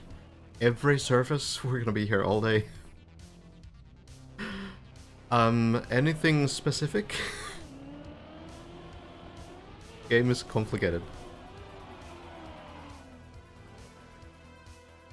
It's a great question. No, I don't... I'm not saying that it's a bad question at all, but every surface has a lot of specifics to them.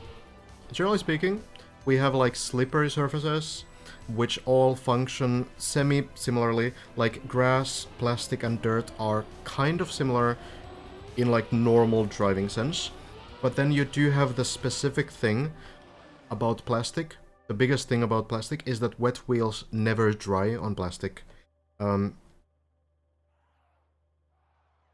Difference between ice, dirt, and wet, for example. Okay, sure. So those are wheel states. So, sure. So, those are indeed the three most common wheel states. You can have wet wheels, you can have icy wheels, or you can have dirty wheels, I suppose. Dirt wheels, dirty wheels. Here we have wet wheel plastic. So here we kind of see that Lars needs to be really careful. The car is really slippery on plastic, and the wheels will never dry. So you need to get onto some other surface, like dirt. Dirt gets rid of wet wheels pretty much immediately. So you can just drive over it and keep driving normally. And now you have dry wheels. So dirt is often used to get rid of wet wheels, and it's probably the reason why it's here as well. So, yeah, wet wheels stay fully on plastic, but on every other surface, except ice. Ice is a little bit different, but every like other surface, like dirt removes it pretty much immediately. Sand also removes it pretty much immediately. And then on grass and road, you kind of like slowly dry the wheels. So here we get to this part here. And while you get wet wheels from this part, there's this small sand patch that gets rid of those wet wheels. That's the reason why the sand is there. Wood does keep wet wheels, that's true. Wood is a little bit of a different, new thing as well. I keep forgetting about it because it only came last November. This is a bit close. There's the wooden surface on the pillar there. So... yeah, so basically wet wheels just makes the car lose grip. It does a couple more things. For example, wet wheels, like here for example, Lars will jump slightly into the pool and get wet wheels. And now Lars needs to wait because the wet wheels not only make the car slippery, but also make airtime a little bit weird. So you can get some weird, like, breakdance type airtime where the car behaves very sort of unpredictably in the air. And also, wet wheels disable air braking for a while. Or like, if you have wet wheels and you jump into the air, for like a couple seconds you can't air brake, which is basically stabilizing the car, like stopping the car's rotation. You probably see them do it quite a bit here. Like here, Lars not doing the air brake here probably does it. Okay, hard to see. Whatever. There's gonna be some air brakes pretty soon, for sure.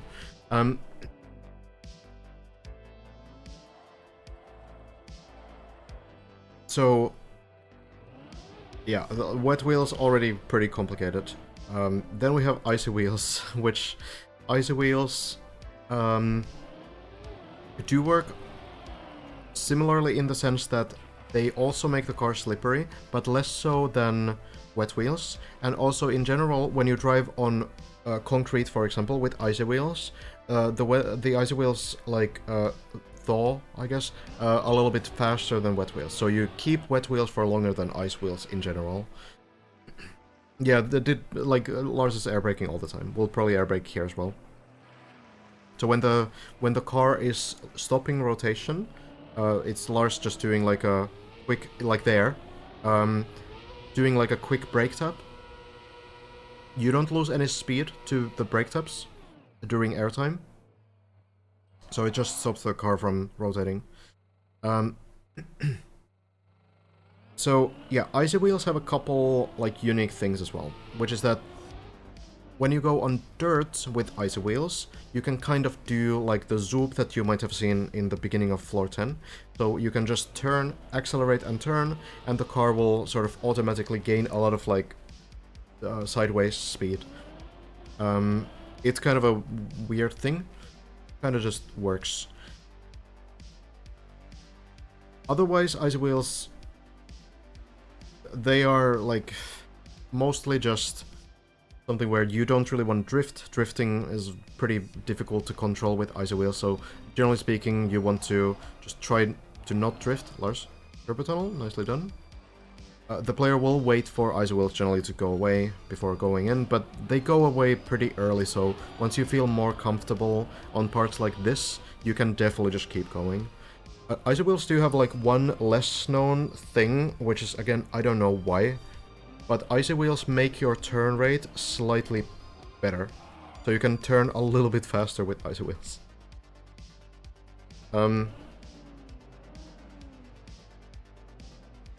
Yeah. Also, icy wheels disable speed slides to an extent. I honestly, I don't even know how icy wheel grass speed slides work, because I feel like they sometimes work and sometimes don't. I don't. Look, we're getting we're getting to way too dank territory there. All right. So dirt wheels. Luckily, dirt wheels simpler. All right. So all of this is overwhelming, I know. But dirt wheels are simpler because they only really have two things that they do. One, they allow you to do a slight sideways zoop, kind of like icy wheels allow on dirt. The same works other way as well. So dirty wheels on ice kind of like push you very slightly to the direction that you're trying to turn to. And the other thing that you will likely not notice very often is that if you have very high percentage dirty wheels, good beam landing, is that when you do brake taps, they are a little bit stronger. It's generally not something that you will need to care about, but if you're building like a map with a long dirt section, and then you go into this kind of a concrete section and you have a drift, then yeah, those can be pretty weird, those kinds of drifts. Know so much about the game I never played, thanks to Ville. I'm glad to help.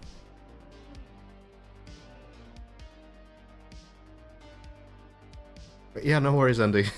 As I said, you probably understand why I asked you to narrow down the selection to something. Because like everything is so deep in this game. Everything, including the dip, I suppose.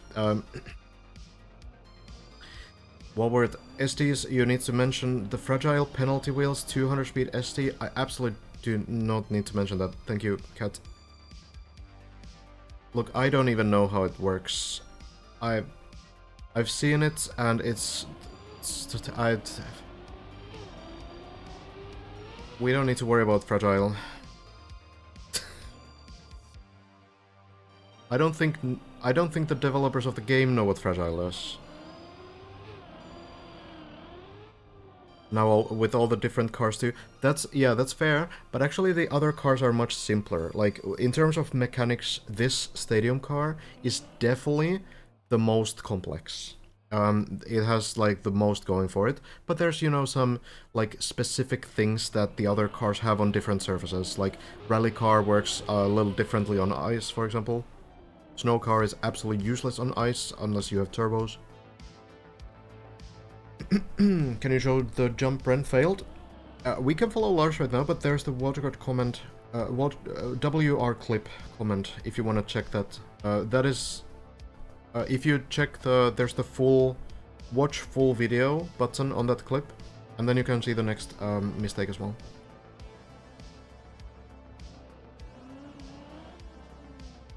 Lars times the turtles has been improving a lot on this turtle stuff as well. Really consistent now. I feel like Lars honestly is looking super strong in terms of like how much Lars has learned over the last week. Just the consistency has like skyrocketed. Very promising.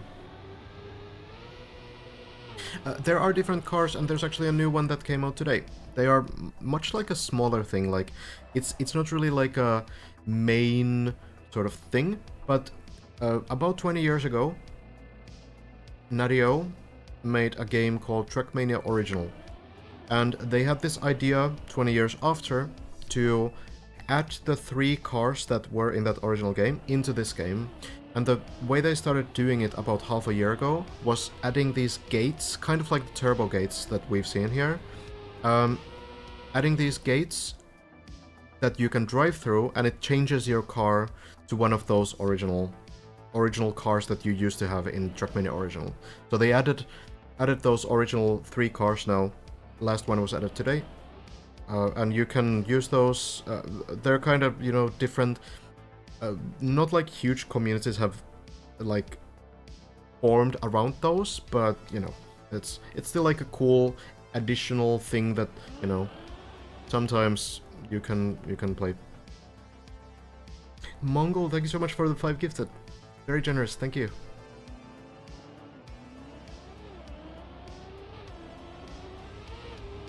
Much appreciate you. Enjoy, everyone who got one. Seal, I am great. What about you? What have you missed? Well, Bren, a little bit of progress on floor 14. Hazard, been trying to get floor 11 runs going today, but not quite there yet.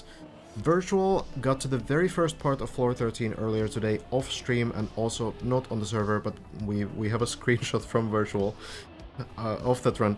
And also, Elcon has at least got to the shortcuts on floor 13, but we don't know where after that, because it's the highest point of the floor.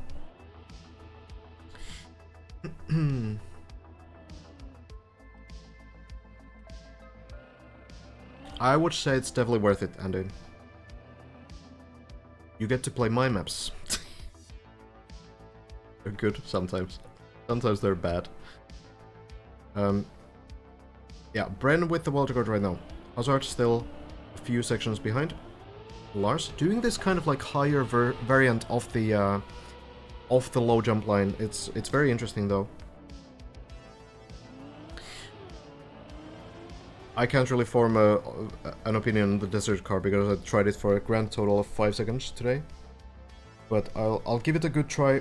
Probably when the deep stuff is over. There's gonna be a lot to get back to, for sure. Landing works out, and Lars, just the ramps remaining, and we're back to ice.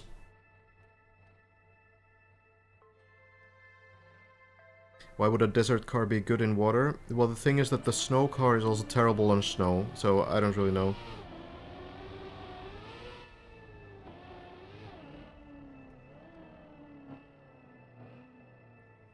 I'm not really rooting for anyone except the players. I'm rooting for the players versus the map. So I'm hoping that the players beat the map. Otherwise I'm neutral. Lars into the ice. So here you can see, on this floor you can actually see both interactions. Icy wheels first, getting them on this block, and then the dirt zoop. So that is the icy wheels on dirt, and then a little bit later you have the dirt wheels on ice as well.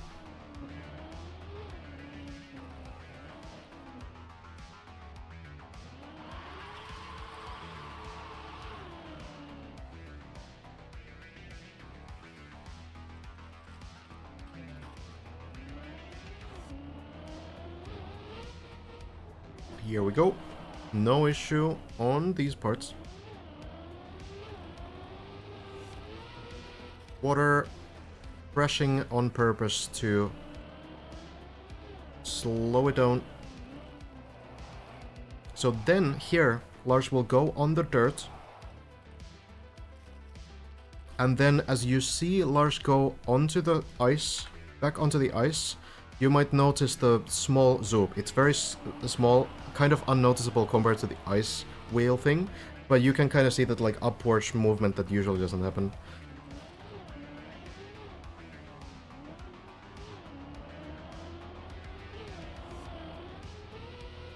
Usually that interaction is like a bad thing, because it happens on ice maps that, you know, it's not intentional, but people just don't think about it, and mappers that don't know that it does that, so a lot of the time it's kind of weird. Here into the ice spin.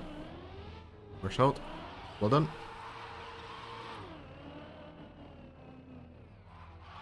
I'm rooting for Team XTD, that's the one. No, but that's kind of like the mapper team, yeah? I need a player team. Bren has done a lot. Hazard has done a lot. Lars has done a lot. Elcon honestly also has done a bunch of discovering. Like floor 8 was discovered entirely by Elcon, basically. Like 2/3 of it at least. So I feel like there's, you know, good reason to root for pretty much anyone who's currently in top 10, honestly. But of course lately it's been mainly Bren finding the strats, and Hazard also with the plastic bomb strat. That was huge discovery on floor 13. Figuring out how to do it consistently. Well, Lars, no issue with the half pipes, and now going through to floor 11. We'll see how this floor shapes up now.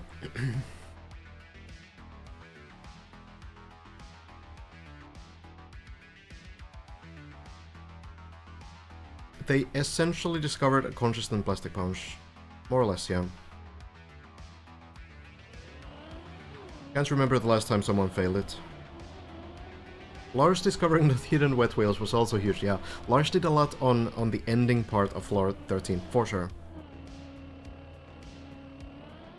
And also, like, figuring out, like, the wall ride part of floor 13. Someone had to do it. Lars was the one.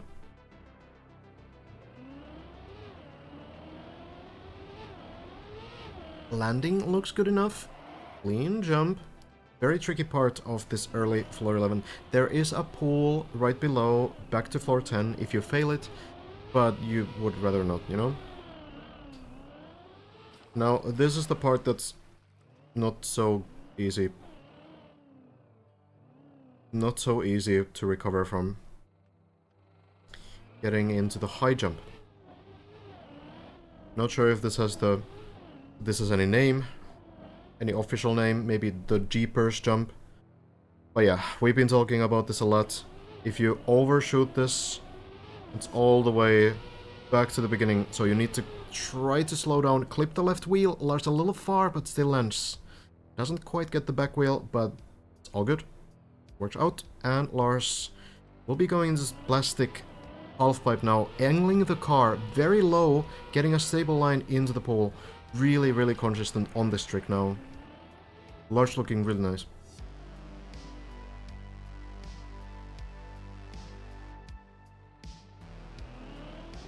What does wheel clipping mean? Essentially there it means that you hit the left back wheel onto the wall, and that kind of like stops you from going forwards. So when the left back wheel hits the wall very late, then the car will just neatly sort of like flip onto the landing. Kind of hard to explain, it's easier when you see it, but maybe that explains it a little bit. Spin strategy found by Hazard works very nicely as well. That's also a huge discovery. This was looking very sketchy before. Here we go. Tricky speed check here. Landing is good though, and should make it to this part too. And now, on this section, you need to avoid getting too much speed, because if you get more than 160 speed, you might get the third gear. And the problem with that is that you will likely get a slowdown on this uphill with third gear as you will drop it. So keeping a little bit less than 160 speed, like Lars did, very nicely. And then not getting the slowdown, that's kind of the goal.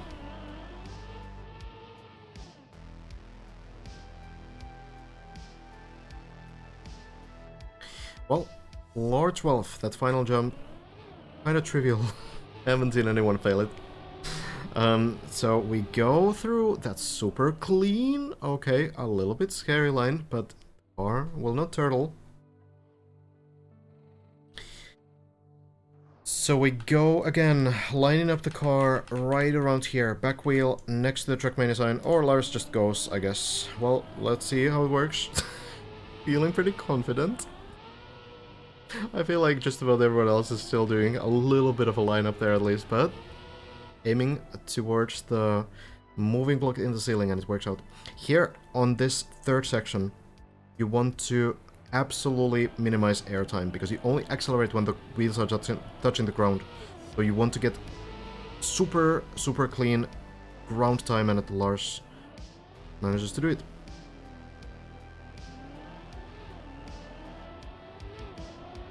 Then into the turbos, into the loop, all the way around, and jumping over to the reverse turbo. Getting nicely. Very good. Second last section of this floor. Wide line here. Getting enough speed. Landing into this ramp, and then just trying to push a little bit to the left. Get maximum speed out of that last ramp, and it works nicely. No problem at all.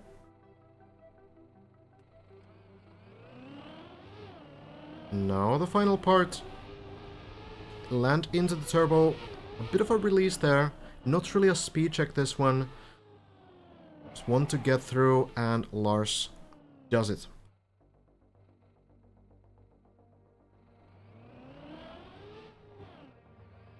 Reminder to open your driver tab for support. True. I think most people might already be doing that, honestly.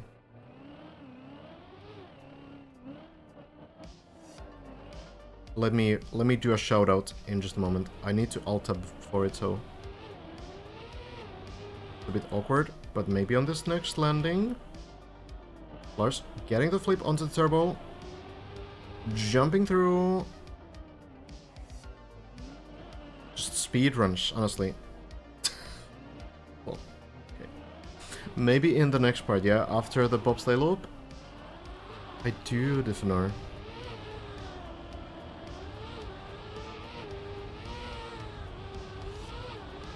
So 4 loops, I think. 3 might be enough, but yeah, you need to take this turbo at the bottom, gain more and more speed, and then flying in, flip onto the water. Okay, let me do this. Large TM.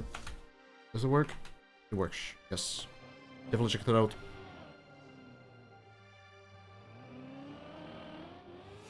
Oh no. Maybe a little bit too fast over there, not quite getting the speed. Ah. I think you might be able to drop down to... where would you be? I think, honestly, your best bet is to just drop straight down here somehow, but this looks very difficult to control. You have like these weird angles on the crystals. This is very steep already. So I think going around and then trying somehow to bounce over here, you can get back to the beginning of the floor from there, but this looks really rough.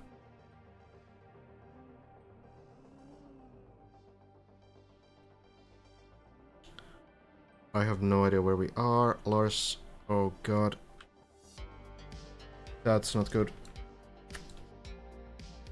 That can't be good.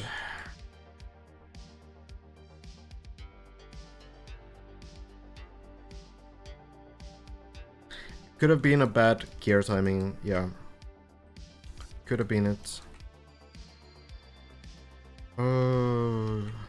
Yeah, there's absolutely no way of climbing this, unfortunately. Still though, good run for sure. It's a rough floor. We see these players get like fairly consistently through this floor, at least up to the like second half after the plastic bones. There's the shortcut here, which seems to be intentional, honestly. Who knows, really. Does it really matter? That's what the players are doing anyway. Then the plastic bounce. And maybe after this point now, it gets a little tougher.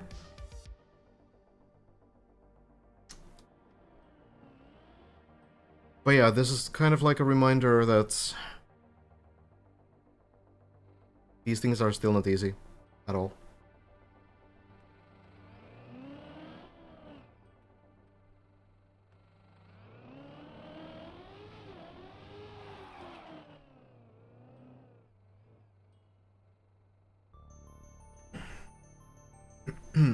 Lars reset the run. Good attempt on 13 again. Lars looking really good on 11 and 12, honestly. Think that's not gonna be the final run from Lars at all today.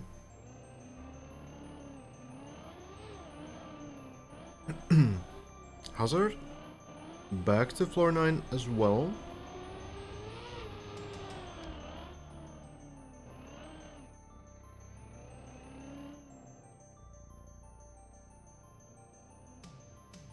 Floor 16 did not take 66 hours. It did not.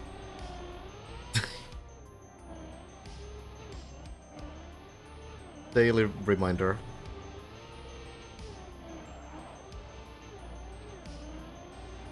I played Teep Tip 2 today for the first time and didn't pass ground floor. Yeah, it's much harder than it looks. But you might want to try the shallow dip version. In the same deep dip club in game. It is designed so that it's not easy at all. It's definitely very difficult and it's going to be a grind. But it has 6 floors from 0 to 5 to the end of floor 5. And it's much nerfed. And it's designed so that it's going to be doable even if you're new to Trackmania. But yeah, it will take a while. It's still not easy. But it could be a more fitting grind for many players who are getting into Trackmania.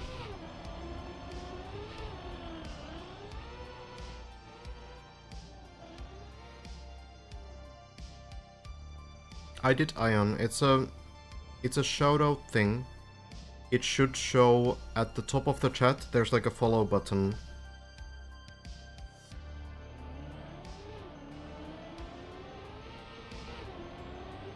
Hazard. Clean lives again.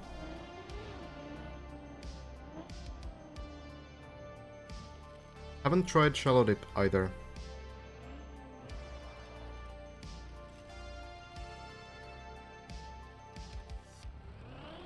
Rizzo is at 25 hours near to the end. Do you already have 25 hours on this map? Did it even come out 25 hours ago?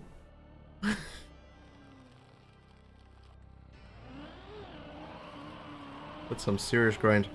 Here we go. Hazard. Back onto the ice.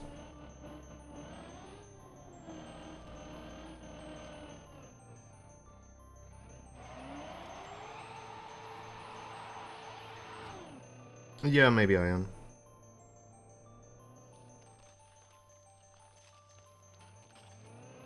I haven't tried this map or shallow dip. I'll try it out after the event.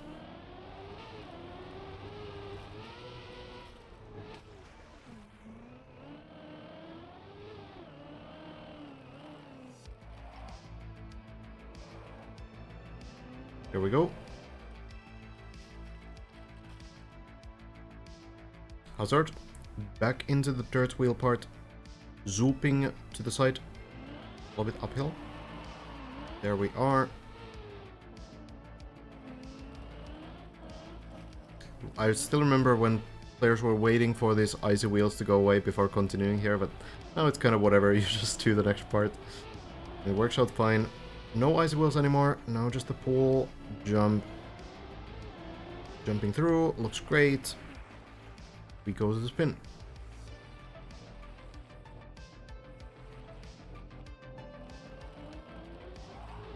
Gets the second gear, the spin timing looks good, and... okay, we have some lag in spectating. Probably looks normal for the player though, don't worry about it. Just clear it.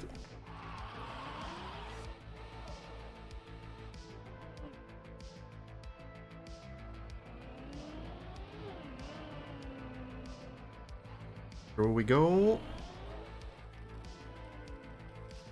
Thank you, Jester. Thank you for the tier 1 CTX. Appreciate it. Alright, Hazard. Into the half pipes. Has been failing this sometimes now, but mostly getting it. Lining up a little bit on the right side, then going slightly to the left to give space for this right side turn. Also needs to time the right side turn late, so it doesn't get grip too much from the quarter pipe itself. Does both parts wonderfully. And pressing forward, flips, and we are on floor 11.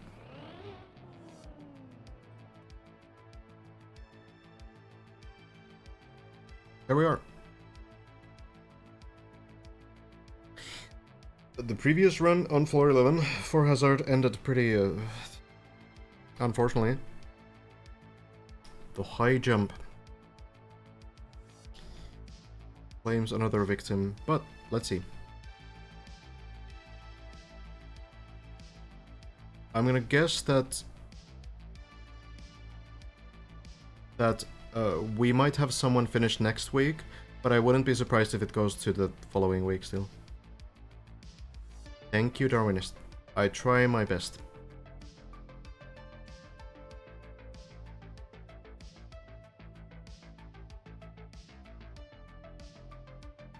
Getting harder and harder because these players are kind of just speedrunning everything, which means that I don't have time to explain what they're doing. So once I'm done explaining one thing, then they've already cleared the next 7 sections.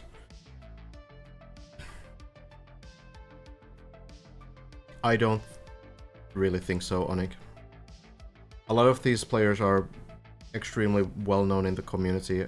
Like every player right now is extremely well known, and like also have shown respect to these kinds of competitions before, and have shown respect within this competition. Thank you, SMB, for the gift sub. Appreciate it a lot.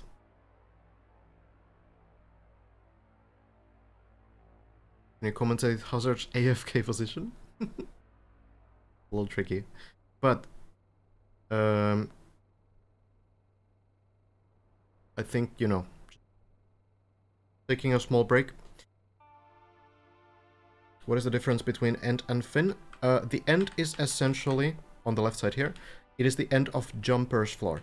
So floor 16 ends here. And then there's the final part built by Sparkling, which is mostly like the final jump. We haven't really scouted it yet, and we will not quite yet scout it, but, you know. So jumping to the crown, presumably, that seems to be mostly it. Probably not like a super long section from end to fin. Well, Simon. Good evening, good evening. Thank you, Hernandez. Well, alright, well, here we go, ready to go. So actually one thing that I could have said about the AFK is that one thing we haven't really talked about is the physical side of this challenge. These players are doing like pretty long sessions every day, and you guys might have, you know, played this game before and you've been trying to get like an author time, and you know when you do that really tight turn where you're pressing the keys way too hard, you're like about to destroy your fingers because you're so like tense. We haven't really talked about that side of this. Like over time, when you do like 8-hour sessions, like that's gonna take a toll on you as well, like a physical toll. So you might actually get like physically exhausted and your fingers might hurt the next day, and that's kind of an interesting sort of aspect to this as well. So I feel like taking like breaks just for that reason is probably a good call. Not just mentally exhausted, but like physically exhausted as well. Well, but here we go. It's gonna be the high jump now. big jump. Big jump. Lining up next to the light. Full speed. Land onto the quarter pipe, and then you need to release just the right amount of speed. Too much, and you don't make the landing at all. Too little, and you jump too far. Hazard jumps through and lands it. Very well done. Perfect. Now to the plastic. Angling the car very far down. Looks very good. Stable through that final plastic bounce. Oh! What are we? Where are we? What are we doing? Dude, stop. What even is this?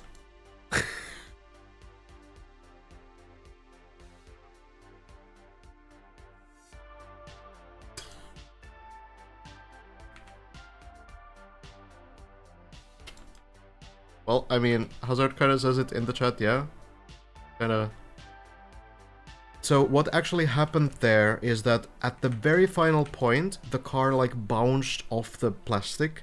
It went very far to the left, and yeah, this plastic, I guess, here, because these pool sides are plastic, they kind of work similarly to that, so, you know, game is weird. Well, it's not a shortcut. It's not a shortcut. You still need to go down. You drop down here on the dirt, you dry the wheels, and then you continue. You do these quarter pipe jumps, and then you jump over here. So this is more like a save. This pool is meant for a save if you fail this final speed check here. So the dirt is aimed downwards, so you will roll down the dirt and land into this pool. So that's what it's there for, but I guess it works like this as well. You'll take it, yeah? You'll take it.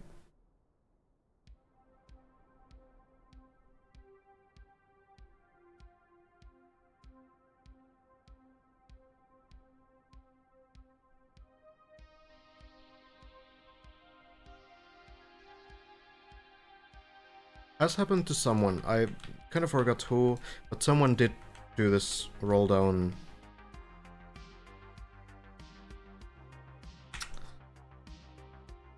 Landed in the pool.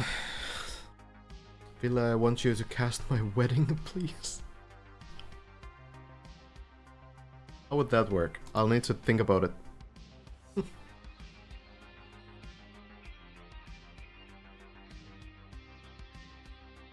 Okay, here we go though. Plastic has been cleared. That's a big part of this floor. Now, careful with the quarter pipes. Not jumping too far here. Clean landing. If you missed this jump here, you will likely just land into the pool and you'll be fine. But here, Hazard doesn't need a retry. Land it. And now for the spin jump that's found by Hazard himself.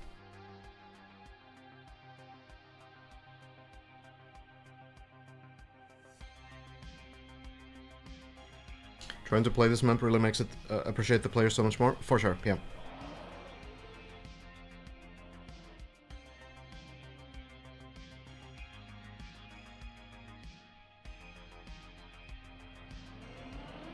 It's hard. It's so hard. Hazard, spin. It's looking to land. Well done.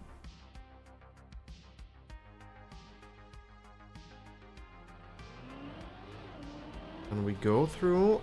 Great landing. This should land as well. And then into the second gear landing. What kind of player is Hazard? Hazard is really good at this kind of stuff. Very strong RPG and trial skill set, which essentially means these kinds of like tricky maps where sometimes you have pathfinding in RPG maps, sometimes you have like very thematic maps, and in trial you have like very difficult speed checks and tricks like this, kind of similar to what we have on this map, but even more difficult, usually with checkpoints though. Usually. So, Hazard, close to floor 12. Landing it, and we are on Whiskey's floor yet again. There we go. Have you explained default movement yet? Trying to find some explanation on it is hard. Basically, usually when you land either upside down or maybe with two wheels, like sideways, the car will have this default movement. It's going to automatically move somewhere without any inputs. I don't know why it happens. Usually it seems kind of random whether it goes forwards or backwards. But one of the two. And then, you know, the players are usually, you know, waiting at some point where there's a chance that the car, you know, default moves and flips off an edge or something so they can continue the run. RPG map basically means like a themed map, usually, that has some pathfinding, not always, but usually has some pathfinding, like finding out where to go and how to do tricks. Some tricks kind of like these on this map. I started crushing the wall here, but that's all good. You can go back into floor 11, the final pull. End is the end of floor 16, and bin is the end of the map. There's like a final jump and stuff at the very end of the map.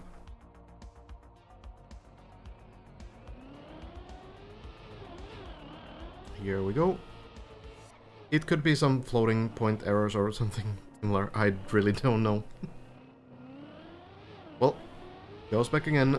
This is very retryable. You can really do so many attempts when you fail like the last part of a section here. There's 6 sections total on this floor. That was the first one. And now Hazard lining up next to the Trackmania logo here. Getting all the possible speed, avoiding airtime here. There's a very predefined line that you need to follow. And if Hazard doesn't get it, we'll see a redo, but gets it first try. Feeling good about this one. Jumping through, and now aiming for the moving block in the ceiling. Works just fine.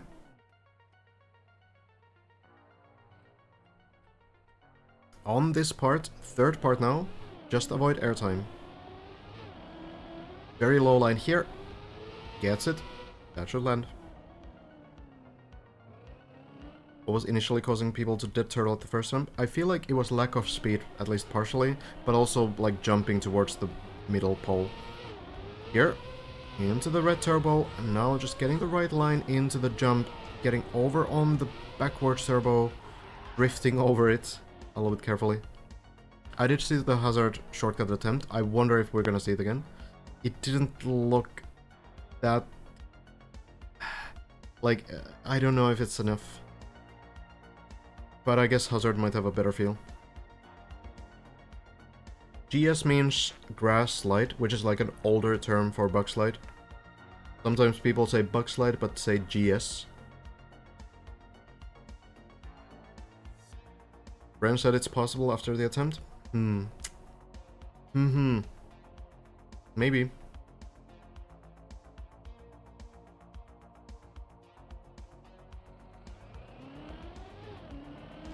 Third, second last section. And jumping here. BS is not the greatest abbreviation, yeah. What is a bug slide? Do you know the end of floor 3? That's a bug slide. Hazard, final section, jumping into the turbo, and now landing in. There we are. Floor 13, and I'm really curious if we're gonna see another attempt at the shortcut. Because we don't... You might think like, oh well, we've seen people do the shortcut many times. No, this is a shortcut that skips the like the entire floor potentially. Skips the plastic bones, skips the wall ride, everything. But we don't know if it works. Hazard has tried it once, it wasn't quite there. We'll see. The shortcut is in the next part. So here, if Hazard goes for it, now it's time to take speed. Is it gonna be the bobsleigh? it's gonna be the bobsleigh. So Hazard not believing in the shortcut. We can take a look at it later. Let's follow Hazard for now. Not going for it though.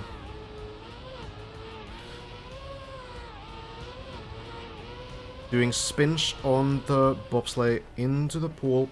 There we go. Wait, Plexit is saying boah? Hold on. +1 information.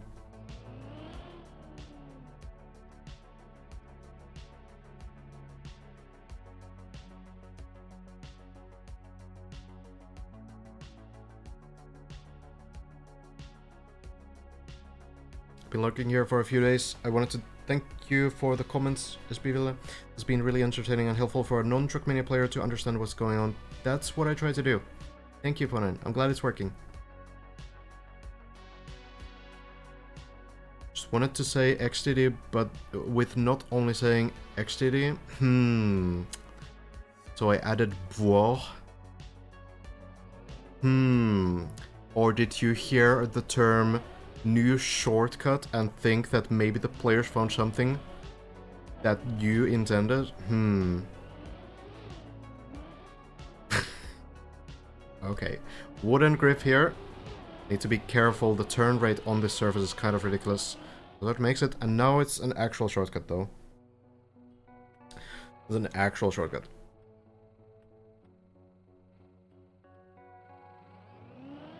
Dropping down.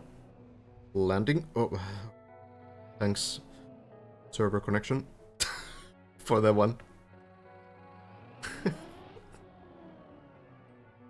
Yeah, spectating is sometimes like this.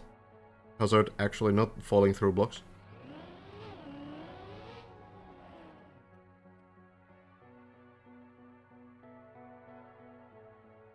But now, closer to the plastic bones. It's most likely intentional, Veltas.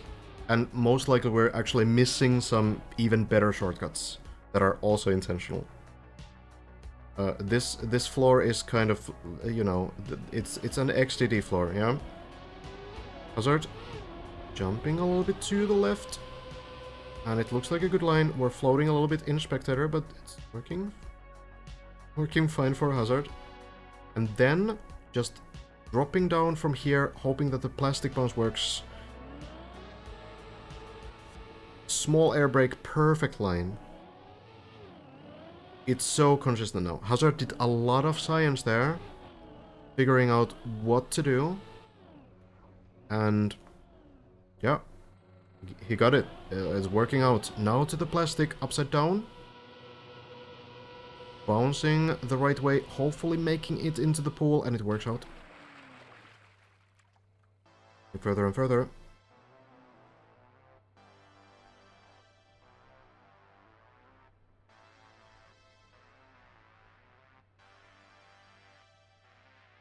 We keep going.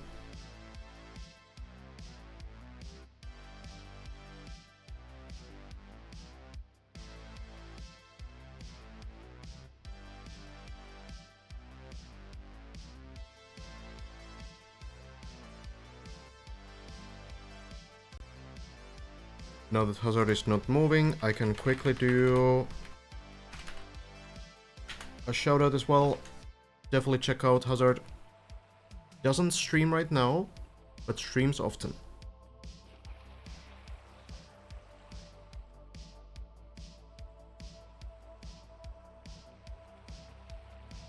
Definitely take a look when you can.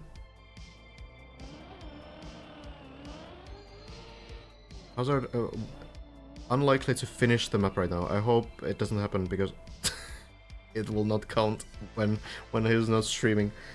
Let's see though. Alright. Into the wall right. Has cleared this once before. Oh, very low line there, but still lands clean. Doesn't clip the edge there. Now going through.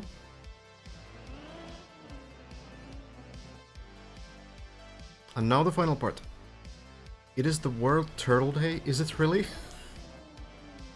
That can't be good for a Trackmania session. Here we go. Now, lining up for the last part. A little bit of a drift in the landing, but it still works out. Doesn't get the wet wheels. Now to the pipe. Misses the pipe, but lands to the pool. Suppose you don't need to hit it. Well, there we go. Alright. No problem. Yeah, you just don't hit the pipe, I guess. That works fine. Then into the ice. And as long as this jump works, the landing works, line works, we should be on floor 14 again.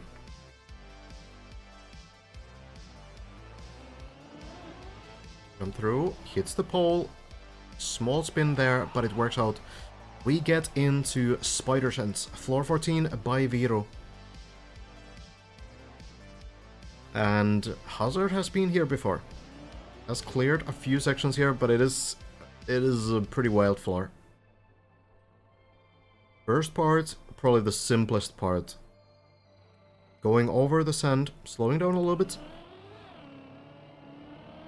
And then trying to land clean onto the ice. Nice bounce there, actually slows the car down so it's easier to control in the landing. And then it gets pretty dank already.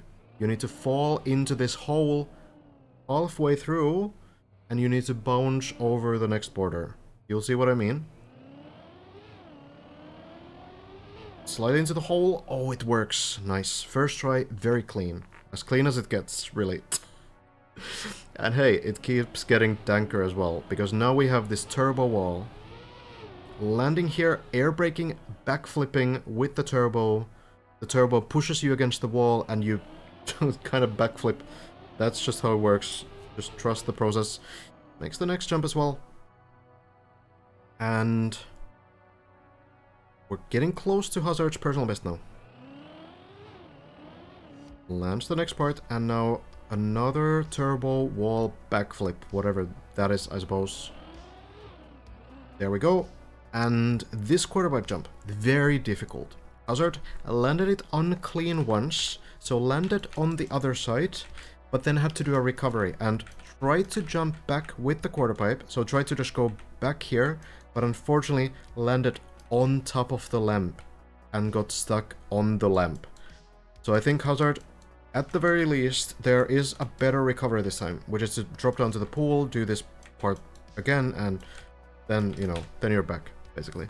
So no more lamps here, but hopefully just a clean landing. It is required for the next jump. Recovery is possible as long as you land into that quarter pipe. There's also a pool down below, which is on floor 11, and it has a very passive-aggressive smiley face. So this one is like a potential recovery if something goes very wrong. But let's hope it doesn't come to that either. Well, here we go. Maximum speed.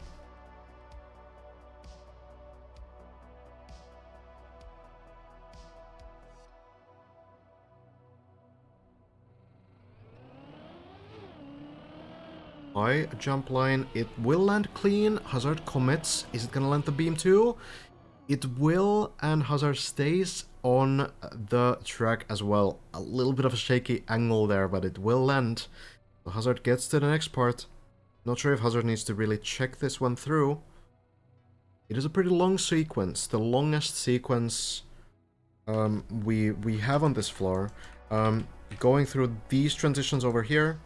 Jumping, doing a quarter pipe jump over here. And then we have this turbo wall again. The turbo wall, you need to angle to the right, you need to hit the front wheels there, and it's going to push you upwards into the pool landing.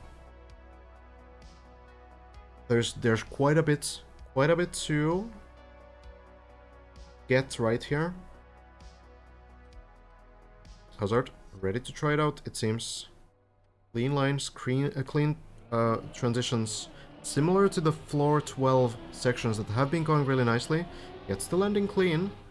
Into the quarter pipe, small slowdown there to get a cleaner entry into the quarter pipe, and then the turbo wall. Is it gonna push it? Yes! gonna go into the pool. Very wild trick from Viro, but it will work out. It will work out. I honestly think that the turbos will be fairly consistent if you can manage the sort of like spot, you know, you line up to the right spot, you hit the wall at the right time, at the right position. I think it's probably gonna do this roughly the same way every time.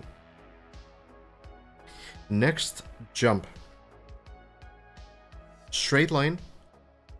Front wheels onto the turbos again, flipping upside down, plastic bones, plastic bones, plastic bones, pull. Checking Bren's attempt for sure, making sure the lineup is the same, because Bren has made this one. Lining up to the fence here, it seems, or a little bit before. To the fence. And then straight line, press forward, bounce 1 will work. Going onto the ice, bounce 2, bounce 3. They all work, and Hazard is in the pool. Now getting to a very, very close area to Bren. Bren has made 2 more jumps.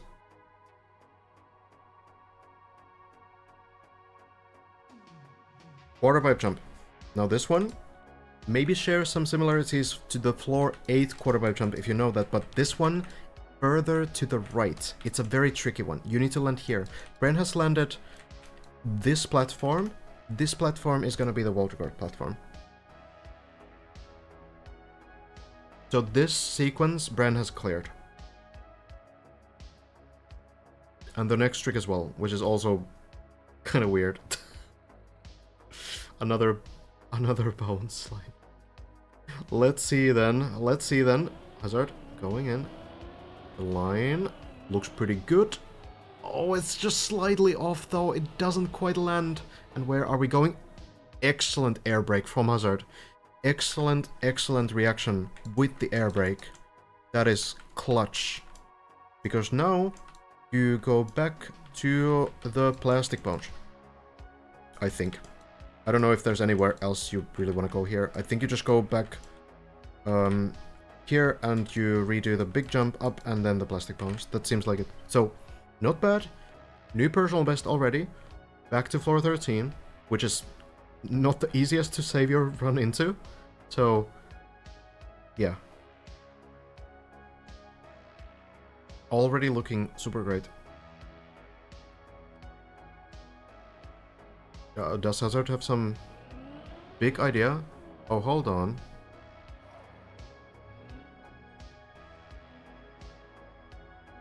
Is there some big idea, or are we just going to the shortcut? Or are we just going to the plastic bounce, I mean? Onto the plastic here. Yeah, I suppose this is just... rendered this earlier as well. Yeah, fair enough. So you can get back to the pool like this, yeah. That makes sense. Probably like 4 different ways to do this recovery. That seems smart though. Back we go then.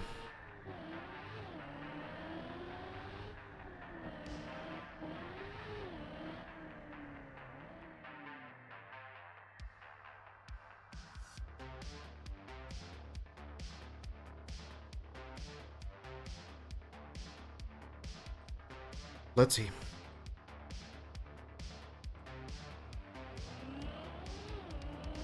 One hour in on the run so far. Wow, almost direct landing. Then the plastic bounce. It's perfect last time.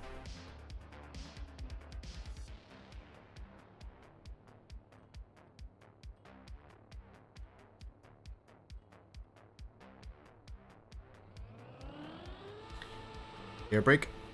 Just at the right moment, and we're back on the platform. Water guard, still Bren, yes. Hazard is now 2 sections behind.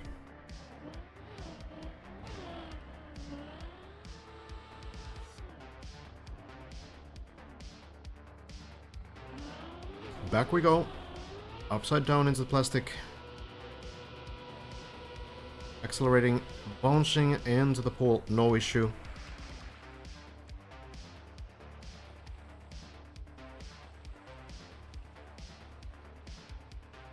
Wet wheel plastic next.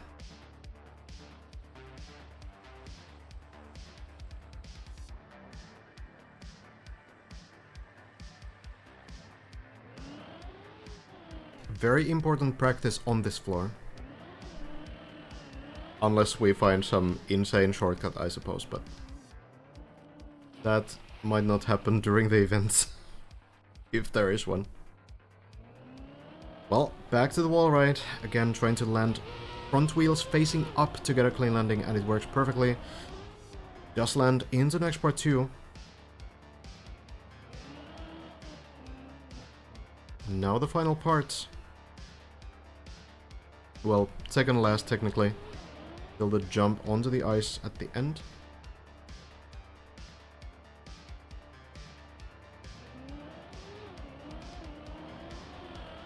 Jumping through, landing, clean.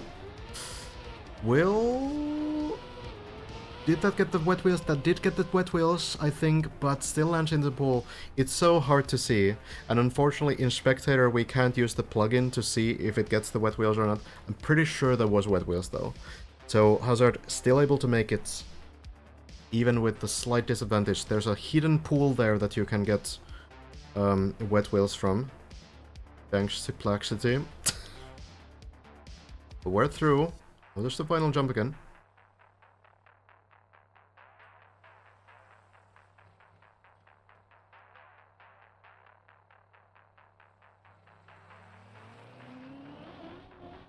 Into the pole. Beautiful. Floor 14 yet again. Spider sense. I think the spider word there. A reference to the wall claims. There's a few of those. Hole looks to work. Nicely done. Such a scary trick there. If you fall into the hole, it's obviously a long way down. But Hazard is through into the first backflip there. No issue. Keeps going. Great practice for Hazard on this floor as well.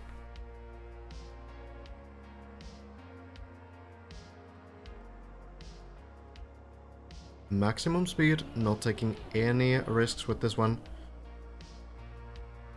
And then the second backflip. Lost count how many there are.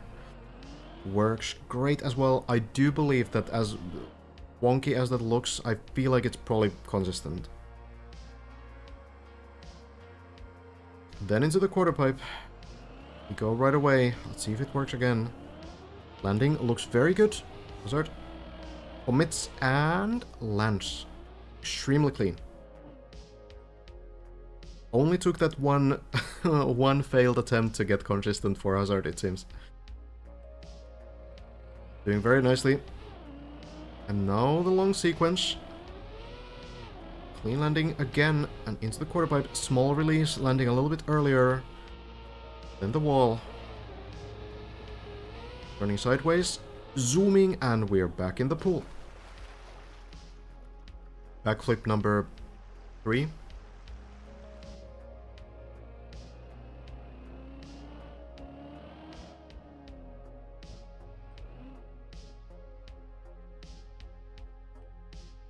Here's gonna be number 4.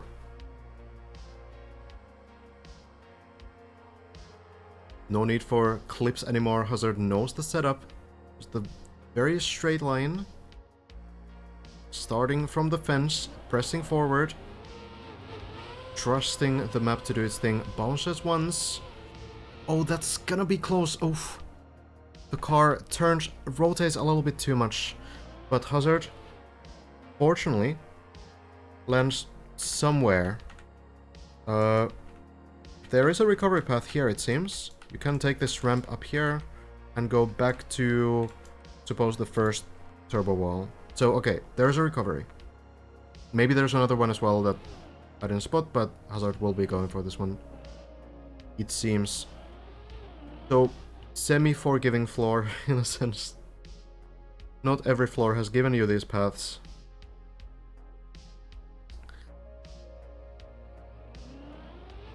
Free practice. Very careful to make sure that the landings are safe, and here we are again. Back we go.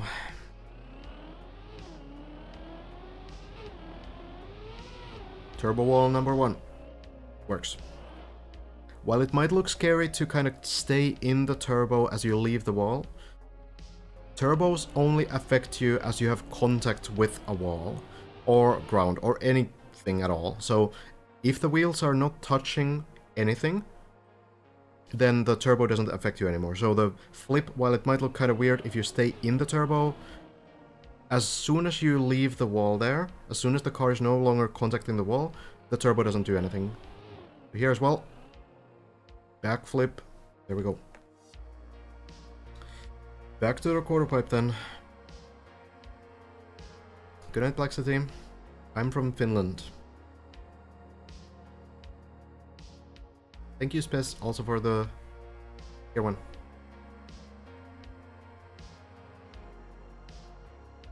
Well. Here we go. Another quarter pipe. 3 out of 3. And what about the jump at the end? A little bit sketchier than last time, but it works out.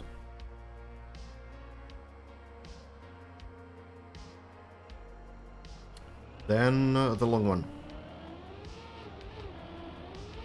Clean jump here, small release, and then the quarter pipe, very clean landing on that platform there. And then we just hope that the turbo wall does its thing. Zooming, and we seem to be in the pool.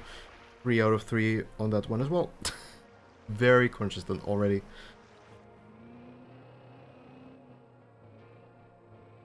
We can only hope that floor 15 and 16 will be figured out as quickly as these. We'll see. So far, these guys doing pretty well. Bren and Hazard both.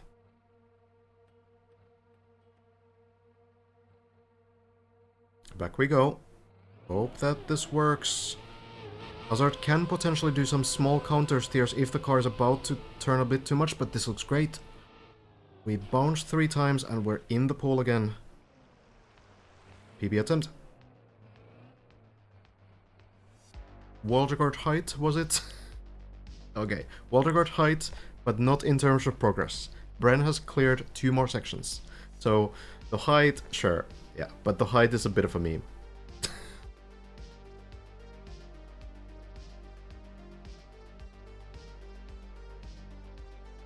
It's cool, it's a big number,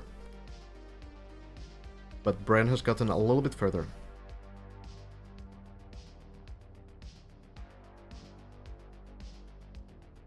Studying the quarter pipe again, but it was very close. The previous attempt was really good. Previous attempt was looking very promising. Just needs a little bit more to the right, a little bit more height maybe as well. Yeah, I think the strat was right. I think the line was good.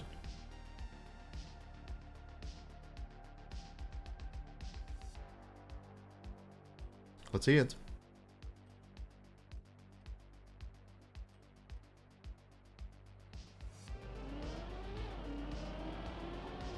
Jumping. Oh, flips the platform. Notices the clip faster than I did, fortunately, and will redo that line.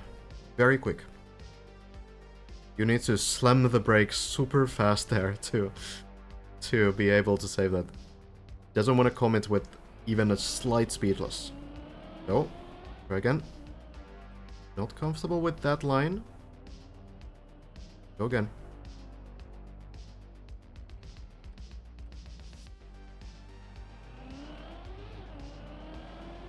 What about this one? We commit, and it lands. Hazard on the second try will get one of the cleanest landings so far. Bren has got this before as well, but this next part, kind of wild. So, what you need to do, once more, you need to bounce on this. So, front wheels down, the car bounces up, front wheels bounce up, the car's underside will bounce on this beam and you land here. So, I don't know what this is, but that's the thing. Bren has cleared this jump. Bren has managed. So, front wheels down, there's no air braking, it seems, and front wheels, when they land, the car will bounce up in a wheelie position, and then you hit the beam, land on the road. It could be intended. There could be another way. And maybe Hazard will come up with something else, but generally speaking, whenever one of these players has found something that works, like, for example, the plastic bounce on floor 13, just something that works, the players have also made it work, like, properly. So, at this point, Bren has proven that you can do this section with that strategy. And also, knowing Vero maps, having played Vero maps before, this is not really out of line with Vero's mapping style. I would believe that Vero would build something like this. But maybe there's something more. We'll let Hazard cook this one.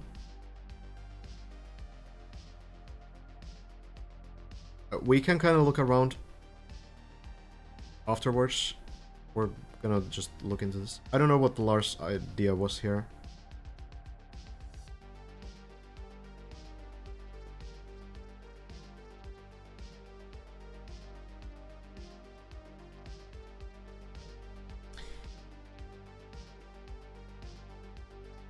This is not quite yet wall record, but landing this next section will be a tight wall record in terms of progress, basically.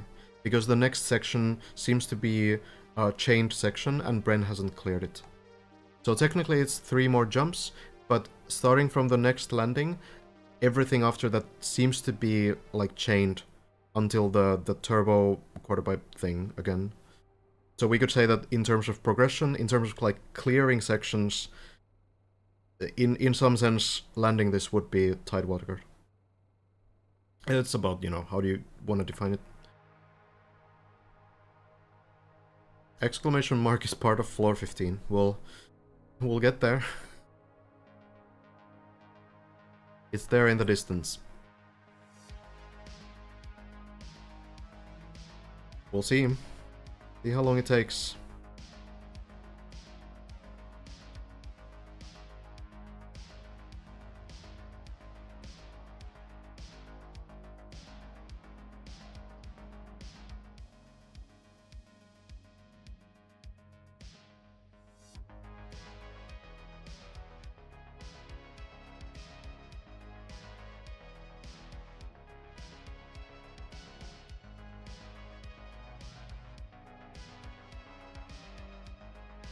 The thing about these kinds of sections is that the best players in the world have already tried to scout them out. Hazard, in terms of this map, this kind of style, definitely is one of them. See what he's come up with. Maybe it's something new, maybe it's the bounce. Okay. Scouting the line, kind of checking what it needs to be. Maybe lining up it next to this white pole. Kind of figuring out where exactly to aim. It does seem like he's going for the bounce though. A little bit less speed than Max, and the bounce will work. Hazard makes it look so clean, actually. At that point, after that attempt, I feel like we need to say that that's intentional. Yeah? That kind of has to be intentional. And it's, in terms of cleared sections, it is tight wall record. Now, landing here, it seems like very clean landing here, and then jumping all the way to the left, landing sideways on this small ledge. That seems to be where we go, but I wouldn't know for sure. Bren had an attempt at this. Bren made it to the very final jump onto the platform over there. But had a pretty slow line at the edge, noticed too late, and yeah, a gear issue, so...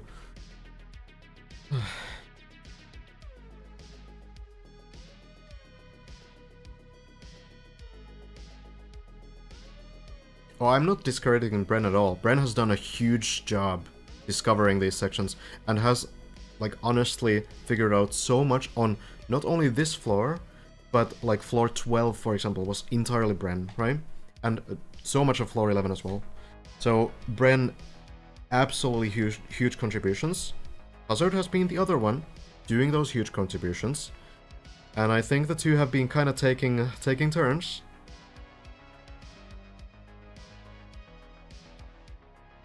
We'll see. Hazard, one of the greatest things that Hazard did find recently was the plastic bounce strategy on the previous floor.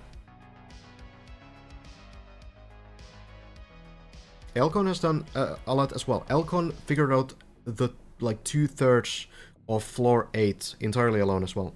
So Elcon also has done a lot. We will see.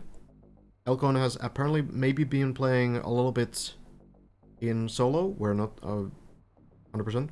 Wasn't large for the plastic bounce. It was Hazard trying it like 10 times in a row, figuring out, like, is it backwards, is it forwards, what is it? Is it early air brake, late air brake?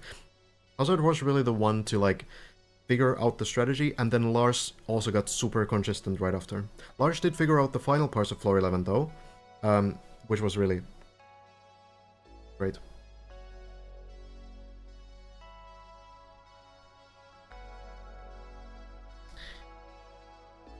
Let's see now. This is the last part. This is the one section here that no one has cleared. And, by the way, it's very close to floor 15.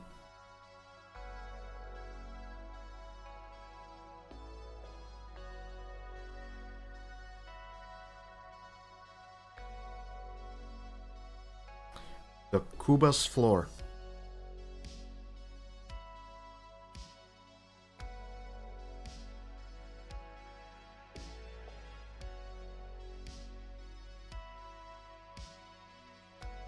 I'm a bit scared of it. If we're completely honest.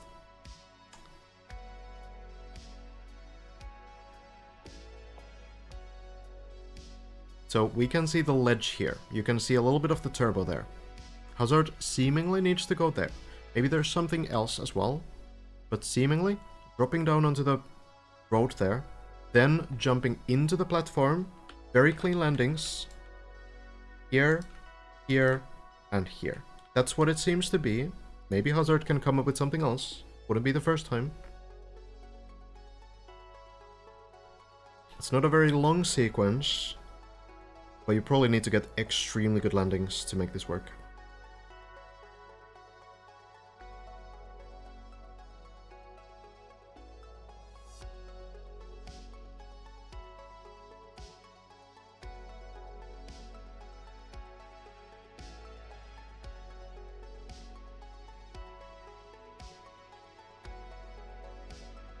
Well, Hazard, ready to try it.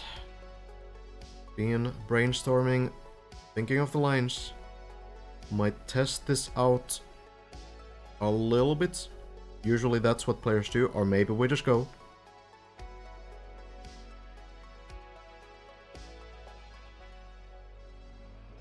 Good luck.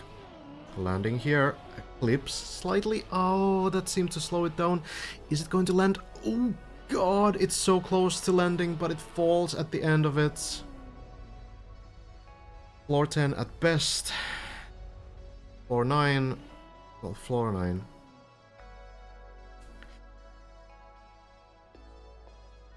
Amazing attempt, says Hazard. Probably not very happy with how that went. It did seem like it clipped the first roadblock, but it's... I don't know if it caused a slowdown. Maybe the line was just not correct. The thing is that you can probably over jump You can probably overjump that landing by quite a bit onto the platform, but you don't want to. You want to push it. Like, you know, you can probably, like, jump very hard to the left and land, like, over here. But you don't want to do that, you know? You don't want to land here. Because if you land here, then you have no time to turn, you don't have speed, nothing will work. So I think Hazard just tried to, like, push the line, tried to go for that super clean landing, and it didn't work. But now we have more information. The potential floor 13 shortcut idea is when you go over, you take the turbo in the very beginning, you jump over here, do the plastic quarter pipe, and then here you would turn around, take speed, land here, and then jump around on the quarter pipe, and then go directly through the window and directly into the pool. Hazard tried this. It didn't work. It was not that far. It hit the window just below.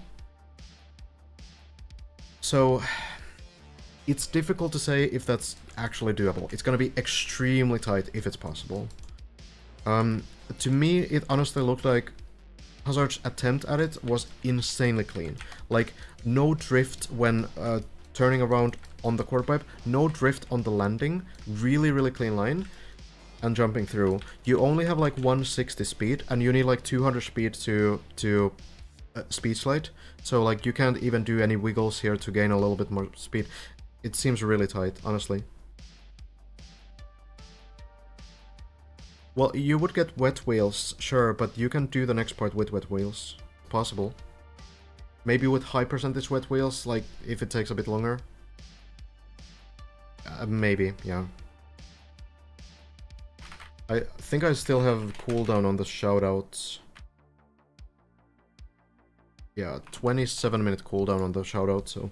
But yeah, definitely check out Hazard's stream. Not streaming right now, as far as I know. But... Oh, Hazard... Oh, no, okay. That was looking a bit hard to save, but there we go. Yeah, Hazard maybe not streaming right now, at least wasn't streaming earlier. Maybe he's now streaming, I don't know. But streams pretty often, so definitely follow Hazard.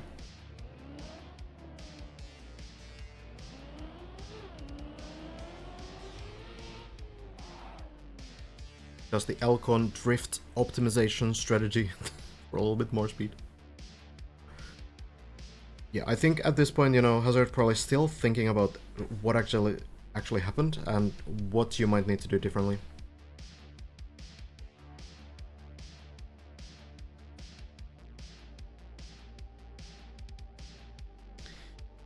Probably the question.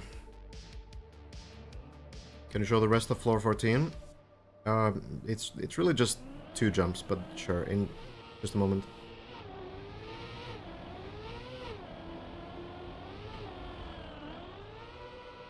Landing. Works out.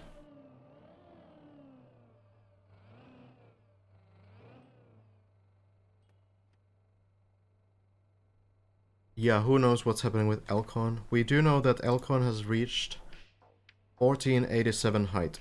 And that is the shortcut spot on floor 13. So that much we know. But yeah.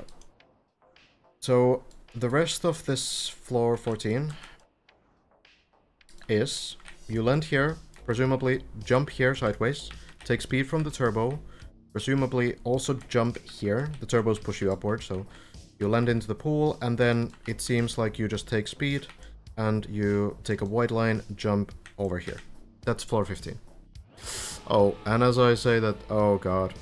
Hazard, I think, has failed the ramps. Unfortunate timing. What a great run, though. Really good run from Hazard. Essentially a tight world record in terms of progress through the map.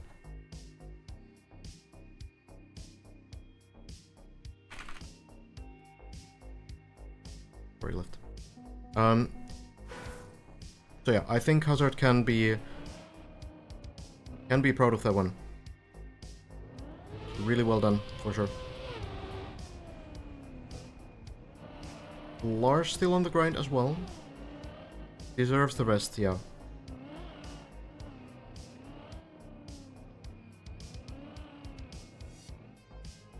Lars not far behind. Still on floor 13, but at the very final part of it. So just missing the landing into the final pool.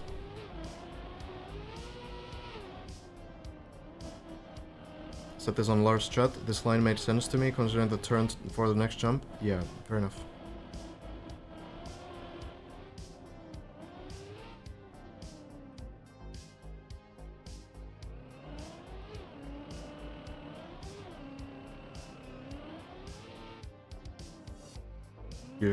You check Lars' vote. He has better view of how to jump. How better how?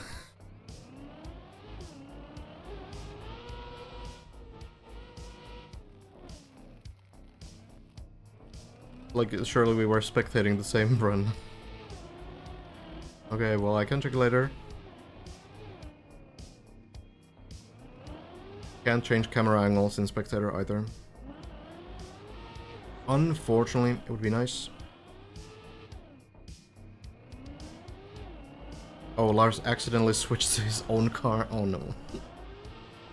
Oh well. It happens, it happens. Ixon doing pretty nicely too. Floor 7. Grinds right now.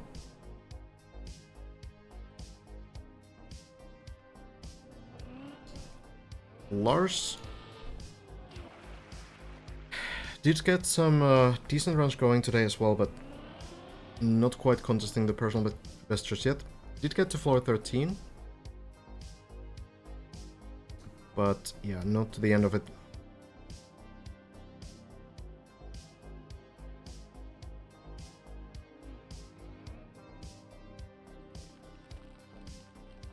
It is kind of like a strange feeling that we're so close to floor 15. Like, you know, at this point we're reaching a point where... Oh, Ixon! Oh... Turbo tunnel. Claims another victim. Wow, that is an unlucky bonus as well. Lars falling as well. Well... That's what the map is sometimes, yeah. Yeah, but... Like, you know, when you look at this big picture of the tower, it kind of puts things into perspective.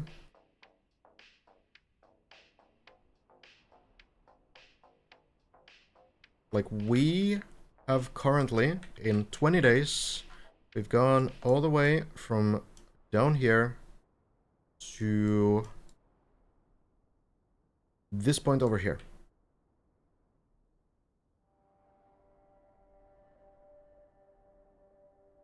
And it's suddenly not that far. Not that far from the crown, yeah? So... Around this area? Somewhere.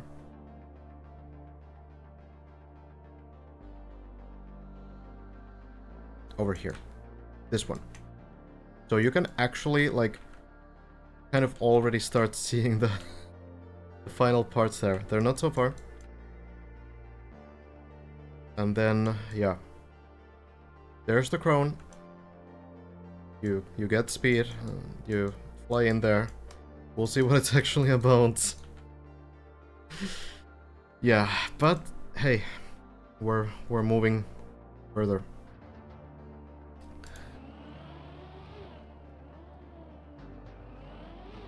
There might and probably will be sections where the players will get stuck. But we are like within visual distance of the final parts now. It's been a long 3 weeks. But the players have prevailed.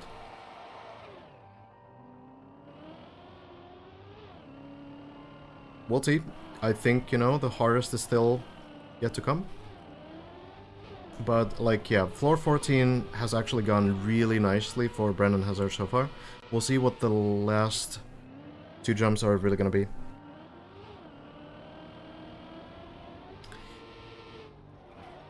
Lars getting those runs going. Trying to reach new heights still.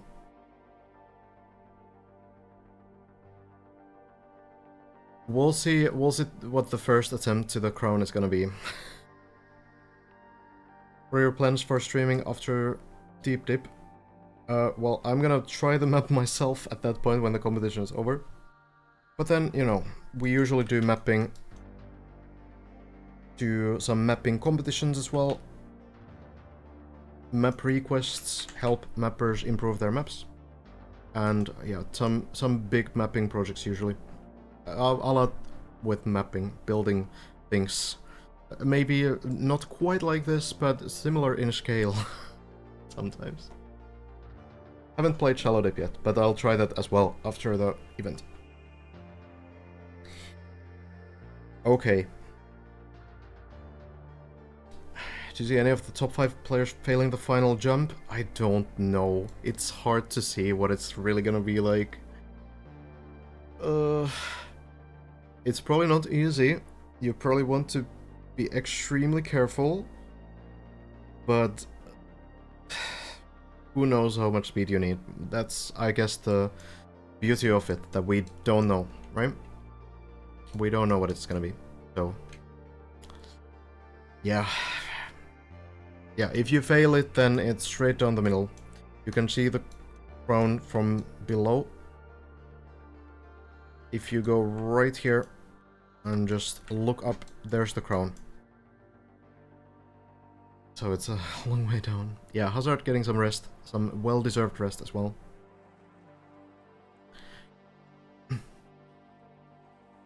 I don't think there's any turbos at all. I feel like you just take the speed, try your best, and that's it. Then you hope. Hope for things to go right. Yeah. Okay. We might be done at this point as well. A little bit of a later session, so it's also going to be a little bit of a shorter session than maybe usual. But it was a great one. Glad we got to witness floor 14. And I think Bren might make some progress in the next session as well. It's gonna be interesting to see if that happens. Okay, so thank you very much for tuning in. Hope you enjoyed.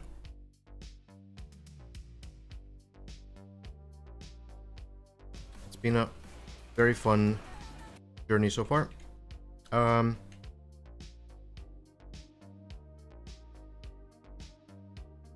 Where do we go from here? Let me check.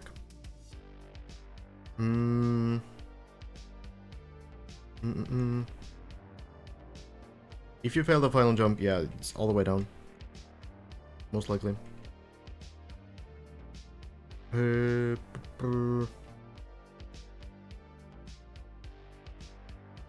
boss Lars, yeah. And probably Lars is doing some good full focus runs. That could be the place to go to, maybe.